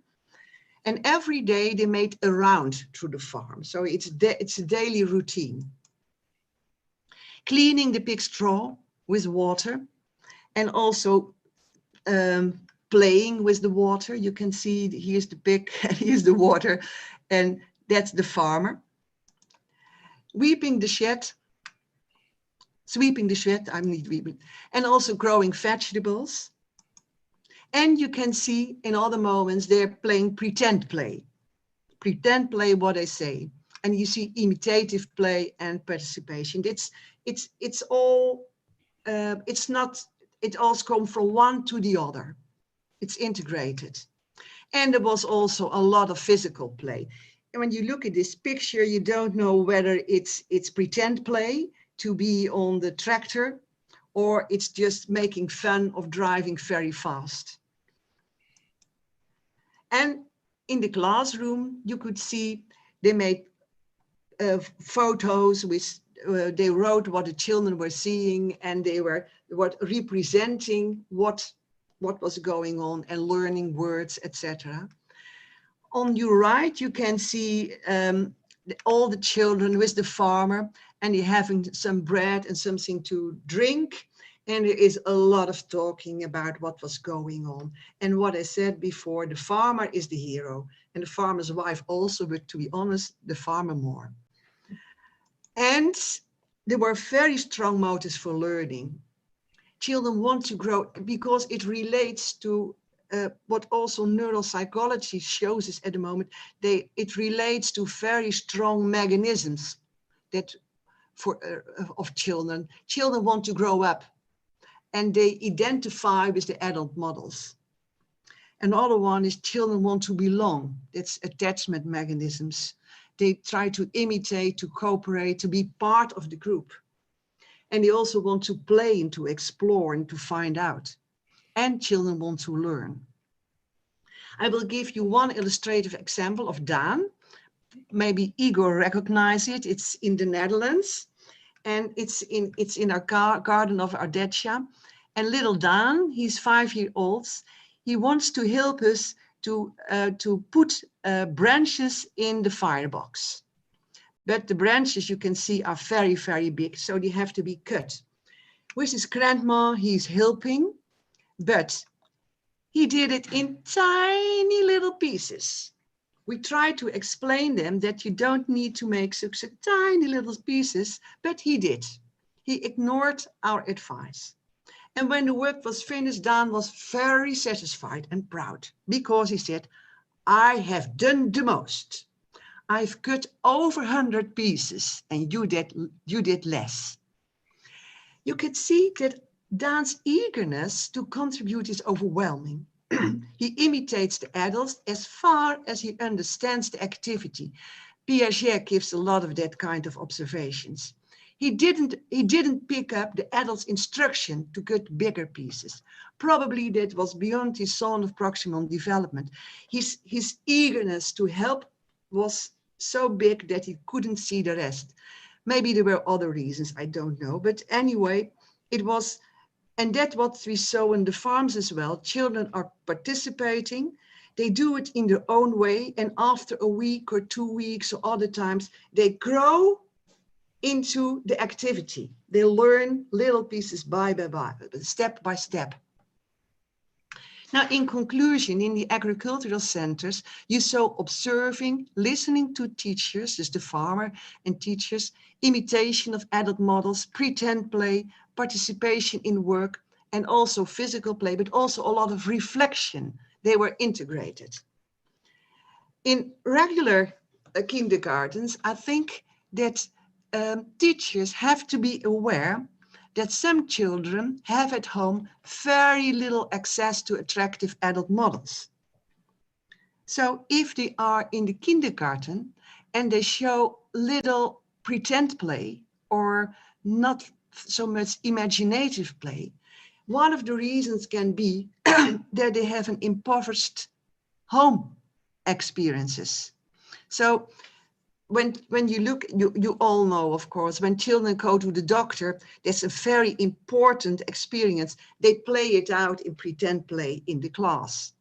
But when there is, most of the time, the television is on, children have less experience to work out. So their pretend play can be impoverished as a result. So it's important to look for opportunities to open the doors for the broader cultural community. And that can be, of course, the good contact with the parents, ask them what is happening at home, what are they doing, but also provide attractive models to be imitated and for pretend play. Give children the opportunity to have important experiences and play with it. So if you look at, and if you look around, you can see a lot of opportunities. When you look at the left, you can see a bike. It's probably typical Dutch. And you see the children, and so they are going out to a place in the park where whatever, and playing there, learning there, looking at little animals or whatever. But also in the school, you can see that children can contribute because the children often want to contribute. You can doing the dishes. If you are familiar with the work of Montessori, for instance, he already worked on that. That's so important for children to contribute. You see a lot of cleaning up in the Dutch centers, and children can do it. It's not work in a very disciplined way. It's imitating, it's playing, it's working, it's sometimes pretend, sometimes participating. It's in that gentle way, and they learn a lot. But also in Dutch centers, you have often mixed age groups. You have babies, toddlers, and preschoolers. And you see that the preschoolers love to be engaged in taking care of the little ones. So there are many, many ways if you look around. If you look at the principles that children want to participate, that children are very interested in adult models, and you give them space to explore, to have nice moments of pretend play, of talking, of reflection on what they see, you can have a very rich environment and enrich the environment of children who don't have that rich environment at home. I think I'm through my stuff, Anna. Thanks for your time. And maybe afterwards there can be questions to be asked, or? Dear Ellie, thank you for your presentation. Timing is ideal and absolutely amazing, and so inspiring was your research about this agricultural child center. It helps us to realize and to see these important aspects and to think how we can use these insights in city kindergartens. And after all the reports, we will have times for discussion. I see that there are some questions in our chat. I will read them to all participants after in the end of our symposium. And now I'm glad to introduce Dorian DeHaan. She's also an author of this inspiring book about play.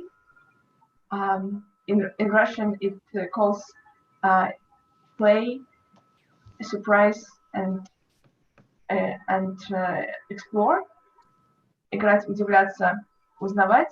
And Dorian will tell us about a very important aspect in pretend play, meta-communication, and how it can be an instrument for an adult for supporting play. Please, Dorian, the floor is yours.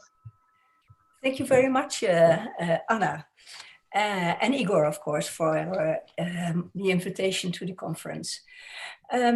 I want to tell you something about our research about meta-communication in pretend play. And the question, of course, is meta-communication a tool for teachers? Oh, sorry, I go too fast.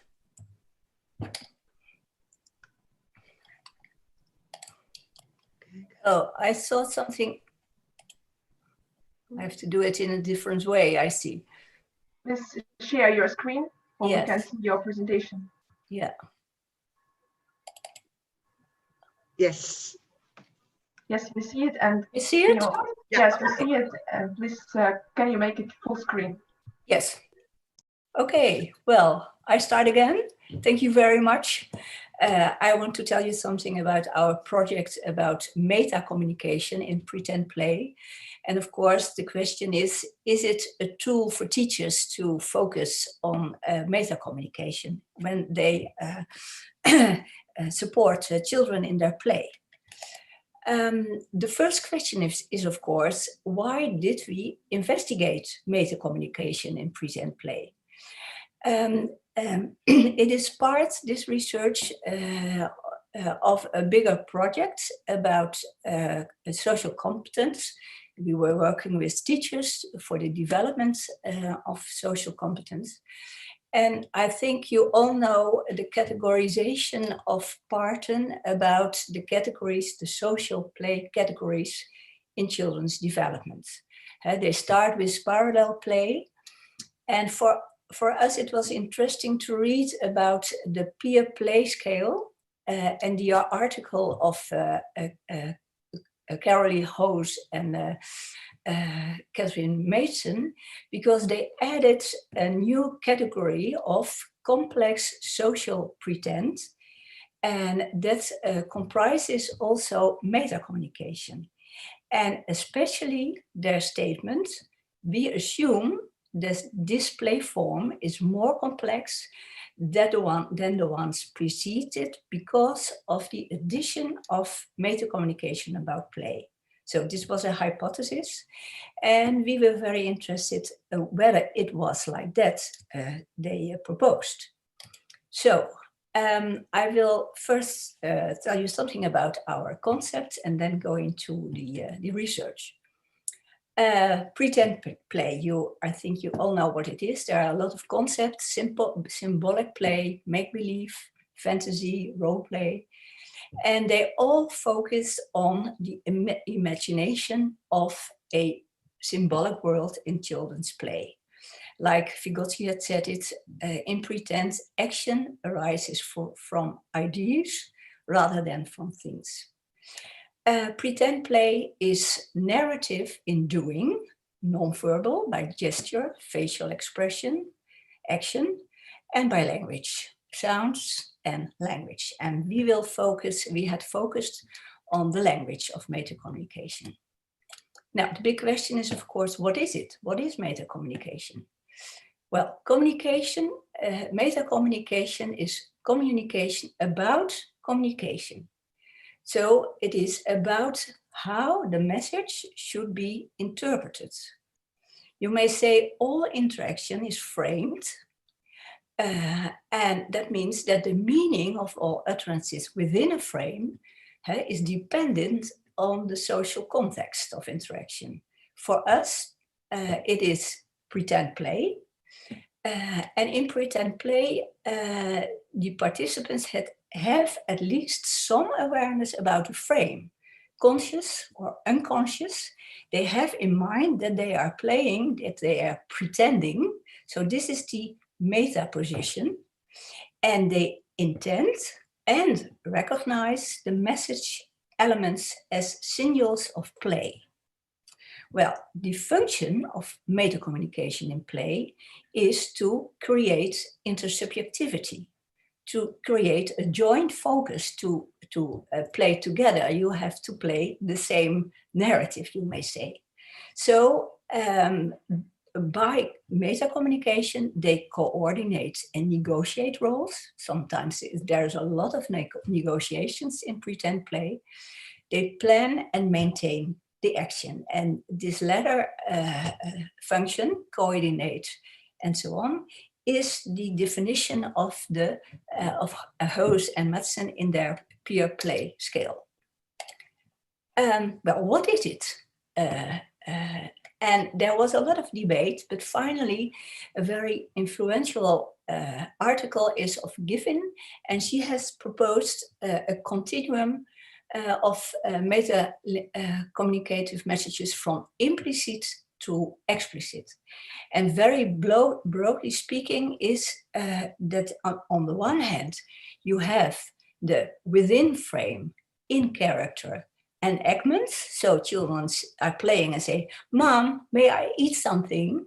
Or they introduce a role within frame and say, "Hello, sister." So they label, as it were, the role of the other child, or they underscore the action. This is a bit more explicit. For example, when they are washing, they say, "Wash, wash, wash, wash, wash." And more out of frame are utterances like, "We were going to wash the baby." So they prompt the action, or negotiate roles. "I was the mother, you was the daughter." And they often use past tense, "I was," for example. They explain objects. When they're playing with a block, they say, "Because this is the roof." situations, you are dead now, or evaluation, this is fun. And the most explicit message is, shall we pretend, and then they label their activity, shall we pretend that you were the nurse? So this is the concept of meta-communication. I hope it's clear to you. And of course, the complexity. What is complex cooperation? Well, I said before, a narrative, pretend play is a narrative in doing. So when you are talking about the complexity, it's important that children build up a narrative together. And together is also the most important thing of social complexity. They have to be involved with the other. So in your introduction to this symposium, you have written it's important that the child is seeing and understanding the playmate, and this is exactly what we mean with social complexity. So the question was of the research, what is the role of meta-communication in pretend play? And we had 2 schools involved in the research, 24 children. We had migrant children's school in Rotterdam, in a big city, and the other one was monocultural in the north part of the Netherlands.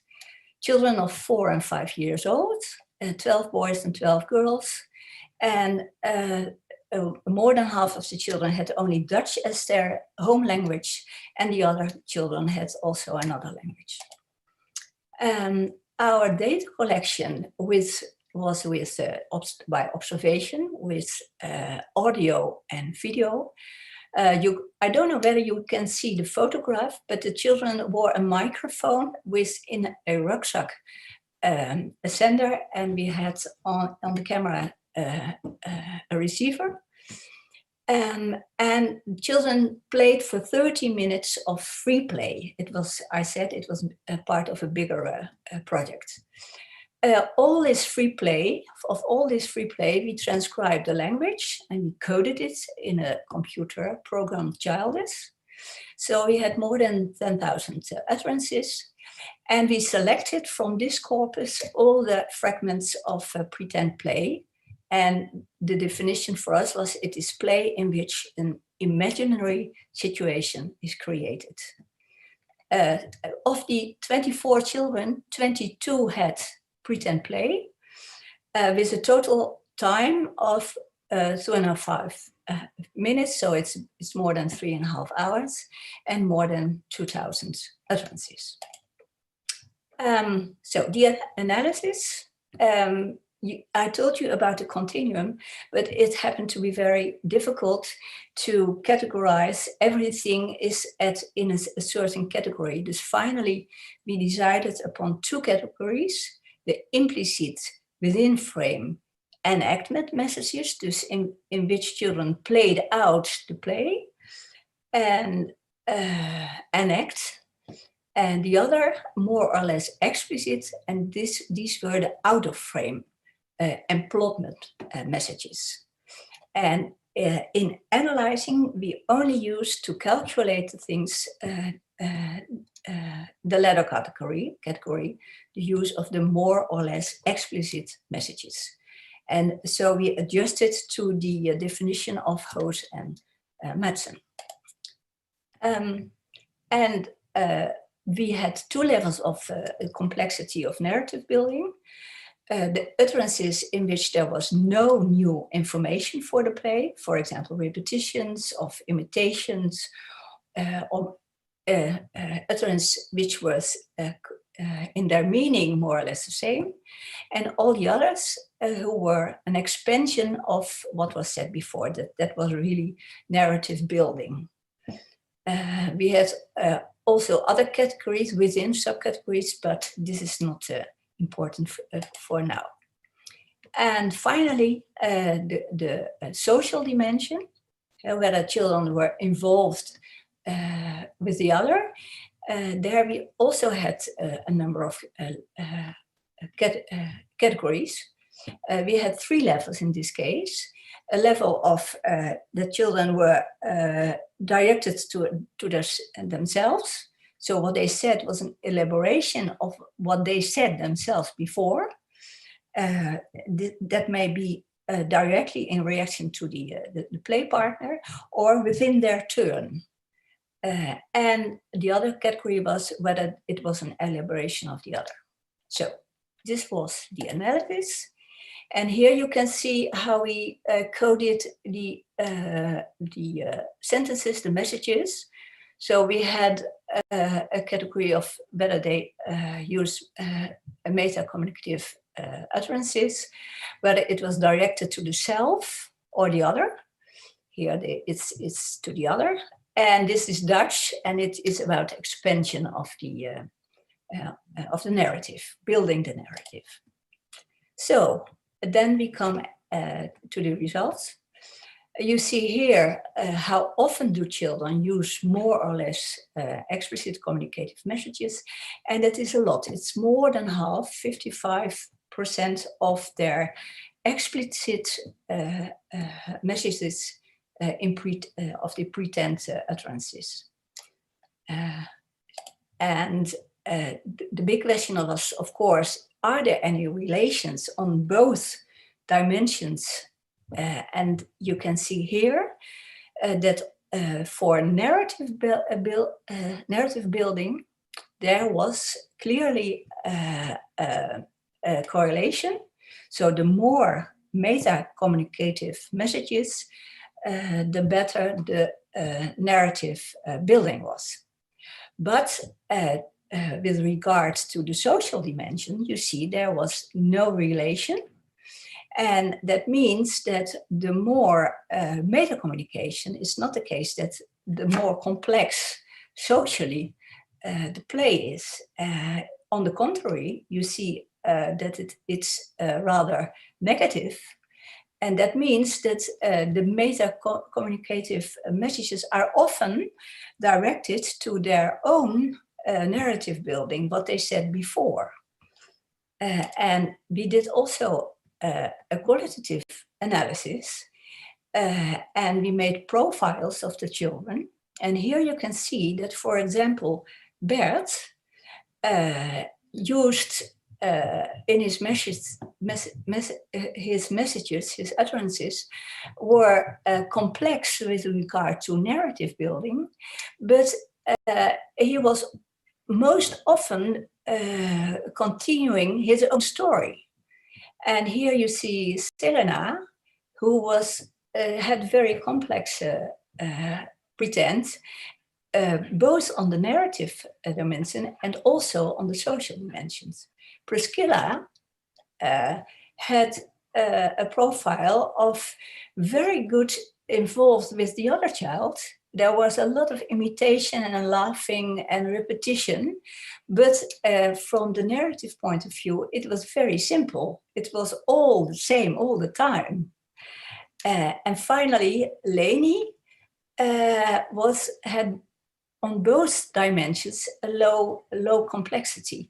She was repeating herself all the time with the same kind of messages. So you can see here that it's important to look very good what children are doing. And of course, this was our goal first, to see what children themselves were doing. Here you see another picture of Bert. 3/4 of what he said was building on his own narrative.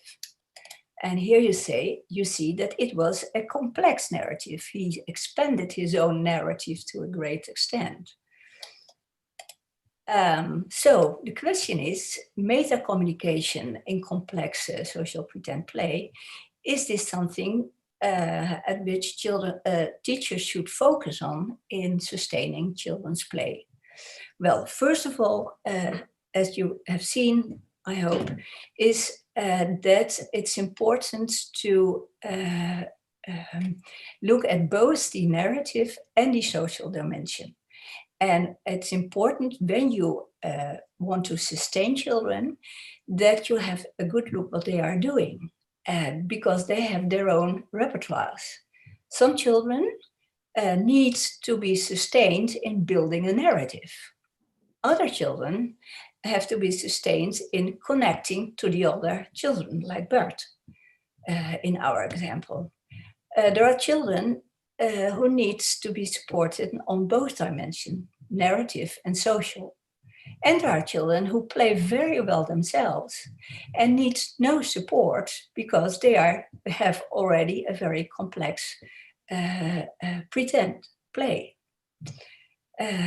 So this means that it's very important from the point of view of sustaining play that the teacher is flexible and sensitive to what children are doing. And of course, you recognize here the concept of zone of proximal development of Vygotsky. So what should you do when you elaborate children's repertoires?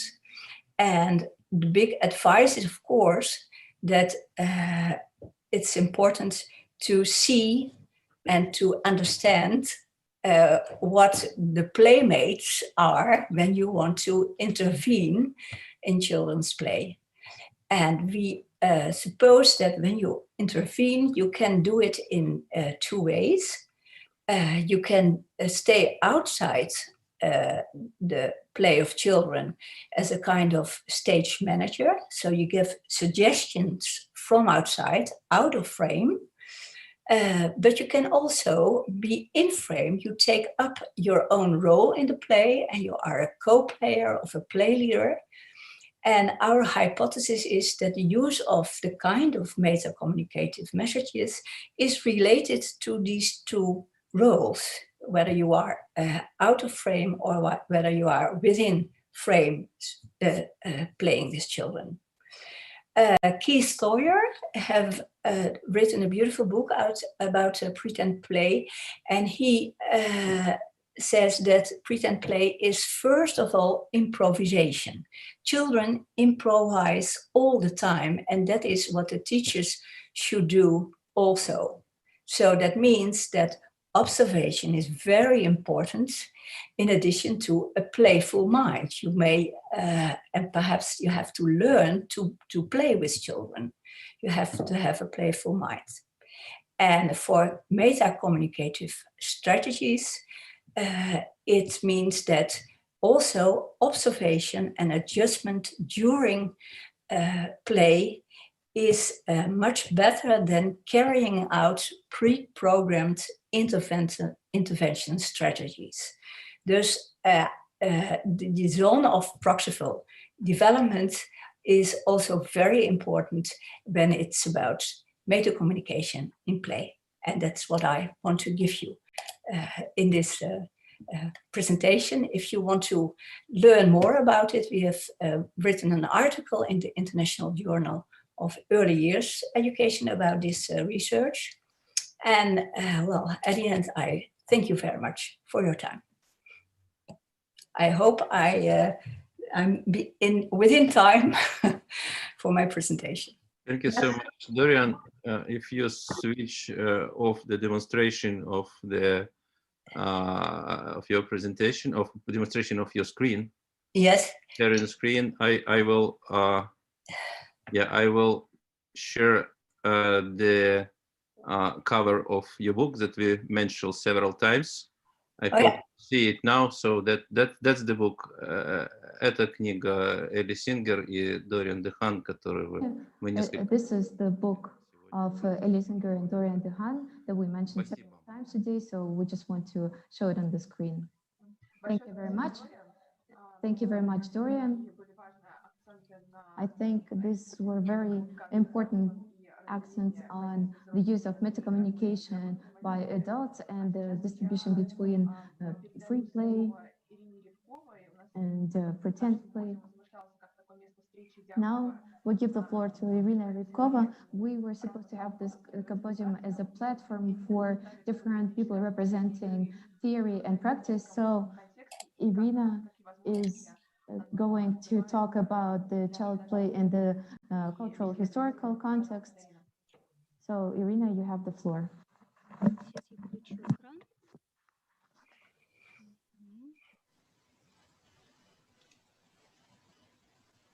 Видно, да, презентацию?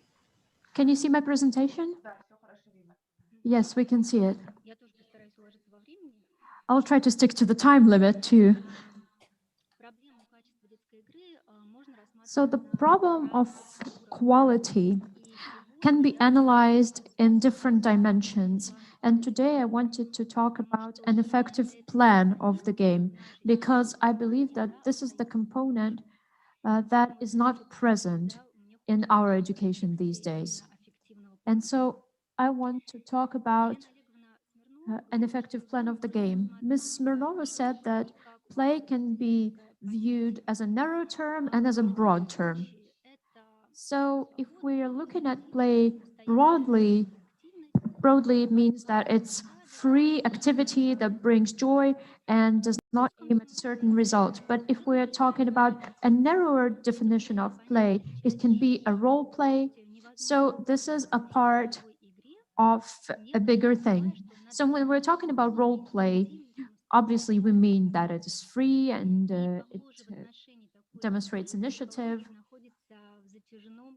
And it looks that the psychology of play has been experiencing a crisis for many years, even though play is already considered as an important part of the child's life, and even though it's present in the Convention on the Rights of the Child, even though we analyze and research play a lot, it still is not present in the educational process. So year after year, we discuss play in conferences, we write articles, but anyway, in kindergartens, play is still not present. Play is only happening when children have free time between other activities. So we value play and we understand these values, but at the same time, it doesn't look as if play was recognized as something important. Разобраться, как-то присвоить, освоить это, понять этот феномен. То есть, And so we're trying to understand this phenomenon. And it looks as if play as an independent activity is only taking its place in education. And play is still not researched very well. There is a lack of empirical data. There is not enough research. So most of the data that we have been using is some data that we have from a long time ago and data that was used when we had completely different ideas of play. And obviously this data needs revisiting. There is not enough data. We mentioned that in all sorts of research, and we mention it all the time, and this is also a crisis of play. It is complicated to introduce play because there is no clear definition of how to do so and what happens to the kid while playing. I believe that the behavioral and the cognitive components of play have been studied the most. I'm not going to repeat this information. Obviously, their game and play develop independence, social and communicative levels. But as for the affective sphere, it is harder to define its components. Obviously, we use play to experience our emotions and to demonstrate them. And we use the language of play, and we use play systems because they're unique, and their meaning is unique and personal. And while playing, a child understands that he replaces one thing with another. So a replacement and imagination is an important component of the game. But children are not aware of a deep psychological meaning of this replacement of something true with something fake, with something related to the play. And children usually do not recognize the meaning of all of this process. In general, we could say that emotions are a cornerstone when we're talking about play. And even back in the 18th century, researchers determined that play can bring aesthetic joy, and the cultural and historical psychology of play also started with researching the affective sphere. Vygotsky connected play to new emotions.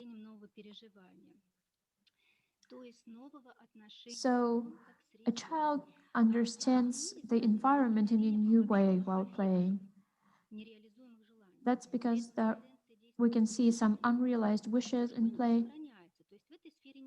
And when we're talking about changes, changes are only effective. So play is implementing your unrealized wishes. And we can see this definition in different sciences and psychiatry and psychology. And for many children, it is a way to survive different periods of time and different emotions. But however, all of this can mean a different thing. Unrealized wishes can be like dreams or fantasy, something that cannot be done in real life. Or maybe you can't do it right now, maybe you never should or can do it. But anyway, this is something that can happen in the future. For example, preschoolers, children of a young age, do not want to become adults. They just don't have this desire. And they don't really have many dreams. For example, when we're talking about interstellar travel, it is one type of desire. And if you're hungry, it's another type of desire. When a child wants a superhero costume, do they really want to become a superhero? Usually there are different emotional desires when it comes to game, but some children, they want to be valuable for important people. They want to be liked by someone else. They want to be noticed by adults. And it's the same with preschoolers. When they are playing Aborigines, let's say, it doesn't mean they want to live somewhere remote. And when they're playing war, it doesn't mean they want a war. A play is just a form. And there is no direct relation between the kid's desire and his play. So, for example, when kids are playing war, they can experience good emotions and not the emotions the soldiers are experiencing at war. And some games can look boring to people, but for children, they can have meaning. Play is always reflective of someone else's thoughts, and we cannot really dismiss someone else's thoughts. I'm going to give you an example of one more game.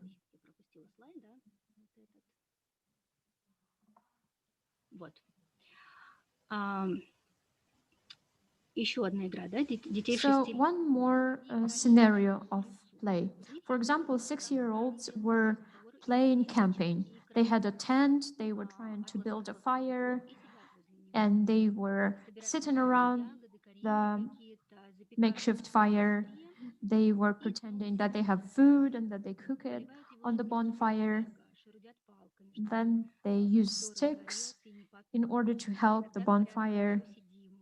And they sometimes say that it's a very nice camping trip. Then they pretend that they go to sleep, and they wake up and sit around the fire. So this is a very immersive type of play. They were in a really peaceful mood, and there are not many events happening here, and there are no evident adventures. There are no roles, there is no overcoming. They do not really interact. It's a parallel game where they don't interact among each other very much. So for someone, it might look as a very primitive game. However, when it comes to meaning, this is a wonderful game because it reflects the kid's mood. It reflects how they can express their emotions with such a peaceful scenario. And we can say the same about all games. I believe that our emotions, our senses, are the driving component of the game.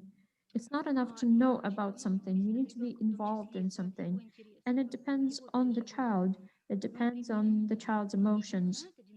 For example, many kids know about dinosaurs, but only kids who are emotionally involved play dinosaurs. For example, they could even become scared or surprised by dinosaurs or fall in love with them. And some children might become curious about why dinosaurs disappeared.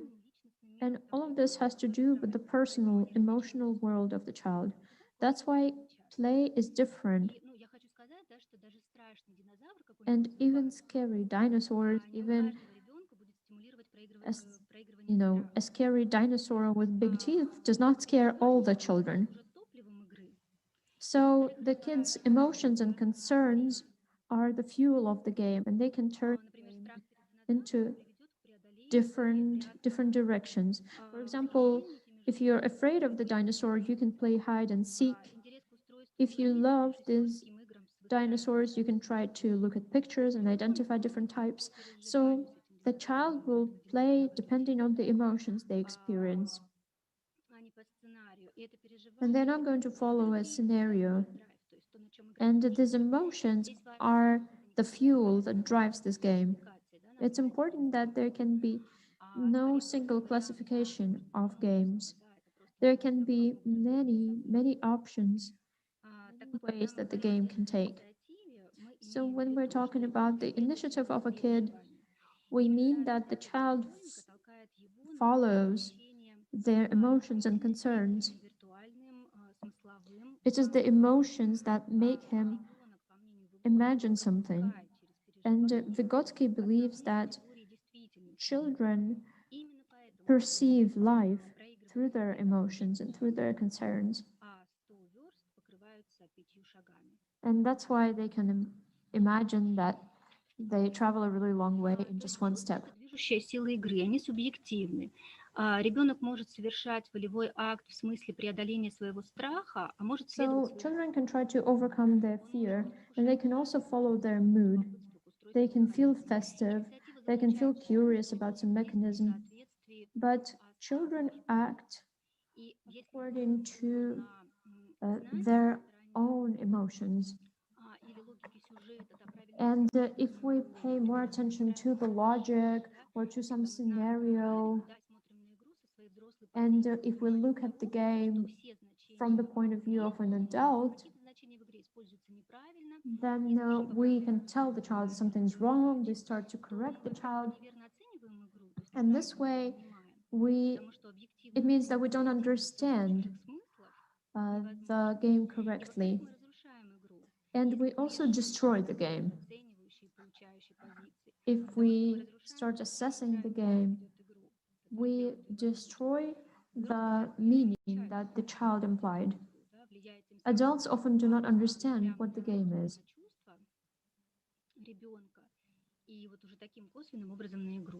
And that's why through destroying the game, we can harm the kid. And we shouldn't assess play through plots and scenarios. When we try to analyze the meaning, we don't understand the game because we don't focus on what it means for the child.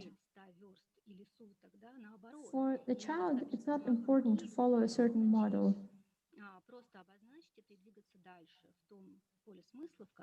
For the child, it's just important to move on and keep playing the way they imagine it.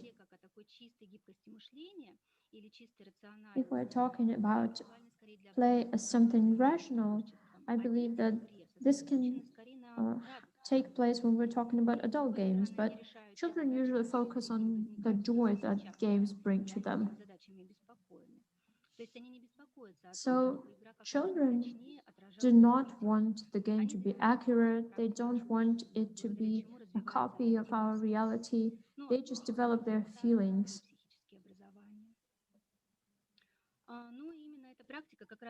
So this practice is ignored when it comes to assessing game and the ability to act according to your emotion is in itself a demonstration of your initiative.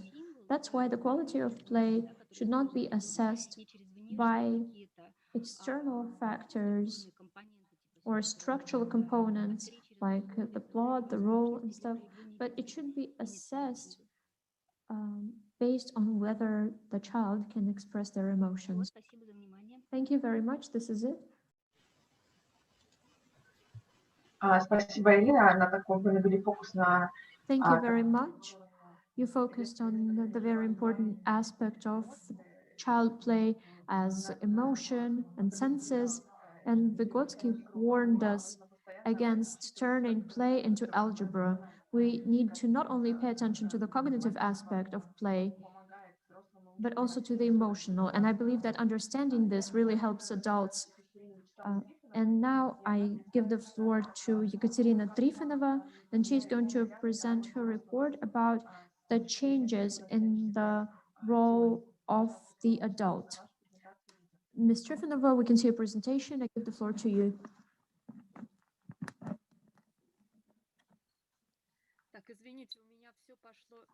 Okay, sorry, everything went wrong because I didn't turn on the mic. Sorry. Okay, so my presentation is called Child's Play in the Grip of an Adult Mindset. And we've already said that adults don't always understand the meaning and the essence of the child's play. So how does this play end up in the grip of adult mindset? I would say that since 17th century, play started being used for educational reasons.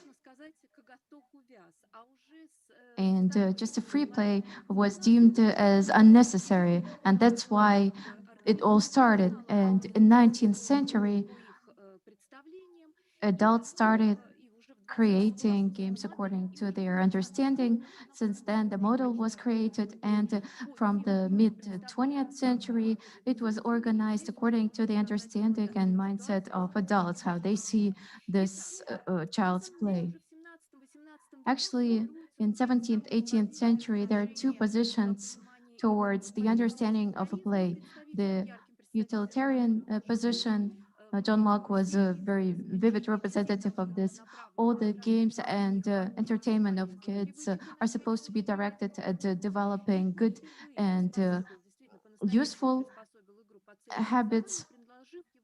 And they created a type of game that would help in education. And another alternative position was represented by Jean-Jacques Rousseau. He was the first one to talk about the self-value of childhood and the self-value of play. Do you mean that playing and running around is nothing? The child is not going to be so busy as they are during the childhood. So he was saying that this is very important for the child upbringing. And this phrase of Jean-Jacques Rousseau, you will never be able to create wise men if you don't create playful people, then this is probably a quote that should be given to every teacher. Since the mid-19th century, when Verber's kindergarten were created, that's when play was used for education.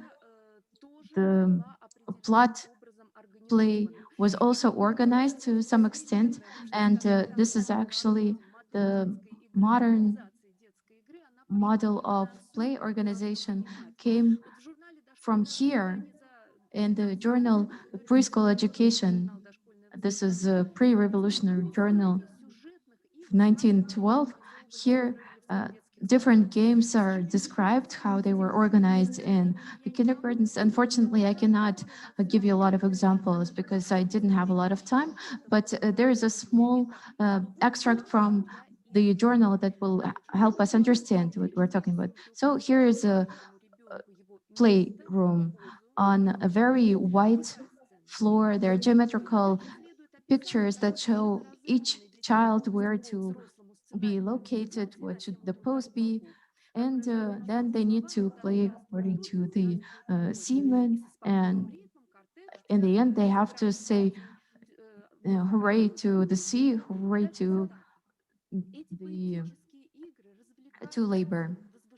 These poetic games are entertaining kids. They're bringing up their soul and make them love school. So we can easily understand who like this kind of games, and we will see what children thought about these games a little bit later. But this kind of games, acting out some sort of game with different roles, is still prevailing in the mindset of pedagogues, teachers. The phrase of Vygotsky was already expressed, that Vygotsky was saying that for a child it's very important to have a movement and a sense of thinking. So this is very important because probably the only understandable thing is the visual context. Here we can see the quote from our study when we were asking our teachers and kindergartens, for example. There are different types of this model represented in kindergarten. We were asking whether there's any difference between creative plot role and free game. And a quarter of teachers were saying that there are differences. But at the same time, when we're asking what is the free self-organized play, they were saying that this is a plot role game. So they did not understand that this is something completely different. So we need to understand that these are historical stereotypes. It's not so easy to get rid of them. They're still in our life, and it's not the mistakes of our modern time. There was already a movement towards the protection of child's play. At that point, Adelaida Simonova already was talking about the need to protect the kids, and we saw the description of this kind of games. And Simonovich was saying that this kind of games are not enough for the development of a child's mindset. Krajewski published the psychology of child's play, and he brought up a range of relevant at that point questions. And when you read it, you understand that it's very popular even today. Like Roland said, people are still the same. So what is the problem? Overwhelming amount of toys, adults being aimed at the education much. And another very important quote: a huge hurdle for the development of the initial stage of plays is the too early access for kids to entertainment, to adult entertainment. Our kids, just like adults, are reading sensational novels, visiting theaters, interested in different crime newspapers dedicated to crimes, and so on and so forth. So in our case, we can continue with TVs and gadgets, and this was always happening. If we talk about the use of play for the educational reasons, Galanin was talking about when kids are bothering adults, adults usually say, well, go see how many toys you have, you need to go play. But at the same time, the all-seeing eye of the educator have long been looking for this corner of child's freedom, and they've always been trying to put a hand on this business of small people. When we are reading this quote for educators, they don't even hear the irony in this. And they're saying, yeah, that's exactly how it's supposed to be. And another quote is, at the beginning of 20th century, there was a special committee created in order to analyze and systematization of children play. There was a special set of articles, and there is a great quote: "We are against taking the freedom from children's play, and we are not satisfied with fighting such entertainment as games that were created by children themselves, because this is the actual play that excites children."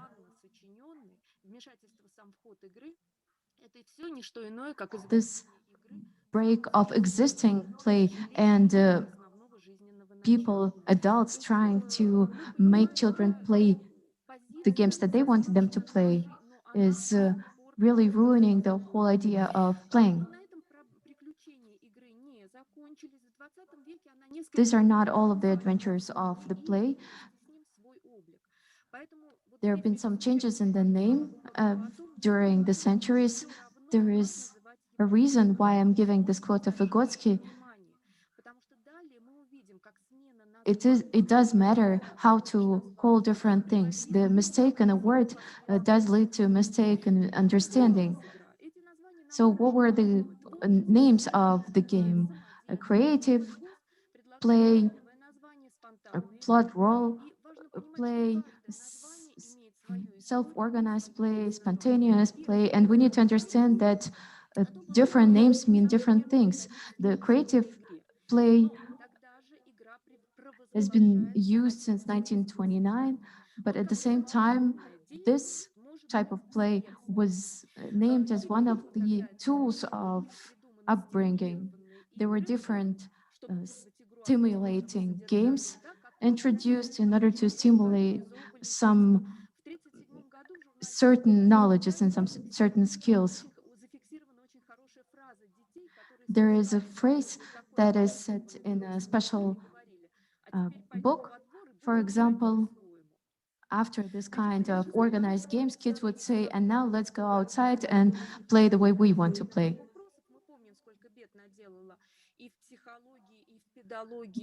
Now we also remember how many problems, different decree of the Central Committee during the USSR times. We can see there is a special article from 1937 when they're talking about the need to go back to stimulated place. And if we look at the methodological articles of those times, we can see that in 1940s, 1950s, we can see the descriptions of the most interesting games. And they would continue for a long time, for weeks, for months. In 80s, people were already trying to reenact them. So the term disappears, but we still need to have this kind of game. And that's when the situation is turning unexpectedly towards this games and to the advantage of these games. Now the new term is more popular, a plot role game, a plot role-based game. We understand that this term reflects better the idea of this term, but in this term, the term was losing its essential meaning, that it's creative. So in this case, we can just say, yeah, we can organize this game and that's it. Of course, Elkonin couldn't foresee this kind of turn of events. Even on the picture, we can see the emotions of the children, that they're very excited by this. But in 1960s, this was already mandatory again. In 1962, there was a special program of care and education, and that's when creative play was forbidden. We remember how different words were forbidden at some point, but this is a completely different story. At that point, towards Mrzhevitska, who's been dealing with the problems of play for 40 years, and she was blamed for using an old, obsolete term. And at that point, we can see that there is an overwhelming amount of organized plays. This is the end of 20th century. We also need to remember about the historical context. And we can see it in many countries. There is a change in translating the play experience. Before, it was mostly from children to adults, but since that time, it's usually coming from adults to children. In the methodological letter of 1977, we can read that plot and role-based games are very simple. They're very poor in terms of the topics. Only a small amount of group has an ability to create the plot. And in 1977, when talking to Mindzhiritsky, Alexander Zaporozhets mentioned that the introduction of the term plot role-based game into the kindergarten curriculum was a mistake, but unfortunately, this mistake was made, and our kindergarten curricula are still organized like this. So what was happening after that? In 1980s, there's a new term, self-organized game. Before that, there are actually two other concepts, a concept of preschool education, and in both cases, there are some comments regarding the child's play. And there's also a psychological classification of children games with the class of self-organized games. So where did this term come from?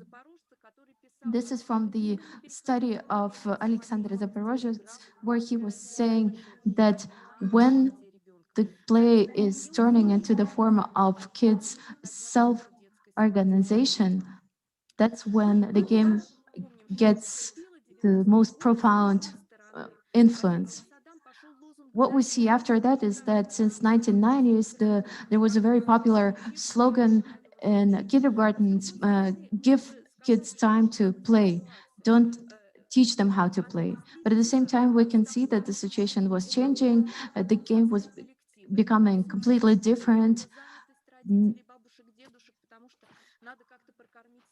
There were less and less playgrounds outside, and parents and grandparents are busy all the time. And so they can play, but at the same time, they do not have the environment for that. And that's when the primitivization of a children's play is happening. So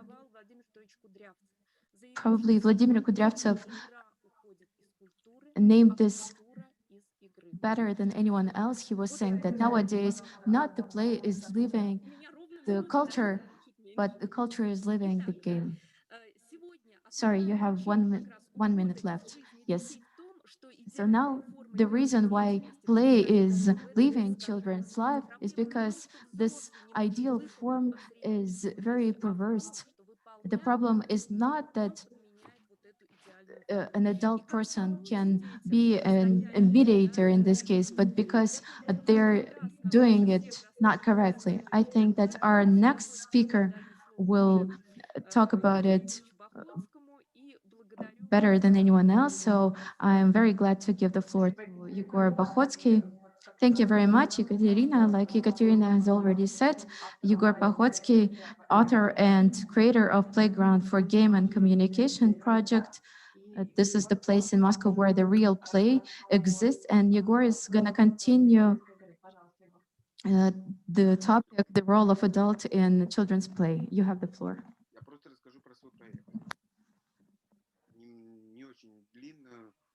I'm going to be brief.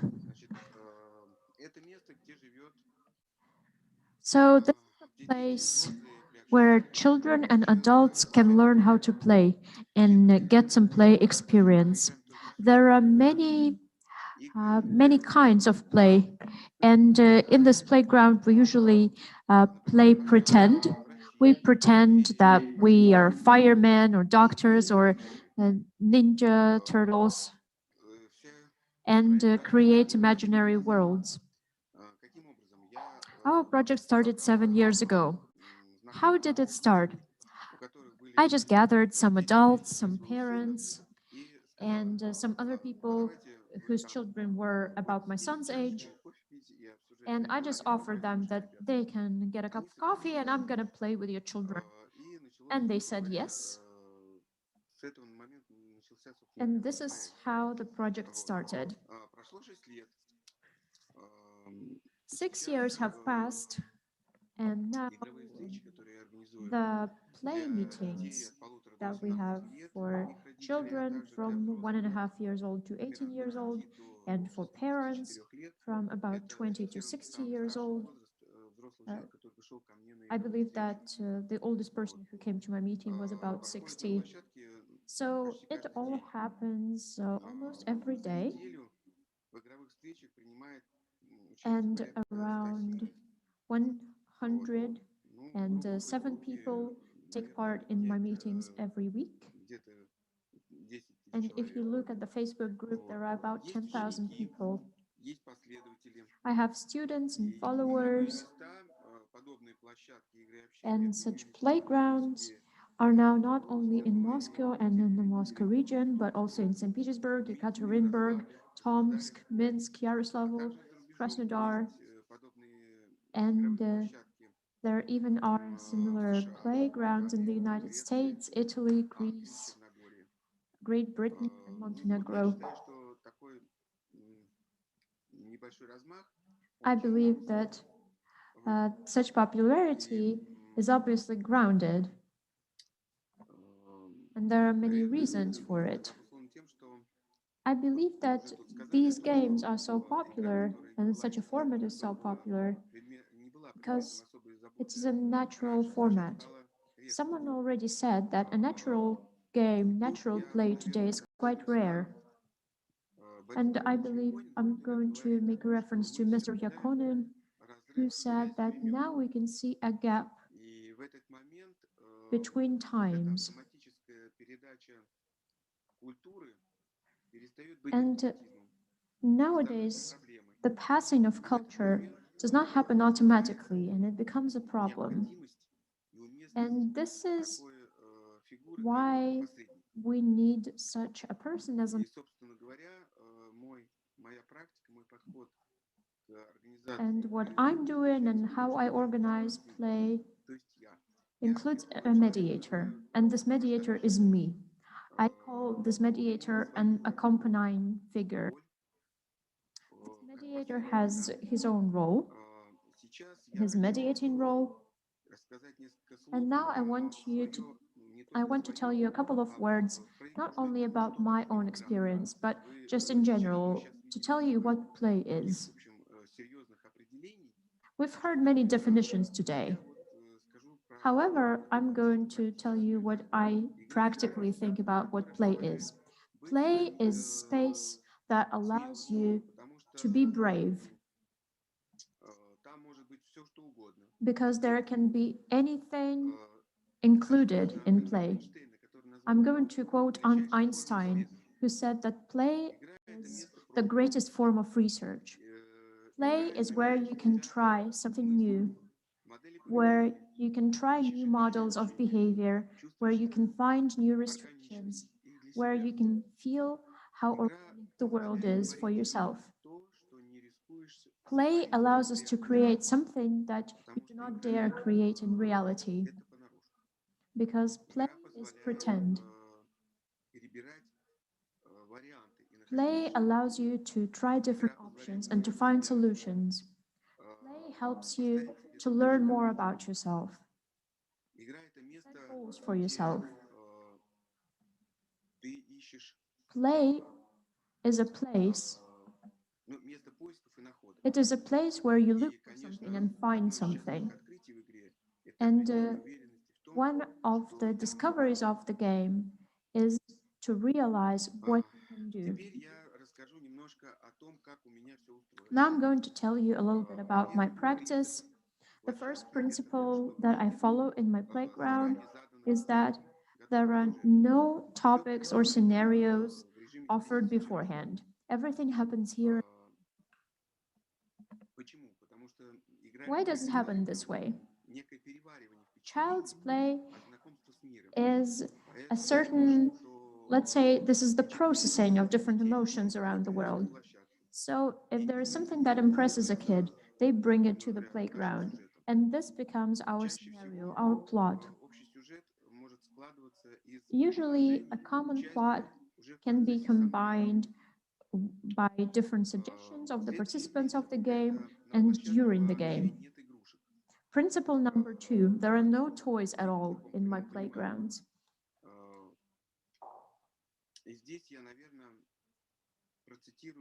I believe that here I'm going to quote Ms. Babushkina, who said that a toy is any object, any image, anything from a feather to a drop of water can be a toy. A toy is something that inspires creativity and creative interaction. I'm going to give you an example. A chair can be a sheep, or a chair can also be a throne.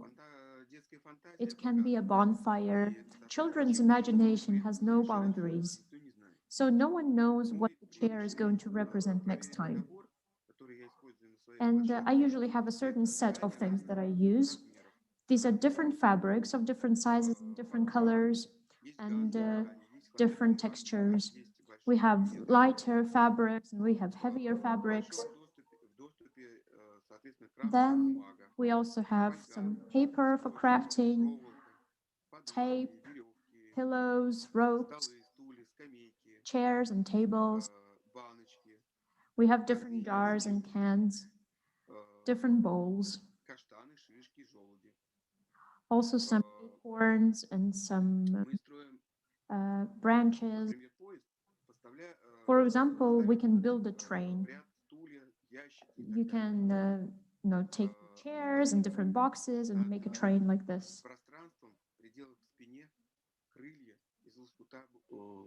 You can also make wings and pretend you're a bird, and you can make some wings out of fabric. You can make a ball out of the branches that you collect in the forest. So the next principle that I have, this is principle number 3. Just 1 second. So the next principle is that the game needs to be charming. And if you are charmed by the game, you give all of yourself to this game. We're all different and everyone needs their own individual approach. But there is one universal thing.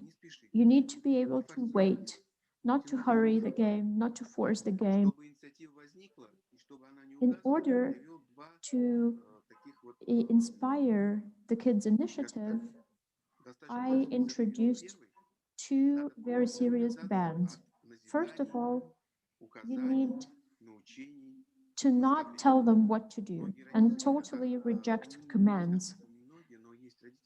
I believe that there are parents, when they play with children, they try to dictate something to them.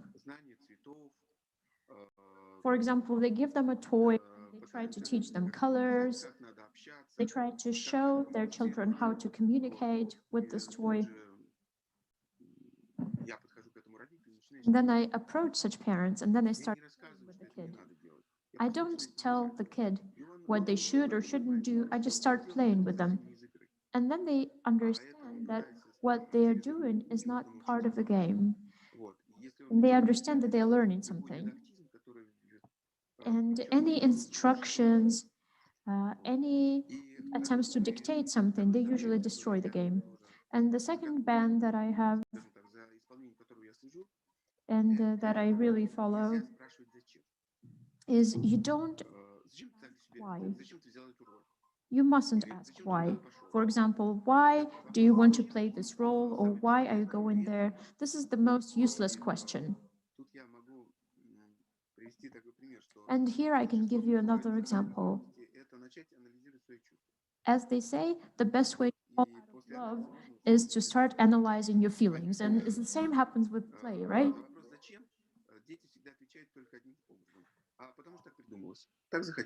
When you ask children why, they say, well, just because that happened this way.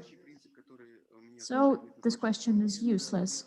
Then the next principle I have in the playground is a certain way of talking to children, and I believe that everyone here understands that this makes the game much more interesting.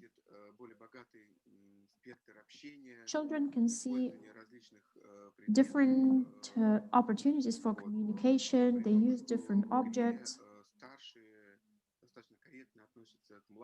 And when everyone plays, adults should be polite to children and vice versa. And if there's some intolerance or aggression, then adults can stop them. Я считаю, что ребенок старший, который хорошо владеет навыками игры. I believe that some older children who already know how to play, they can become a sort of a role model for other kids, for younger kids. The next principle of the playground is that, well, it was supposed to be a family project. And there is a place there for adults and for grown-ups. They are also engaged in play, obviously voluntarily if they want to, just as well as kids. The kids have the right to exit the game if they want to, or they can just not play if they want to. So why do I follow these principles? Adults can be partners in the game, just like other kids. And I believe that this experience of play meetings with your children and talking the same language with your children, it is something that improves the relationship between the kid and the parents. And this also allows for the game to continue at home and then with other children. And I would also like to quote some adults.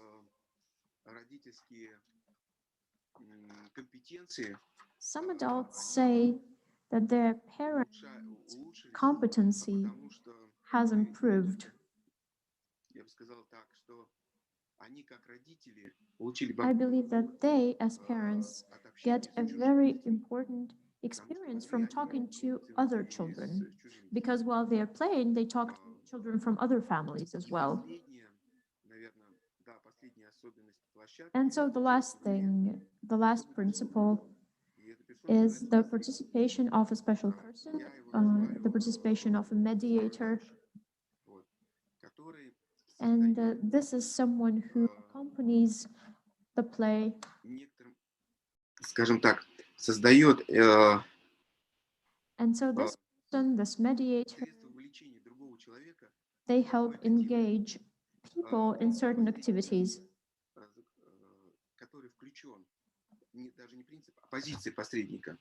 The position of the mediator is the following.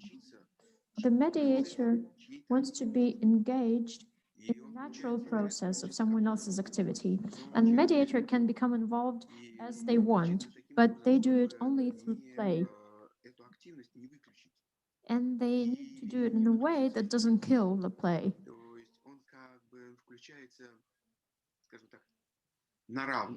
So the mediator is a sort of an equal participant in the game. They take part as a partner.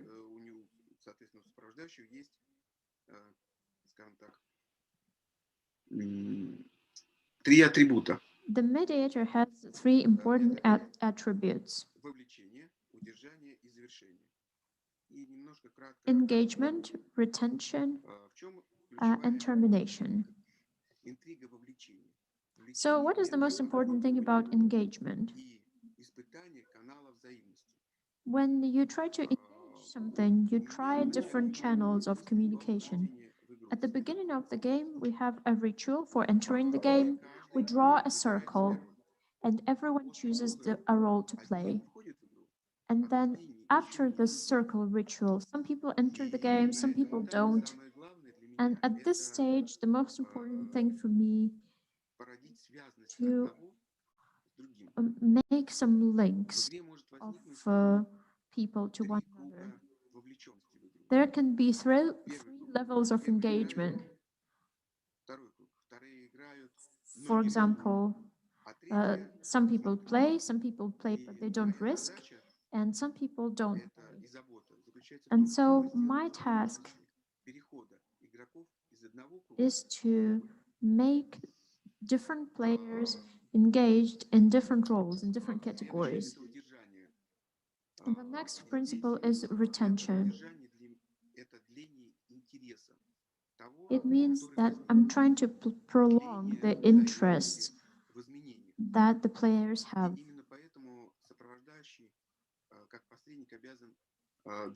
That's why the mediator needs to create certain conditions, and they need to be able to make players display and demonstrate their initiative. First of all, you need to find it, and then you need to support it. And I can quote Eindhoven here. You need to be able to retain people's energy and manifest it.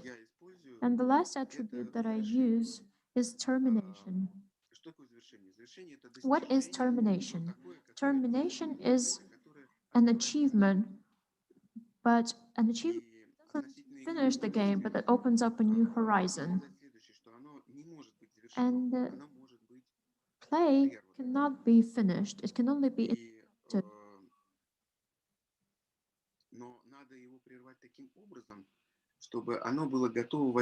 But play can be interrupted in such a way so that it is possible to start it at any time. And I believe a successful game means that players want to continue it on their own, without me, without other adults. They try to plan future meetings. They try to plan the games at home. So I believe that this is everything I wanted to say about my project very briefly. So thank you very much. Thank you very much, Igor. What a valuable contribution of your practical experience. And it's a very interesting thing to discuss the position of an adult in such a game. Thank you for your interesting thoughts. For example, I really like the line that you need to be charmed by the game instead of asking why one thing or another happens. And now I'd like to give the floor to Igor Shiyan, and we are going to present our research. This research was dedicated to working out a tool of assessment and development of conditions for children's play in the kindergarten. Thank you very much. Okay, let me give some introductory words, and then I'll ask Anna and Tatiana to continue. I'm just going to introduce you to the context of the project that we were talking about. This is one of the main interest focus of our team, the team Laboratory of Child Development, Moscow University. This is the evaluation of the quality of preschool education. And we're usually associated with this only, but this is only one of the evaluations. And we're saying that assessment of the quality of education is interested for us most of all, and first of all, in terms of how can we use it as one of the tools of preschool education system development, and in developing the kindergarten learning environment. We were also working with the Acre scale. This is a very popular tool of education evaluation, but at the same time, play was always in the focus of our interest. We were talking a lot and communicating a lot with the team of Elena Olegovna Smirnova, and we have students of Elena Evgenievna Kravtsova. So it's probably impossible to work on preschool education and not to pay attention, special attention to play. But at the same time, we also had a lot of discussion during this year when we were preparing this book for publishing, the book of Elisinger and Dorian Dehan that we've mentioned several times today. So all of this together and this inspiring wish from our British colleagues, Brenda Taggart and Katie Silva, inspired us to try and do a separate scale, a separate tool for assessment of supporting the kindergarten learning environment. So we wanted to do this tool that will allow us to see how what is happening in the kindergarten is affecting everything. So we understand this environment not only as a subject space environment, but also an interaction between children and educator and children. So how all of this oriented or not oriented at supporting children's play. So this approbation was made. So if we talk about acres, we first of all think that there is a system of national additions to the scale. It was done in Great Britain and Germany, but we are also hoping to create a tool that can be used in the international community. And with this, I give the floor to Anna and Tatiana for them to talk more about the work during the last year. Thank you very much. So today, during the speeches, the problem was raised that everyone understands the value of the play, but at the same time, the level of development of the play is not supported. And this is a challenge for pedagogues, for educators, how to support this. Yesterday at a plenary meeting, Ingrid mentioned that giving back the right for children to play doesn't mean leave them alone with this play. It just means that we need to understand the value and the essence of the play. And that's why we suggest this instrument of the evaluation of kindergarten learning environment quality that can be used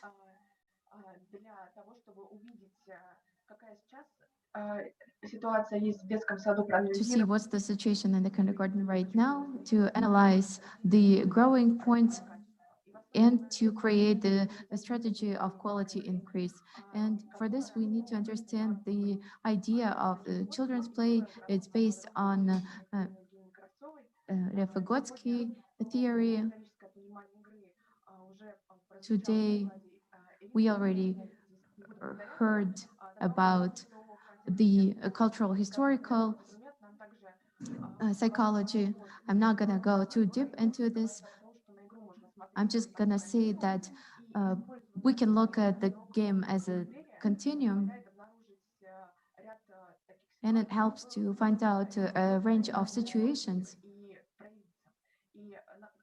where the play can reflect itself.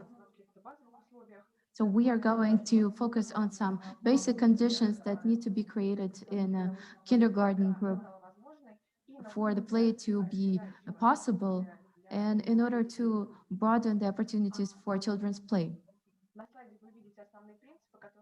You can see the main principles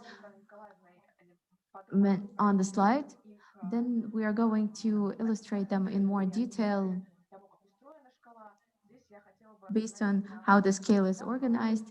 Here, I'm just going to talk about the main basic principle. We think that the assessment with the use of scale is needed for the development of practice, not for control. So here, educator needs to use this tool to evaluate the environment and to create the strategy of quality increase. заложено понимание, культурно-историческое понимание игры, а также условий, которые And we also want to create provisions for development of high level of play. в той или иной среде, которая создается And this or that environment created in the group, понимание детской игры. Когда это there's always some understanding of the children's play. If the educators don't understand it themselves, that this can lead to problems. So, for example, we can see in practice that educators are trying to create some conditions, but in the end, this intercommunication, interaction does not promote the development. In this case, it's very important to understand what is the children's play actually is. Here you can see two pictures that reflect different understanding of children's play. On the left side, here are some ready toys, and everything is thought through for children. And on the right, you can see the house that was created by children themselves, and it promotes children's creative thinking. Here is also different understanding and perspective on play in different curriculums. Here you can see the schedule, and on the left side, you can see that there is only half an hour dedicated for play, and on the curriculum, on the schedule on the right, you can see that there is an hour dedicated to free play. And there's also a note for parents that here in that kindergarten, they can flexibly plan the day considering the needs of the children. So in this case, educator can focus on the idea of the play that was created in their environment, of their play group, and to see in which direction to go. We are also talking about the complex play support. It means that we need to create the complex of conditions and analyze the materials given to the children to see how the space is organized, whether it allows children to transform it according to their needs, whether there are any challenges from the space towards the children, how much time do children have for free play, and what's the position of adults, whether they are participating as partners or they are managing and maintaining it, creating the space for the play. It's also important to see the interaction of children in the play. It's especially relevant in kindergartens where groups are divided by age. And so we need to see what needs to be done to create this opportunity for children to interact between themselves. We analyzed different Russian and foreign research, and here you can see the general picture and to see how space supports the development of child's play, and also to analyze each parameter separately. And each indicator has a group of sub-indicators, and being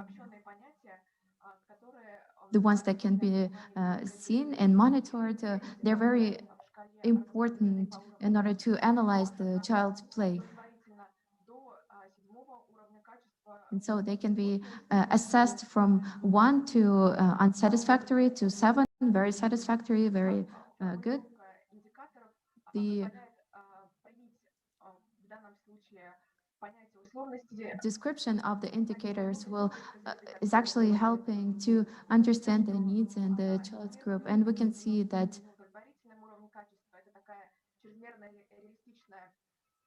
first one is not satisfactory. This is too realistic space and too realistic environment where everything is already thought through for children and there is no room left for imagination for children. And the last one is the diverse space where children can act upon their own ideas and implement their own ideas and creativity. Now I give the floor to Tatiana Livan. She will continue talking about the scale and about probation. One of the principles that Anna was already talking about is the complex nature of play maintaining. It means that indicator is allowed to see the situation in the preschool group from 3 different sides. First of all, it's through perspective of space and time, to see what are the tools available, whether the space can be organized for children correctly, and how much time children can dedicate to this in terms of free play. The next side is what the teacher is doing himself, whether they support the game and how they interact with children. And third side is the effects that you can see in kids as a result of everyday work in this kind of environment. And here you can see the results of these factors, and together it gives a multifaceted picture of opportunities that are given to children to develop play. According to Vygotsky theory and another principle that Anna has already been talking about, the position of adults is very important. It's essential for play development because adult is the mediator between the environment and children. Adults are the ones who are passing this culture of play to kids. That's why there are a lot of different terms in the scale that are coming through the perspective of teachers' actions or adults' actions. But the scale is not evaluating the qualification of teachers. Not all of the opportunities created in the kindergarten group depend on children, on teachers. For example, teachers know how to support a child's interest, to bring their attention to different things and different places to continue the game. But at the same time, the teacher is alone with a pretty big amount of groups and of children, and these children are divided into different small subgroups. So it's physically impossible for this person to follow all of the subgroups, and it's impossible to give the same amount of time to each subgroup of children. So in this case, the idea of the scale is that environment does not work without an adult, but at the same time, environment can be like a third teacher, and environment should organize the way that will help to motivate children. I'm gonna speak shortly about approbation that was done at the beginning of 2020 in order to understand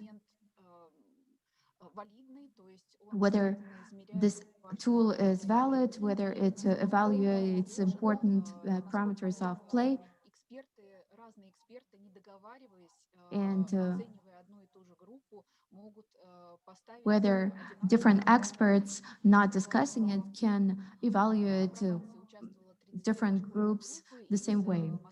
We used 32 preschool groups from Moscow, Kazan, and Kostroma.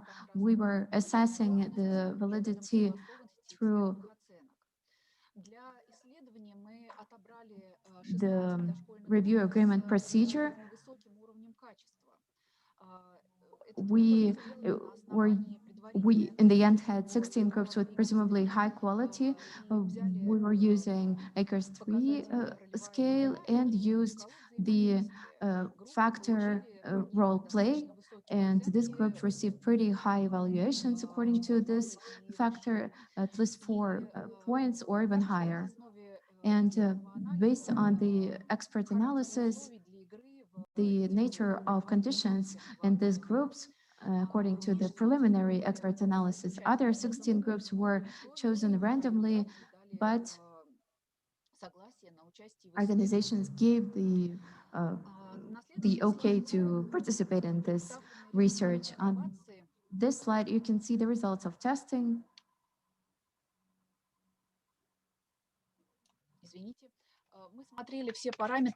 We checked all the parameters, not only in terms of total result, but I'm not going to talk about it right now. On the last slide, you'll see the link to the already published article in the journal Modern Preschool Education, and this testing results are presented there in more details. I'm just going to talk about the most important results of this testing. First of all, this testing showed that the scale is actually very valid, and it allows to distinguish different groups with different levels of educational environment, and can be used as a tool of external expert assessment of conditions for play development. But another important thing is that this scale allowed to make it visible to see the groups with different quality levels in terms of play support, and also to diverse the opportunities of children in play, and to see how it can be improved on the next step. And groups with low levels received like a navigator of changes, where they could see what could be the next steps in order to increase the quality of play. And these groups also received the understanding what the leading and maintaining of the play is, and how it can be implemented within teachers' actions and in the environment itself. So thus, the scale after the testing results showed its opportunity and availability to be used for expert evaluation. It's also important to stress that expert is not a controller, but expert is not coming in order to point out disadvantages or weak points and somehow punish teachers or kindergartens. It is important for the staff of the kindergarten to see advantages and disadvantages of their work, and to create a strategy for development. Skills are also suitable for internal work, internal quality control work. Based on this scale, people can discuss values of each specific concept, think about it, discuss it, somehow get inspired with them, and also try to look at the results of this concept in children's groups. And they can also use this scale for reflection and maybe try something new, something unusual for their practice, something that could improve the situation with playing and kindergarten. And as the last slide, I would like to say that together with the team of the laboratory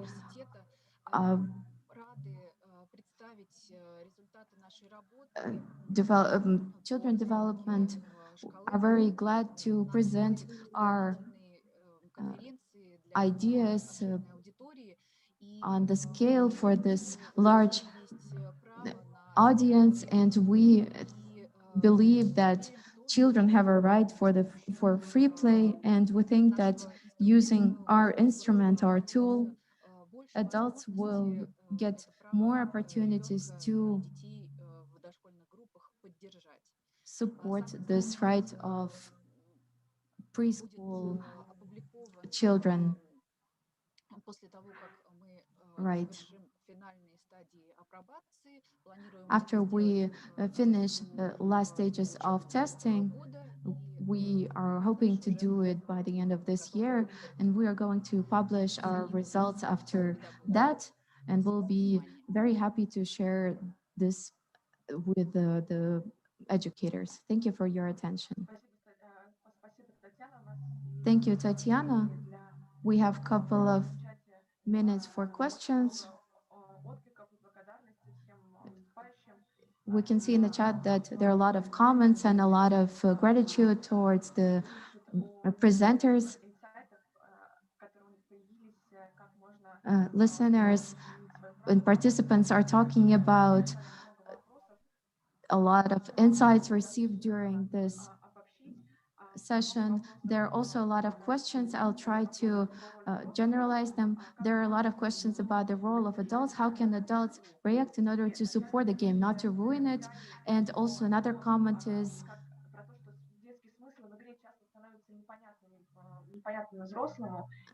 that it's not always clear for adults what children mean by their game. So maybe someone can reply to these questions. What's so important in adults supporting the children play? So if anyone can have anything to say, we are ready to listen to you.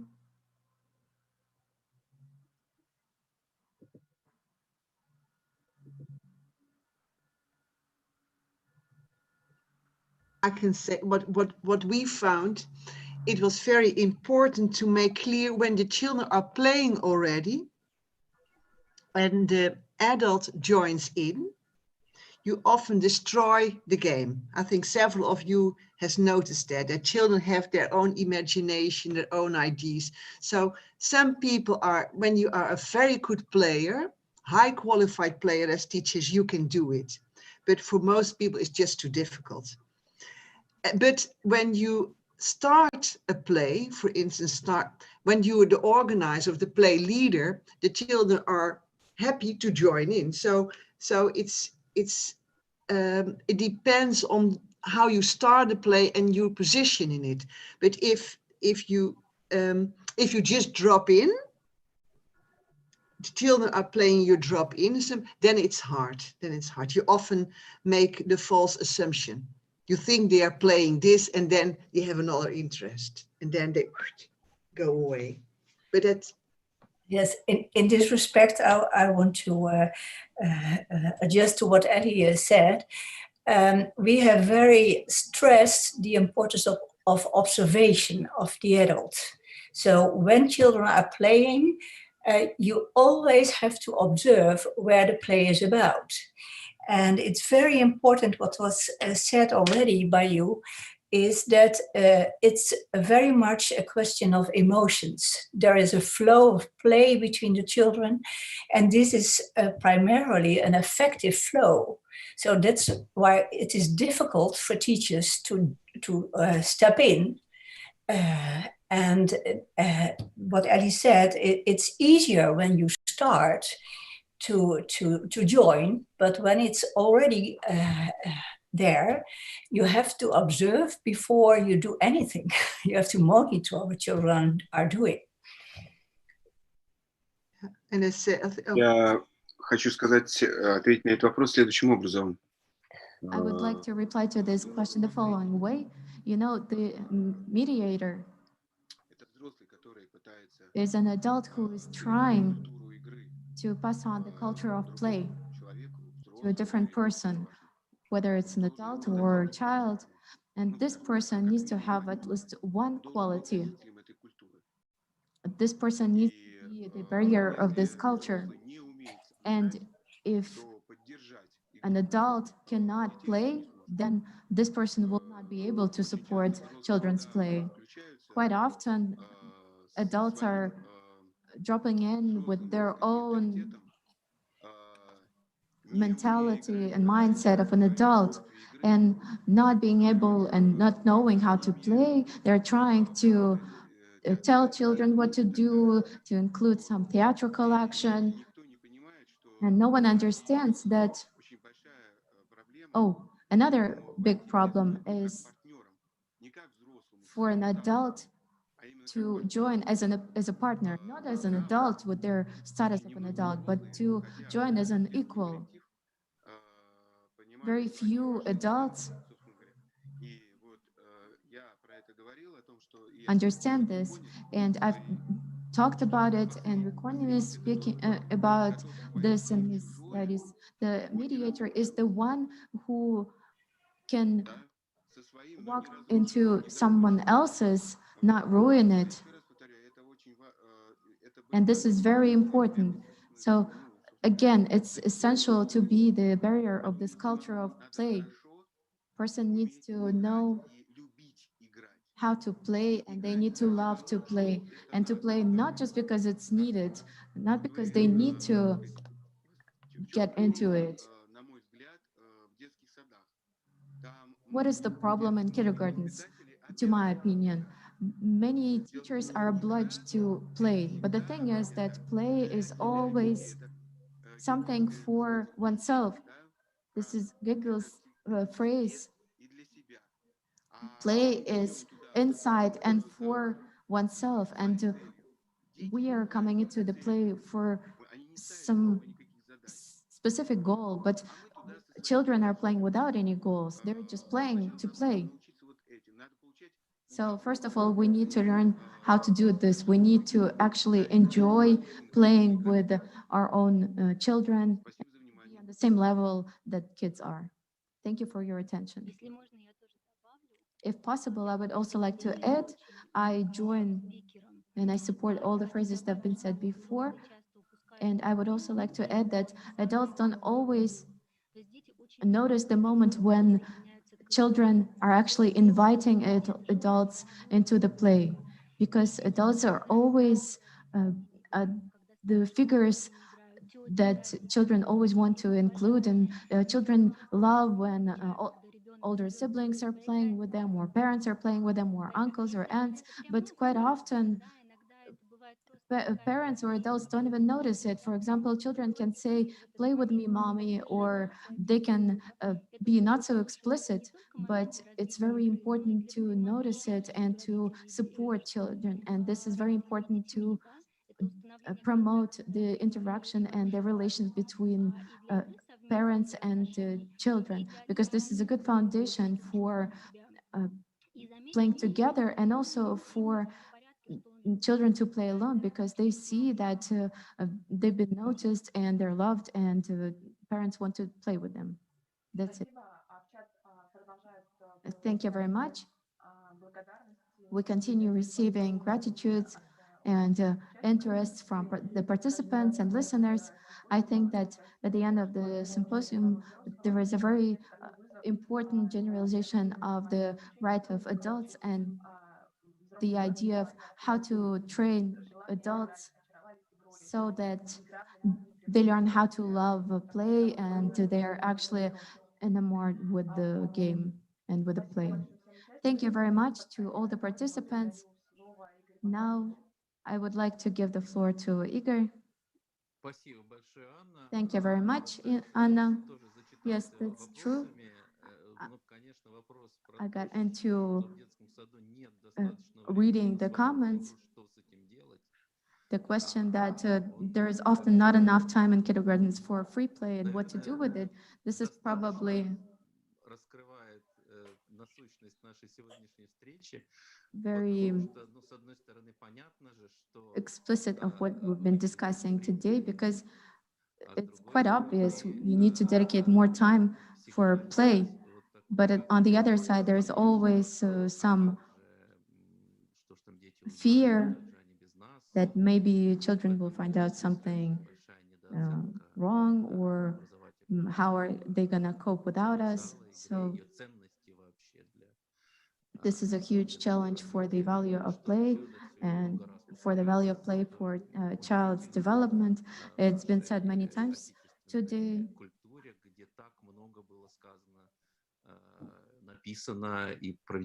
A lot has been said and written and analyzed about the child's play in Russia.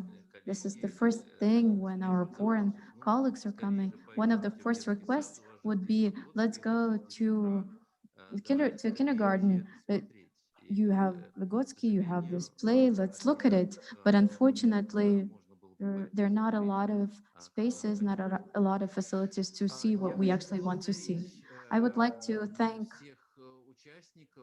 all the participants, all the speakers.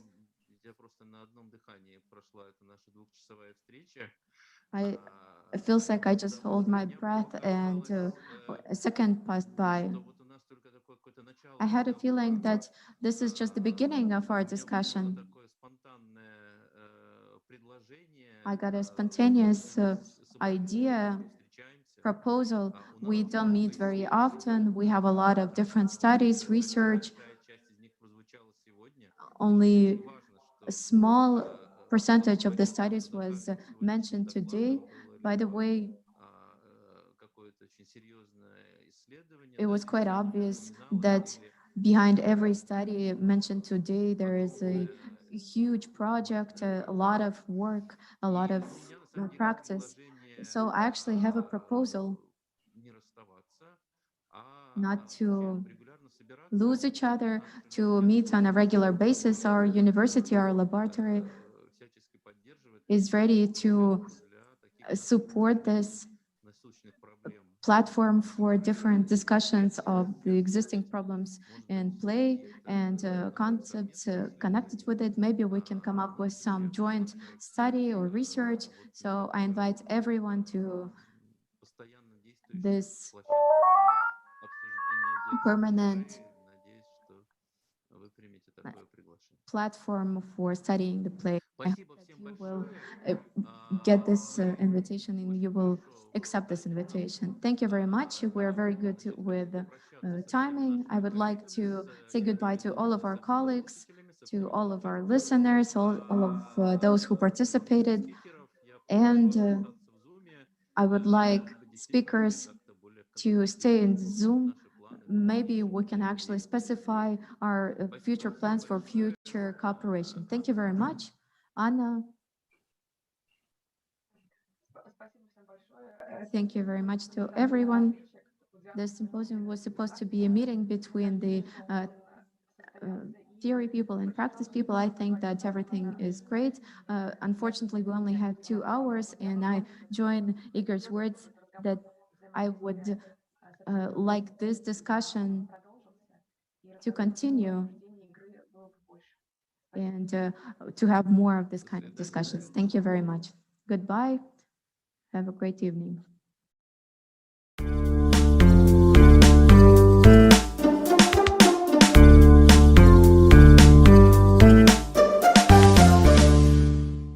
It's such an honor and a pleasure to join you today to share the words and work of Ms. Cheng Xueqin. Ms. Cheng has spent the last 2 decades leading a revolutionary movement of educational change in Anji County, China, where she served as superintendent of public early childhood education from 1999 until 2019.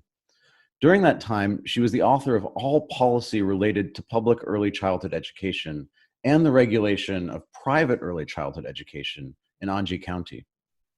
The radical shift in the stance of the educator that she has led by creating a pedagogy of stepping back, observing children, recording their play, and truly listening to the child's story of their own experience, the true ecosystem that she has created is shaping the future of China and continues to influence the practices of early childhood education and professional growth and research around the world. Hundreds of thousands of children in China have already benefited from her work. Many millions more will have access to this approach in the coming years. Personally, I've spent the last 5 years as Ms. Cheng's translator and interpreter, and as a partner in sharing her work with the world.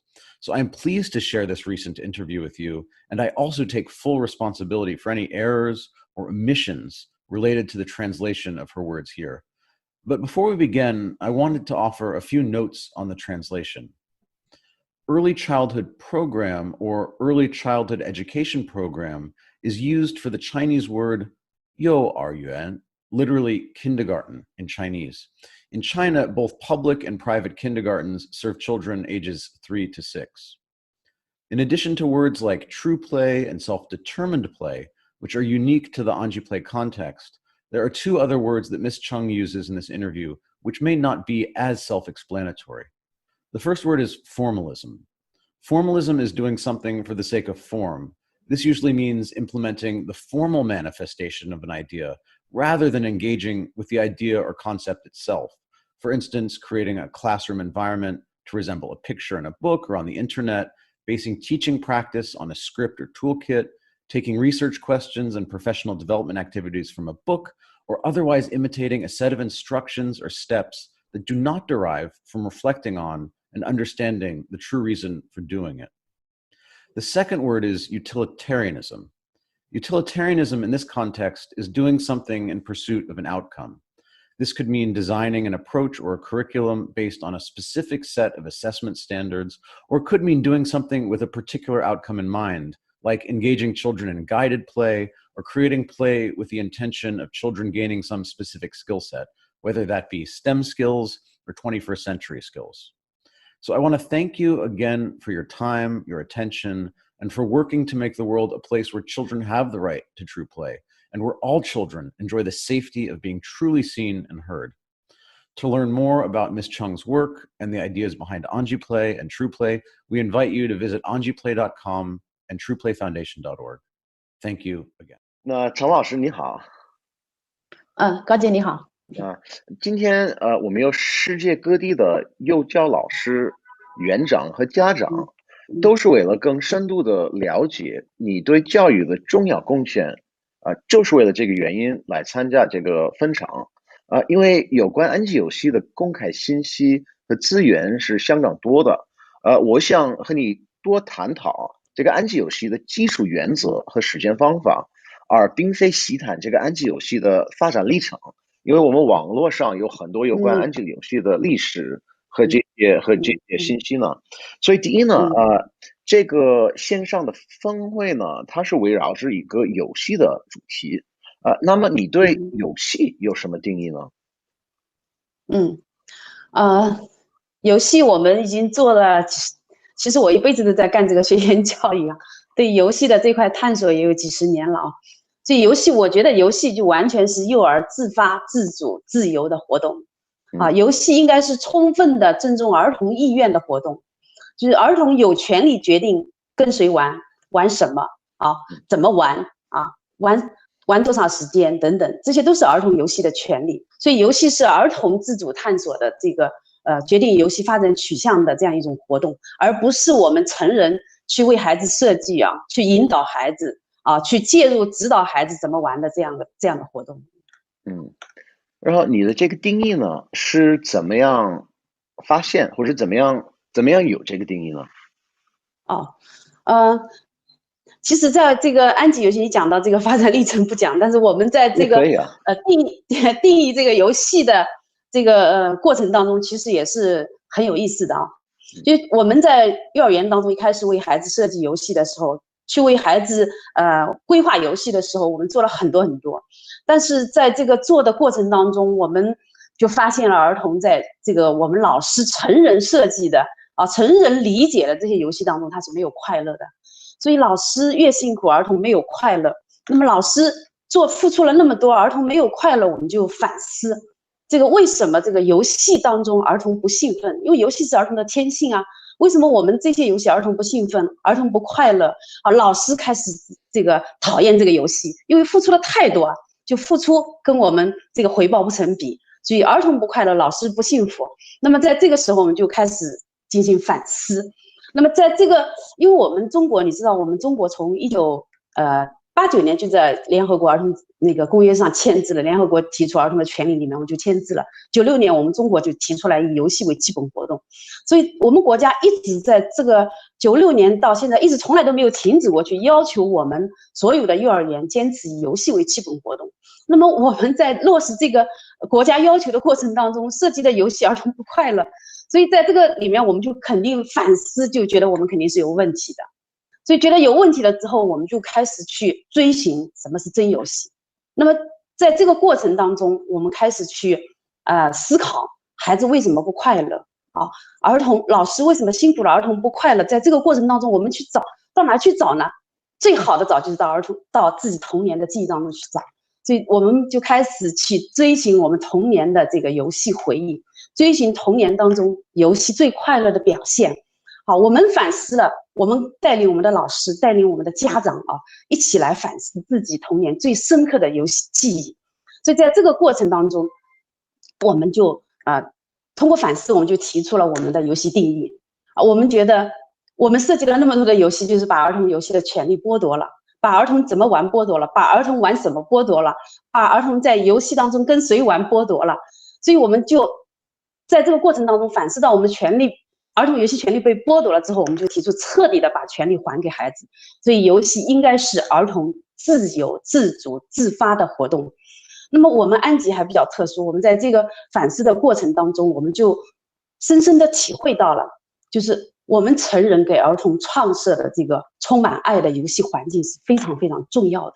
所以我们应该让儿童在一个充满安全感的、没有任何顾虑的这样不担心成人来干扰他，不担心成人来控制他，不担心成人来影响他的这样一种游戏环境当中，他全身心的投入进去，他才能去获得冒险或者突破自己，获得发现世界获得真正的深度学习的这样一种喜悦。那么我们觉得在这个过程当中，我们看到儿童的喜悦，看到儿童的投入，看到儿童的这个探索，帮我们在这个游戏当中，我们又定义了儿童还应该有反思。所以他在这个充分探索冒险的这样一种全身心投入、充满喜悦的这样一种前提下，我们还提供给儿童一种静心的对自己的这个探索进行反思的这样一些机会，让孩子在反思当中去获得从游戏到思考的这样一个经验的提升。所以我们这个安吉游戏还比较特殊，我们有5个关键词爱、冒险、投入、喜悦和反思。所以我们在这样一个前提下来定义我们的游戏的。那我们用这个游戏的定义是儿童自发的、自主的，是他们的权利，跟谁玩、怎么玩、在哪里玩。然后我们到我们现在更清楚，在安吉游戏儿童的经验是什么呢？那么老师的角色和他们的视角呢？那老师在做什么呢？这个问题非常好，因为游戏是儿童的权利，那老师干什么呢？那老师是不是没有事可以干呢？其实老师非常的重要儿童有了这样的游戏的权利，老师首先要去支持儿童这个游戏权利的充分表达。首先，老师是游戏环境的创设者。老师首先要去创设一个充满安全感的环境，让儿童可以全身心的投入进去。老师要去提供丰富的这个材料和充满这个变化的这样开放的游戏环境，让儿童在游戏当中去获得复杂的学习。他可以自主的去探索，可以放开的去使用他这个环境当中所有的材料等等。那么老师第一个作用就是要去创造这样一个充满安全感的环境和提供孩子在游戏当中进行复杂学习的这些丰富的低结构的材料，这是首先老师的一个价值，而不是在游戏的过程当中去干涉孩子玩什么、怎么玩、跟谁玩。那么老师在充实环境的基础上，就是一个观察者、发现者和了解者。所以老师要去在游戏当中去发现儿童去了解儿童，去发现一个真实的儿童，去发现儿童在游戏当中，在他们属于儿童权利的这个真游戏当中，儿童是怎么去探索世界，去怎么在学习怎么在游戏。然后在这个观察的过程当中，老师通过观察真的去了解儿童，去理解儿童的学习，去知道儿童真的是怎么样的一个儿童儿童他是有哪些能力的他是有哪些天性的，他是有什么样的一种学习潜能的。所以我们在这个过程当中，首先要去发现儿童。如果你不了解儿童，你不理解儿童，那我们说我们作为一个老师，我们去支持儿童发展，那肯定是有问题的。我们觉得这个老师的第二个非常重要的视觉，就是要去观察、去发现去理解、去了解儿童，去发现一个真实的儿童，去发现儿童是怎么学习的。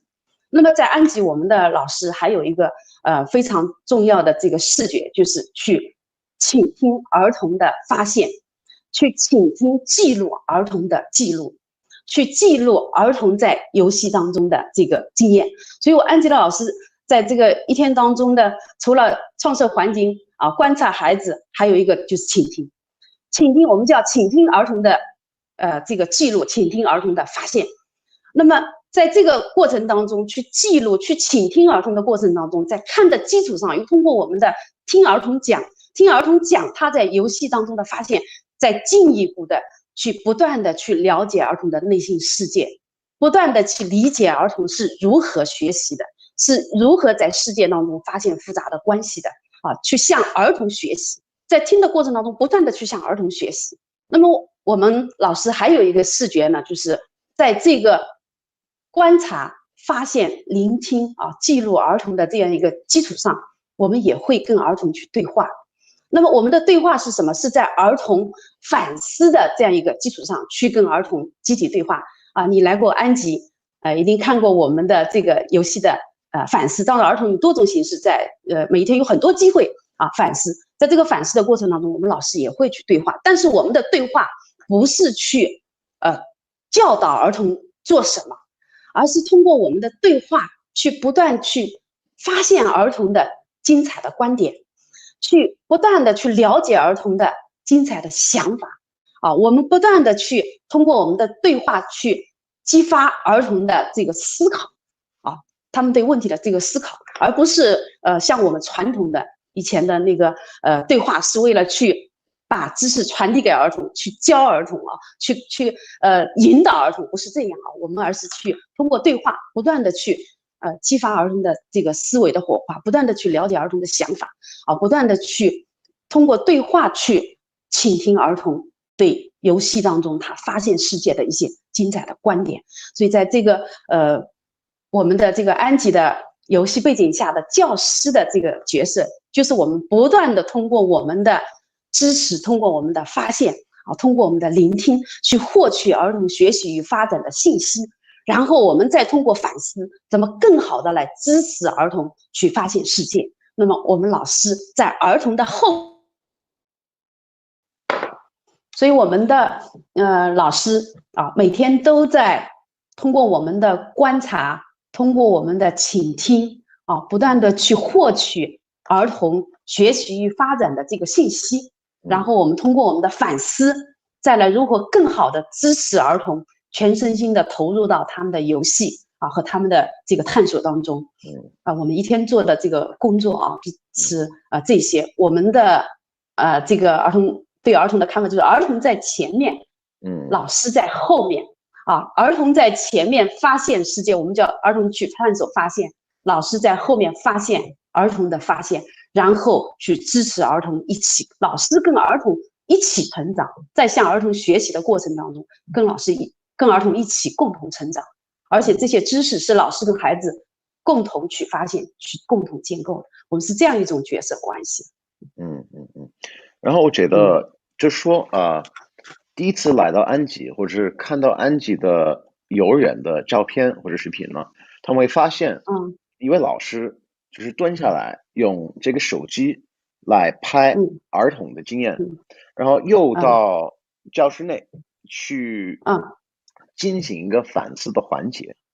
那我自己发现，在这个反思的环节呢，这些老师他们的问题或者他们的方向呢，并不是引导孩子的这种发现。那你能不能介绍一下这个反思的环节是一个怎么回事的？我们的这个课程当中非常重要的一个内容就是反思。我们安吉老师的这个发起的这个活动当中，比较重要的一个活动可能就是这个我们叫游戏后的反思活动。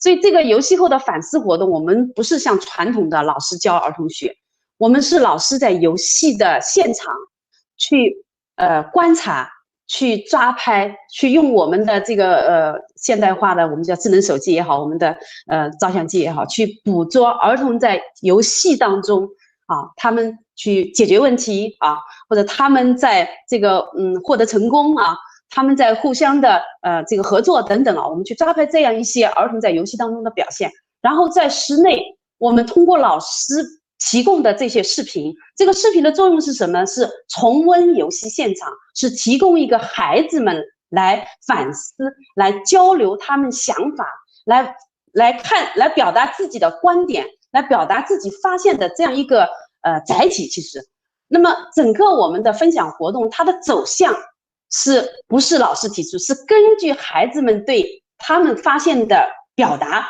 表现，老师是追随着这些跟孩子们一起来讨论。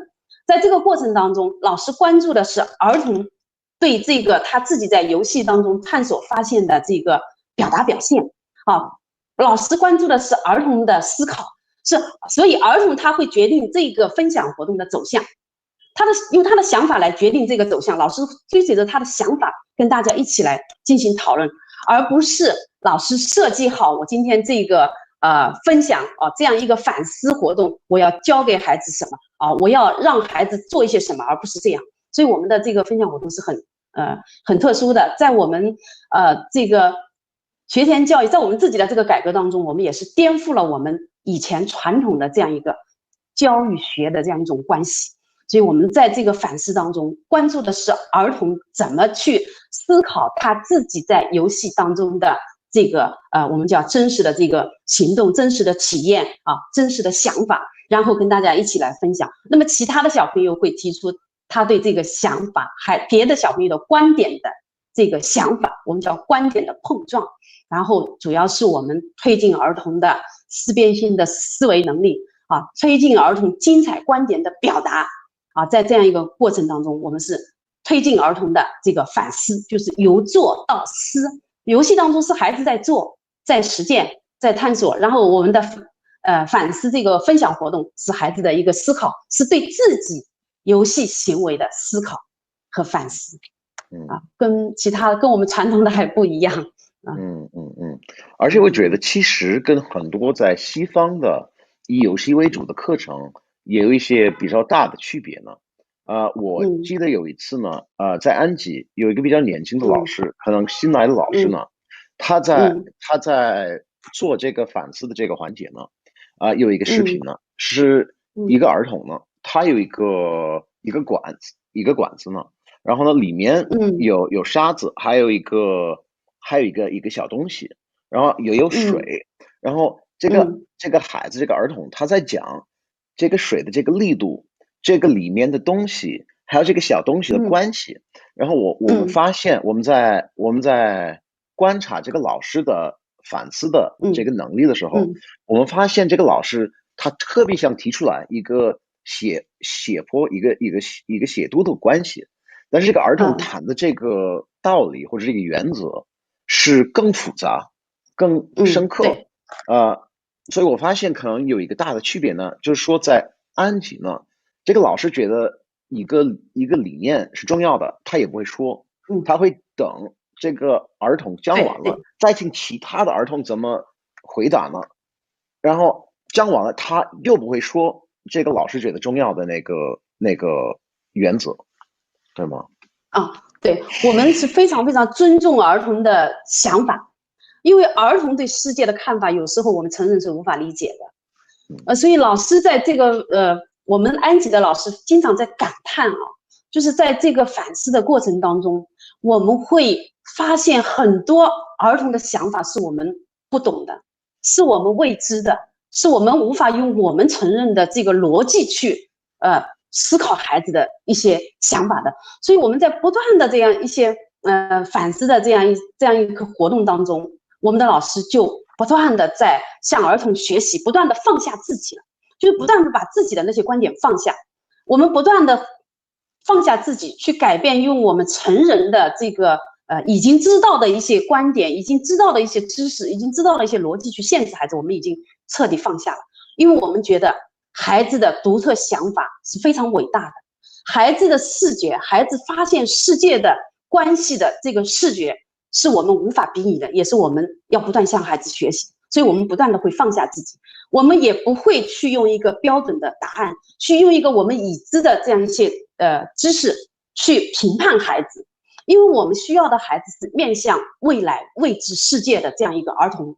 未来世界变幻莫测，我们需要的是这一种开放的思维，我们需要的是孩子的这一种探索的这种潜能的不断的激发。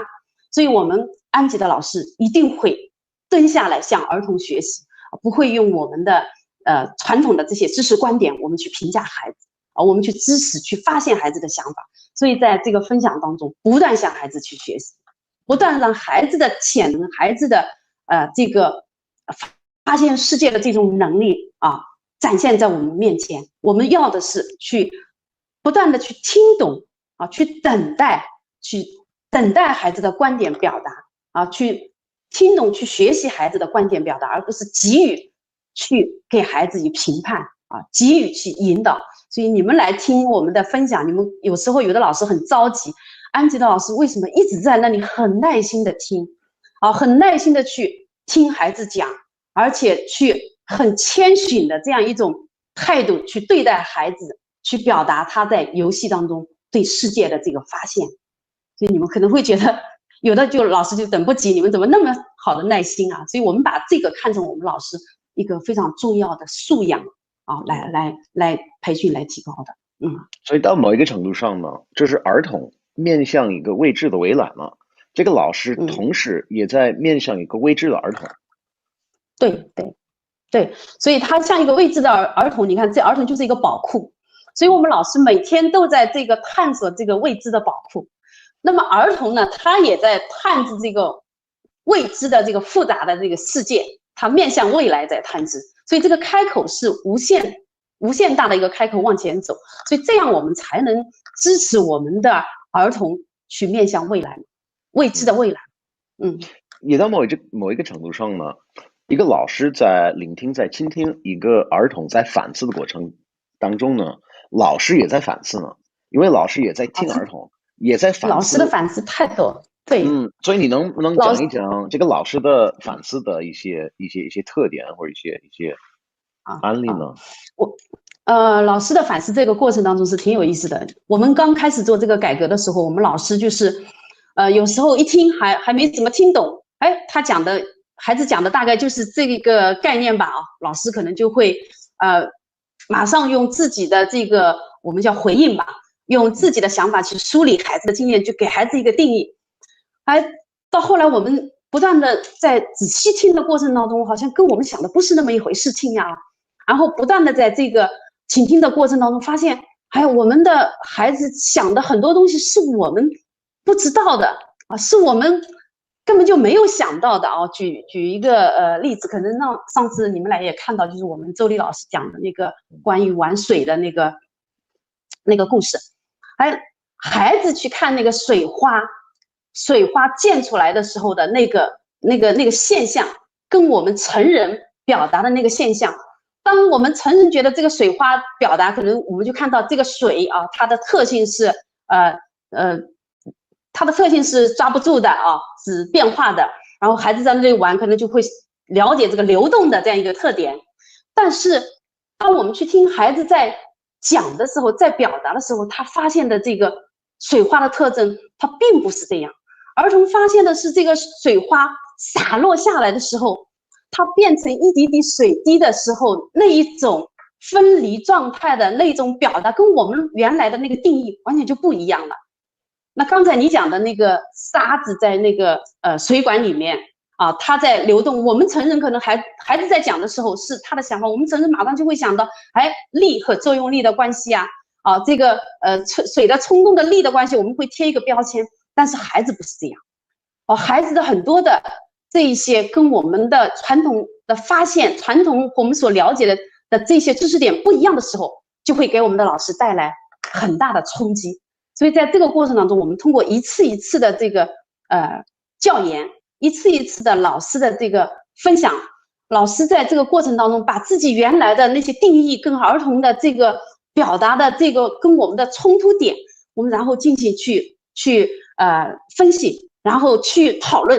然后我们就不断的越来越佩服孩子啊，不断的越来越颠覆我们的认识。所以我们老师在这个很多的这样一些案例的研讨的过程当中不断的建立正确的对儿童的这个看法，那么就带来了我们在分享活动、我们在反思活动当中老师的儿童视觉的不断的改变。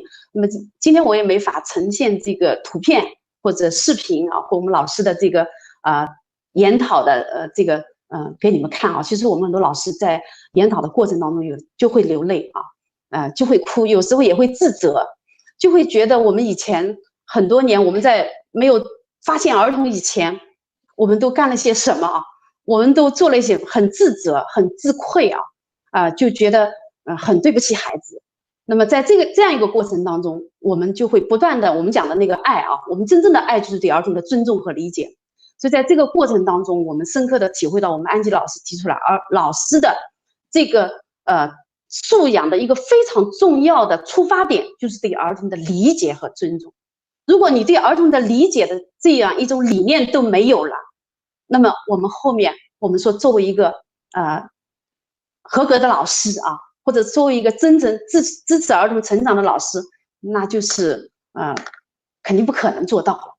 所以在这个过程当中你刚才提的这个问题的这个我们的教研的过程当中，我们有很多很多的碰撞很多很多内在的跟我们的这个儿童的发现跟我们内在想法的很多的冲突很多的颠覆我们对儿童看法的发现，就是在聆听儿童当中的这些发现，使我们改变了我们在跟孩子之间的关系，改变了我们作为一个教育工作者，作为一个幼儿园老师的教师的这个角色。所以你会在我们的分享这个反思活动当中看到我们的老师那种耐心聆听的状态那种退后的那种最大限度的退后的放下自己的那种表现。然后我听你讲呢，这种聆听，这个耐心的等待，不仅是在户外在游戏的时候呢，也在教室内，儿童在讲自己的看法，讲自己的经验，这种在室内的听也是一种尊重，也是一种信任所以这个儿童在户外发现世界，老师在户外也在发现儿童，但是回到教室内，这个儿童也继续在发现自己，然后老师也继续在发现儿童的发现。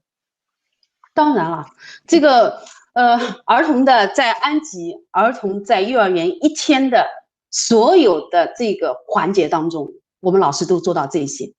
当然我们是从户外开始发现儿童的，因为我们在户外开始放手，户外游戏是切入点，然后我们又开始从户外反思到我们的一日生活当中的所有环节。因为儿童在户外的游戏当中他在发现世界，那么儿童在室内儿童的所有的行为其实它都是有它的原因的，所以我们老师就会从户外反思得到的这个对儿童看法的改变，而转变到我们对儿童的所有的行为保持好奇。我们儿童所有的一言一行，他的这个行为背后，我们都应该保持好奇，去好奇的去聆听，去思考他这个行为背后的原因。洗手、吃饭，哪怕他的穿衣，哪怕孩子就是穿鞋子扣扣子，就孩子在扣扣子的时候，在穿一件衣服，在穿鞋子的时候，他的行为背后，我们老师都会去研究他是怎么在解决这些关系，他是怎么在学习的他是怎么在发现这个世界当中这些关系的。其实我们都会有很多很多的收获我们老师我们有个老师分享的就是孩子在穿一件衣服扣一个扣子的时候是用了20多分钟，这个20多分钟他一直在观察，一直在扣这个扣子当中，一直在观察，一直在研究，我们老师一直在看，一直在后面去发现。我们发现了以后，我们再听孩子来反思，再讲，我们又发现这些细节当中，儿童都在发现他和世界的关系他都在学习。所以不仅仅是户外的那个游戏当中，我们老师做到闭住嘴管住手，我们退后最大限度的去观察儿童的发现，其他的所有的孩子在生活当中的细节，孩子所有的行为，我们都应该去观察，去研究去了解，去充满好奇的去发现孩子。所以在安吉室内室外，他的理念都是一样的，他的儿童视角也都是一样的然后如果你仅仅在室外，那就片面了，那你就是片面的您说。然后你说呢，我也听你讲过一个，你说的是游戏精神，那这个游戏精神，并非是游戏，对吗？但是这个游戏精神是一个什么意思呢？我们说在游戏当中，我们孩子自由自主自发的去游戏，因为自由自主自发的游戏一定是孩子在自己的水平上在游戏，对吧？那么我们说游戏当中我们放手了，那我们在生活当中呢？我们在生活当中我们应该怎么做呢？我们又回到自己的观念了吗？我们又应该去用我们传统的观念去要求孩子，去训练孩子吗？不是这样哦。我们在生活当中，我们也应该用相信孩子也应该让每一个孩子在自己的水平上去开放的去自我的向前发展，也要用这样一种理念去对待我们生活当中的其他活动，我们叫渗透游戏精神的这个生活活动我们说，比如说我们的吃饭我们的洗手我们的这个个人的这个整理，我们的阅读，自发的阅读，我们也放手，让孩子在他的每一个孩子自己的水平上，用他自己的这种兴趣，用他自己的探索取向去获得这些经验，去完成这些事情。那么老师在后支持儿童去自主自由的去做好他的其他的游戏之外的一些生活活动，我们也都是这样做所以叫渗透游戏精神。游戏精神就是自由自主。那么一位老师呢，在他的一天的工作当中呢，他的时间安排他们是怎么安排的？有哪些规定，或者是大块是怎么样来进行这种工作呢？老师在幼儿园一天的，在幼儿园嘛，其实我们的这个老师在幼儿园，我们是很有自己的这个自主度的，所以每个班的老师他对他的班级的孩子的一天的生活，跟孩子在一起，他追随着孩子的节奏嘛，他是有很大的自主度和自由度的。那么我们在幼儿园里的这个时间只有几个规定的时间是统一的，比如说早上来园，那大家像上班一样，孩子几点钟来，老师也几点钟来工作。中午的吃饭时间，我们因为是幼儿园统一提供这个午餐的，在中国我们还有午睡时间，这个是统一规定的。再么就是离园的，就离开幼儿园下班回家，这个时间是统一的。那么其他的时间，什么时间做什么活动哪个活动在前，哪个活动在后我们班里的活动的节奏是什么样一个节奏，我们每个班的老师他都会根据他们班里的孩子的情况来做自主的这个安排。那么我们的老师在这个一天当中，他除了去追随儿童去观察儿童，去为孩子提供这个支持的环境去聆听儿童之外呢，我们的老师也会利用孩子午睡的这个时间来进行反思。就是他们一个班的3个老师，他们会孩子睡觉，他们会有这个时间来进行对自己的工作来进行这个反思。那么我们在这个周五的下午半天，我们整个全县的所有的幼儿园，我们会有这个3点钟以后，我们会提供给老师以幼儿园为单位的一个集体的这样一个教研反思的这样一个时间。那么老师的这个一天的这个工作，我前面也讲了嘛，就是观察孩子的发现孩子的发现记录孩子的记录，倾听孩子的这个发现，然后去跟孩子对话那么在这个里面，我们老师还会见缝插针吧，会做自己的这个反思老师的这个，因为我们的老师在研究儿童、发现儿童当中，他会有就是说很大的这种着迷度，就是被儿童的这个表现被儿童的这些行为，就是他在观察、他在拍摄、在分析、在聆听的过程当中，他会产生很大的兴趣，他也会着迷于儿童这一些行为，他会在研究当中会有激发他内在的很多的我们叫专业的自觉性。就以前我们传统在我们游戏革命之前，我们很多的培训，很多的那个都是自上而下压给我们老师的。现在这个我们的老师在研究儿童、发现儿童当中，他会他会有很多的反思，会促进他去研究儿童。然后呢，老师的专业呢，他的那种兴趣，他研究儿童的兴趣和动力，他也在不断的在发现儿童当中不断的被激发出来。被激发出来以后，他对儿童的好奇心也越来越强，所以老师会专业越来越自觉。那么在这个过程当中，其实我们也跟孩子一样嘛，孩子的潜能在发现世界当中不断的激发，我们老师的这个专业的自觉性和研究儿童的动力和兴趣，也在发现儿童，因为他放手了以后，会发现很多儿童这些有意义、有意识的一些现象。在这个过程当中，他的专业的这种兴趣、专业的研究的这种动力不断的增强，所以他的专业自觉性也会越来越强。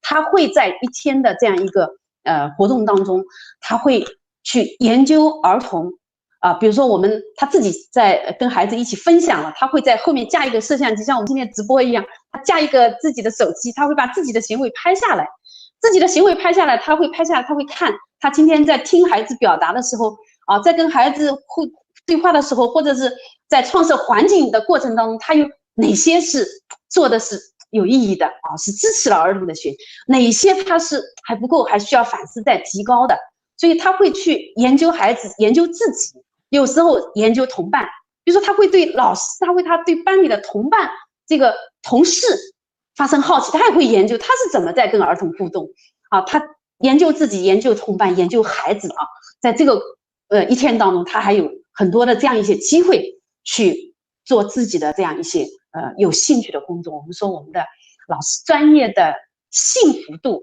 和专业开心嘛，看见孩子，发现孩子有无穷的乐趣嘛，他研究孩子的动力，他专业的自觉性都会越来越强。所以他一天当中除了跟孩子的那个之外，他还有这些的活动。所以说呢，这个老师呢，他是放下一些多余的不重要的工作，只集中在观察，在支持儿童他们是在信任，他们在尊重儿童的能力的潜能。听你讲，这个园长也好，或者体制也好，也是对老师放下了很多多余的或者跟儿童本身的需求之外的一些要求放下呢，也是尊重和信任老师的潜能，对吗？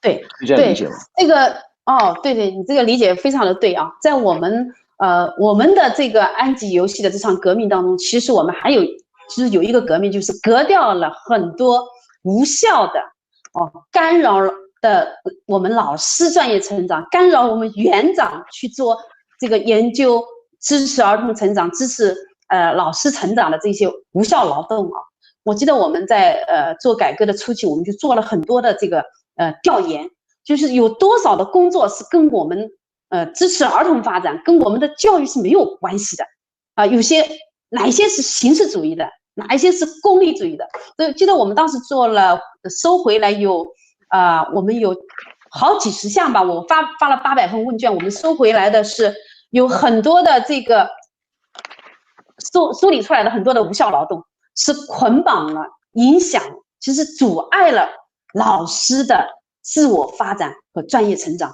当然也有从我们教育行政部门去影响了我们园长的有很多的无效的劳动，我们叫功利主义、形式主义，我们去功利、去形式主义，所以把很多的无效的一些工作加重老师这些负担的一些跟孩子发展无效的一些东西，我们全部给它清除掉，就是给老师轻松，我们叫松绑解放老师，然后我们也解放园长。那么解放了老师，解放了园长以后，我们也要求我们的园长像我们叫聆听老师，是一个非常重要的领导力。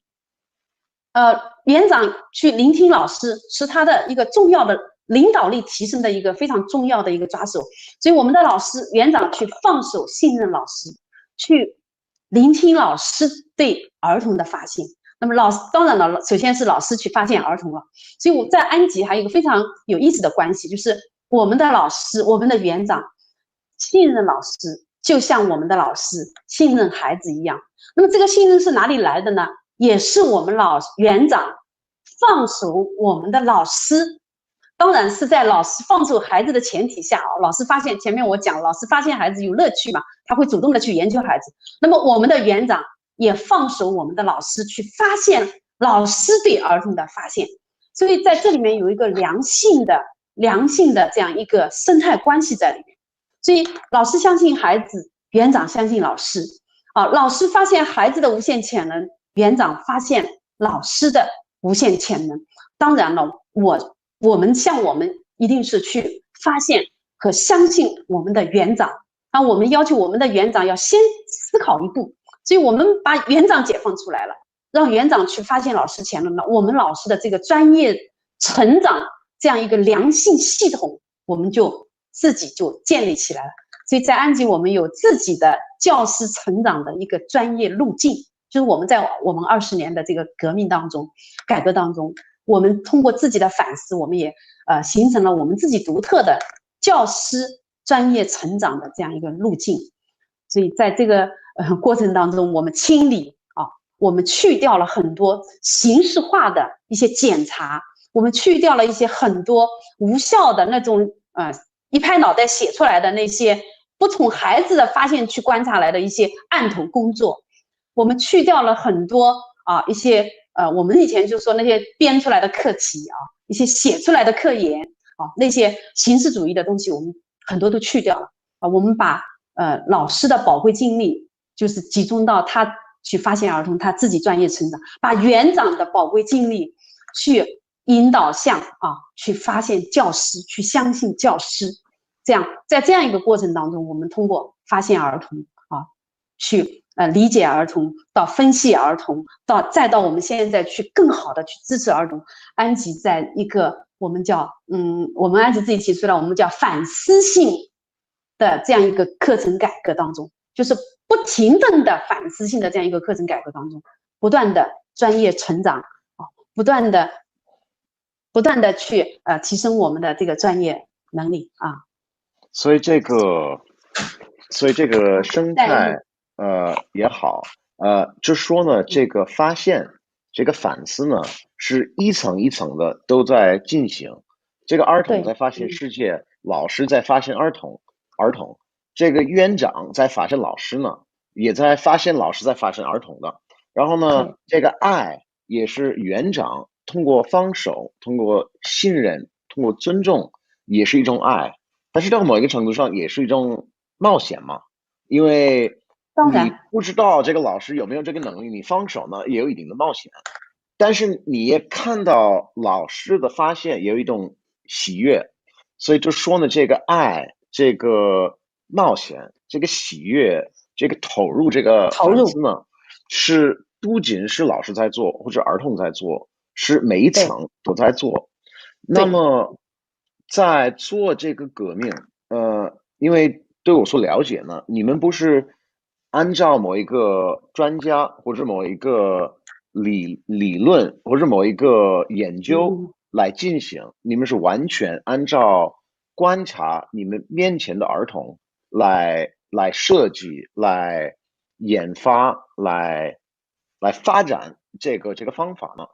那你们最大的挑战是什么呢？然后呢，这个挑战呢是怎么样超越的？当然这个最大的挑战其实很有意思的它的源头就是放手儿童、发现儿童开始。从我们传统的对这个教师在这个教学生当中，他的最大的自信就是我有很多的知识要去传授给儿童嘛。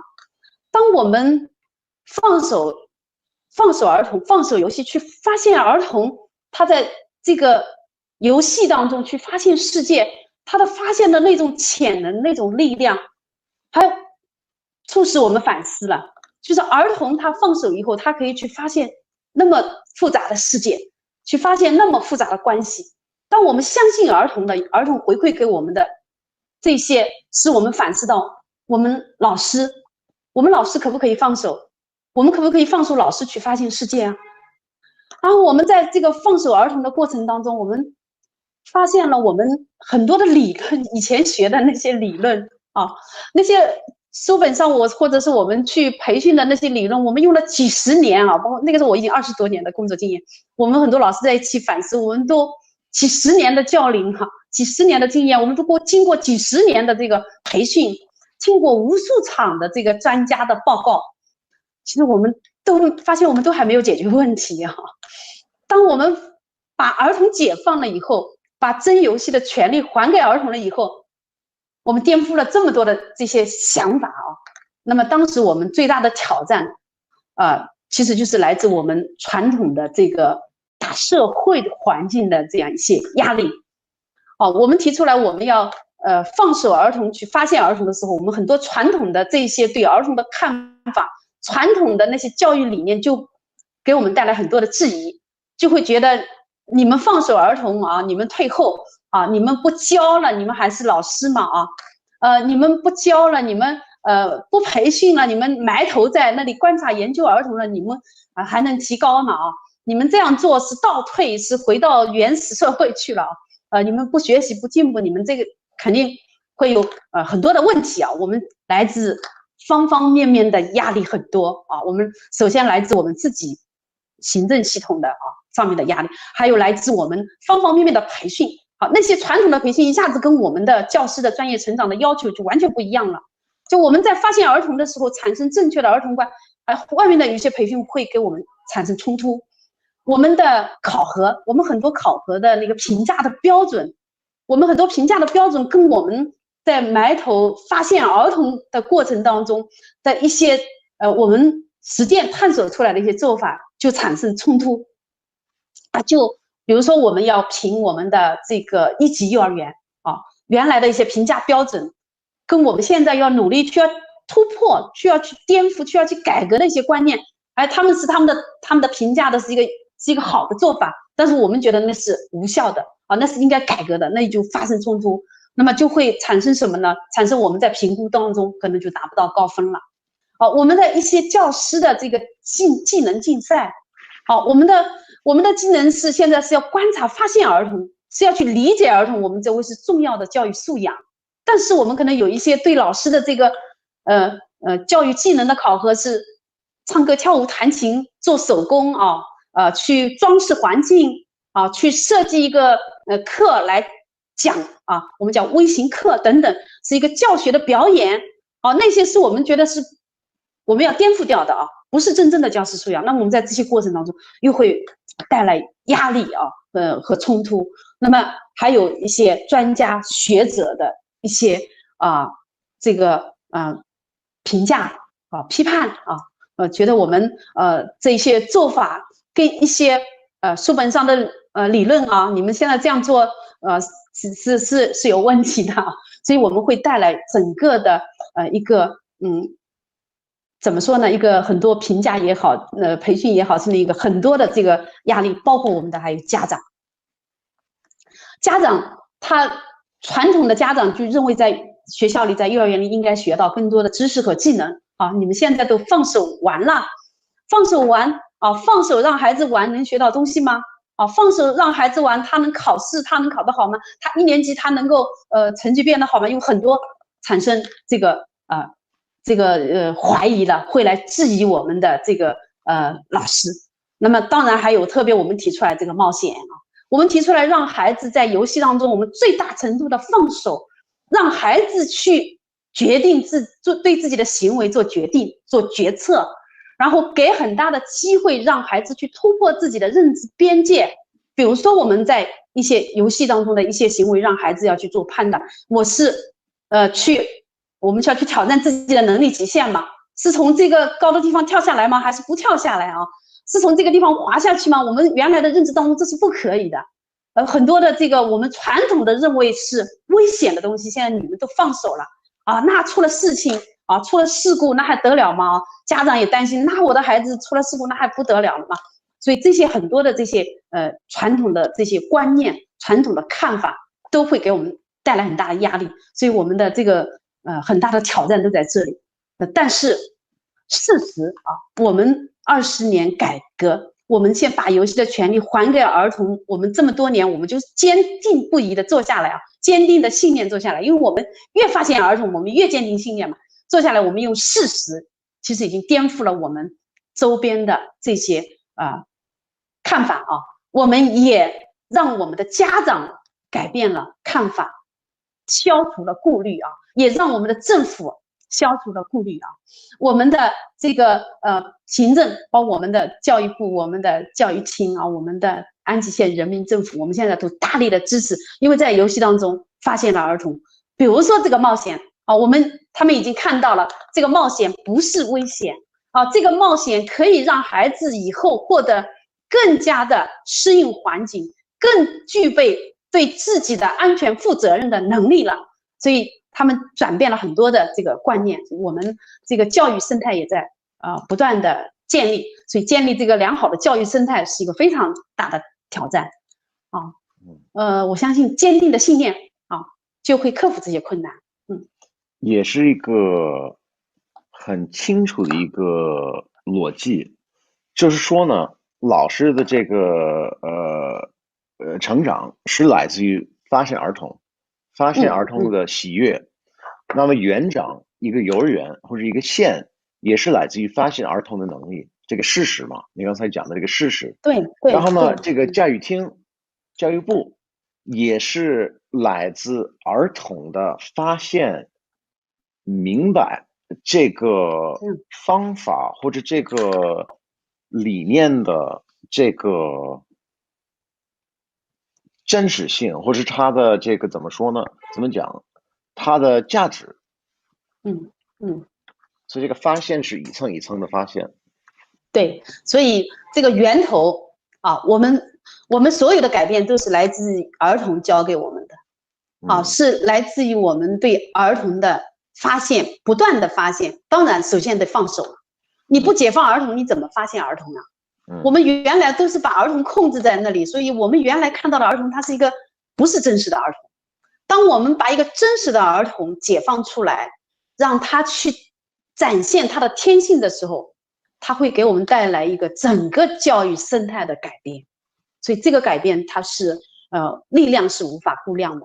所以我们不但我们的教育厅马上就要在全国设立，我们的教育部啊，我们教育厅已经在浙江省设立第2批安吉游戏实践园了。接下来要在教育部要在中国的每一个省设立安吉游戏实验区，向全国推广我们这个做法啊。我们全国的幼儿园都要来发现儿童，来改变我们的教育生态。那么因为今天有来自世界各地的老师都来听了如果一位老师他想改自己的方法，是想改自己的这个实践，你有什么建议呢？如果一个老师想改变自己我觉得太棒了，就从放手儿童开始。我前面讲我们安吉一切的改变都是从儿童开始，那首先他得放手他的孩子，解放他的孩子，然后他去发现他的孩子，这个是不需要任何条件的。不是说我这个幼儿园的条件很差，我不能放手儿童或者说我这个幼儿园有很多限制，我不能放手儿童。每一个老师都可以做，没有什么条件限制，你就解放孩子，你对孩子所有的行为保持好奇，你去研究孩子是如何发现世界，孩子的所有行为背后都意味着什么。所以从放手儿童去发现一个真实的儿童开始去改变，他一定会改变他对儿童的看法。当他改变了对儿童的看法，他一定会改变他的教育观，他一定会改变教育观的前提下，他才会去慢慢改变他的环境，他才会去，他有正确的对儿童看法以后，他就会想办法去支持儿童去发现世界。那他接下来他就会去第2步、第3步去改变他周围的，改变他的幼儿园的环境，改变他的材料去改变他一日的这个课程的安排。因为他有了正确的儿童观，他就慢慢会改变，一切从放手开始。当然他在这个过程当中他发现了儿童，我相信他也会像我们安吉的老师一样，去把他的发现传递给家长，传递给周围的行政人员，传递给社区人员甚至传递给教育行政部门，传递给他周围的专家。从这些改变开始没有什么说我们要等一个政策来，或者是等一个什么一个教学的一个指导你的方法来啊，或者是你讲的拿一本书来教你，你才解放，不用啊，只要你改变，你马上就可以做啊。你今天想改变，你马上就可以从你的放手去落实去做啊。我相信我们放手儿童，你一定会有了不起的发现，你一定会有这个了不起的改变，你也一定会给孩子一个幸福的童年啊！我们不要等，我们今天等到明天，明天等到后天，你等3年，就是一个孩子一生当中最宝贵的时间就给你在你等待的过程当中已经流失了。所以放手儿童真的从今天开始，从现在开始非常重要。好，非常感谢，非常感谢。哎呀，谢谢高姐。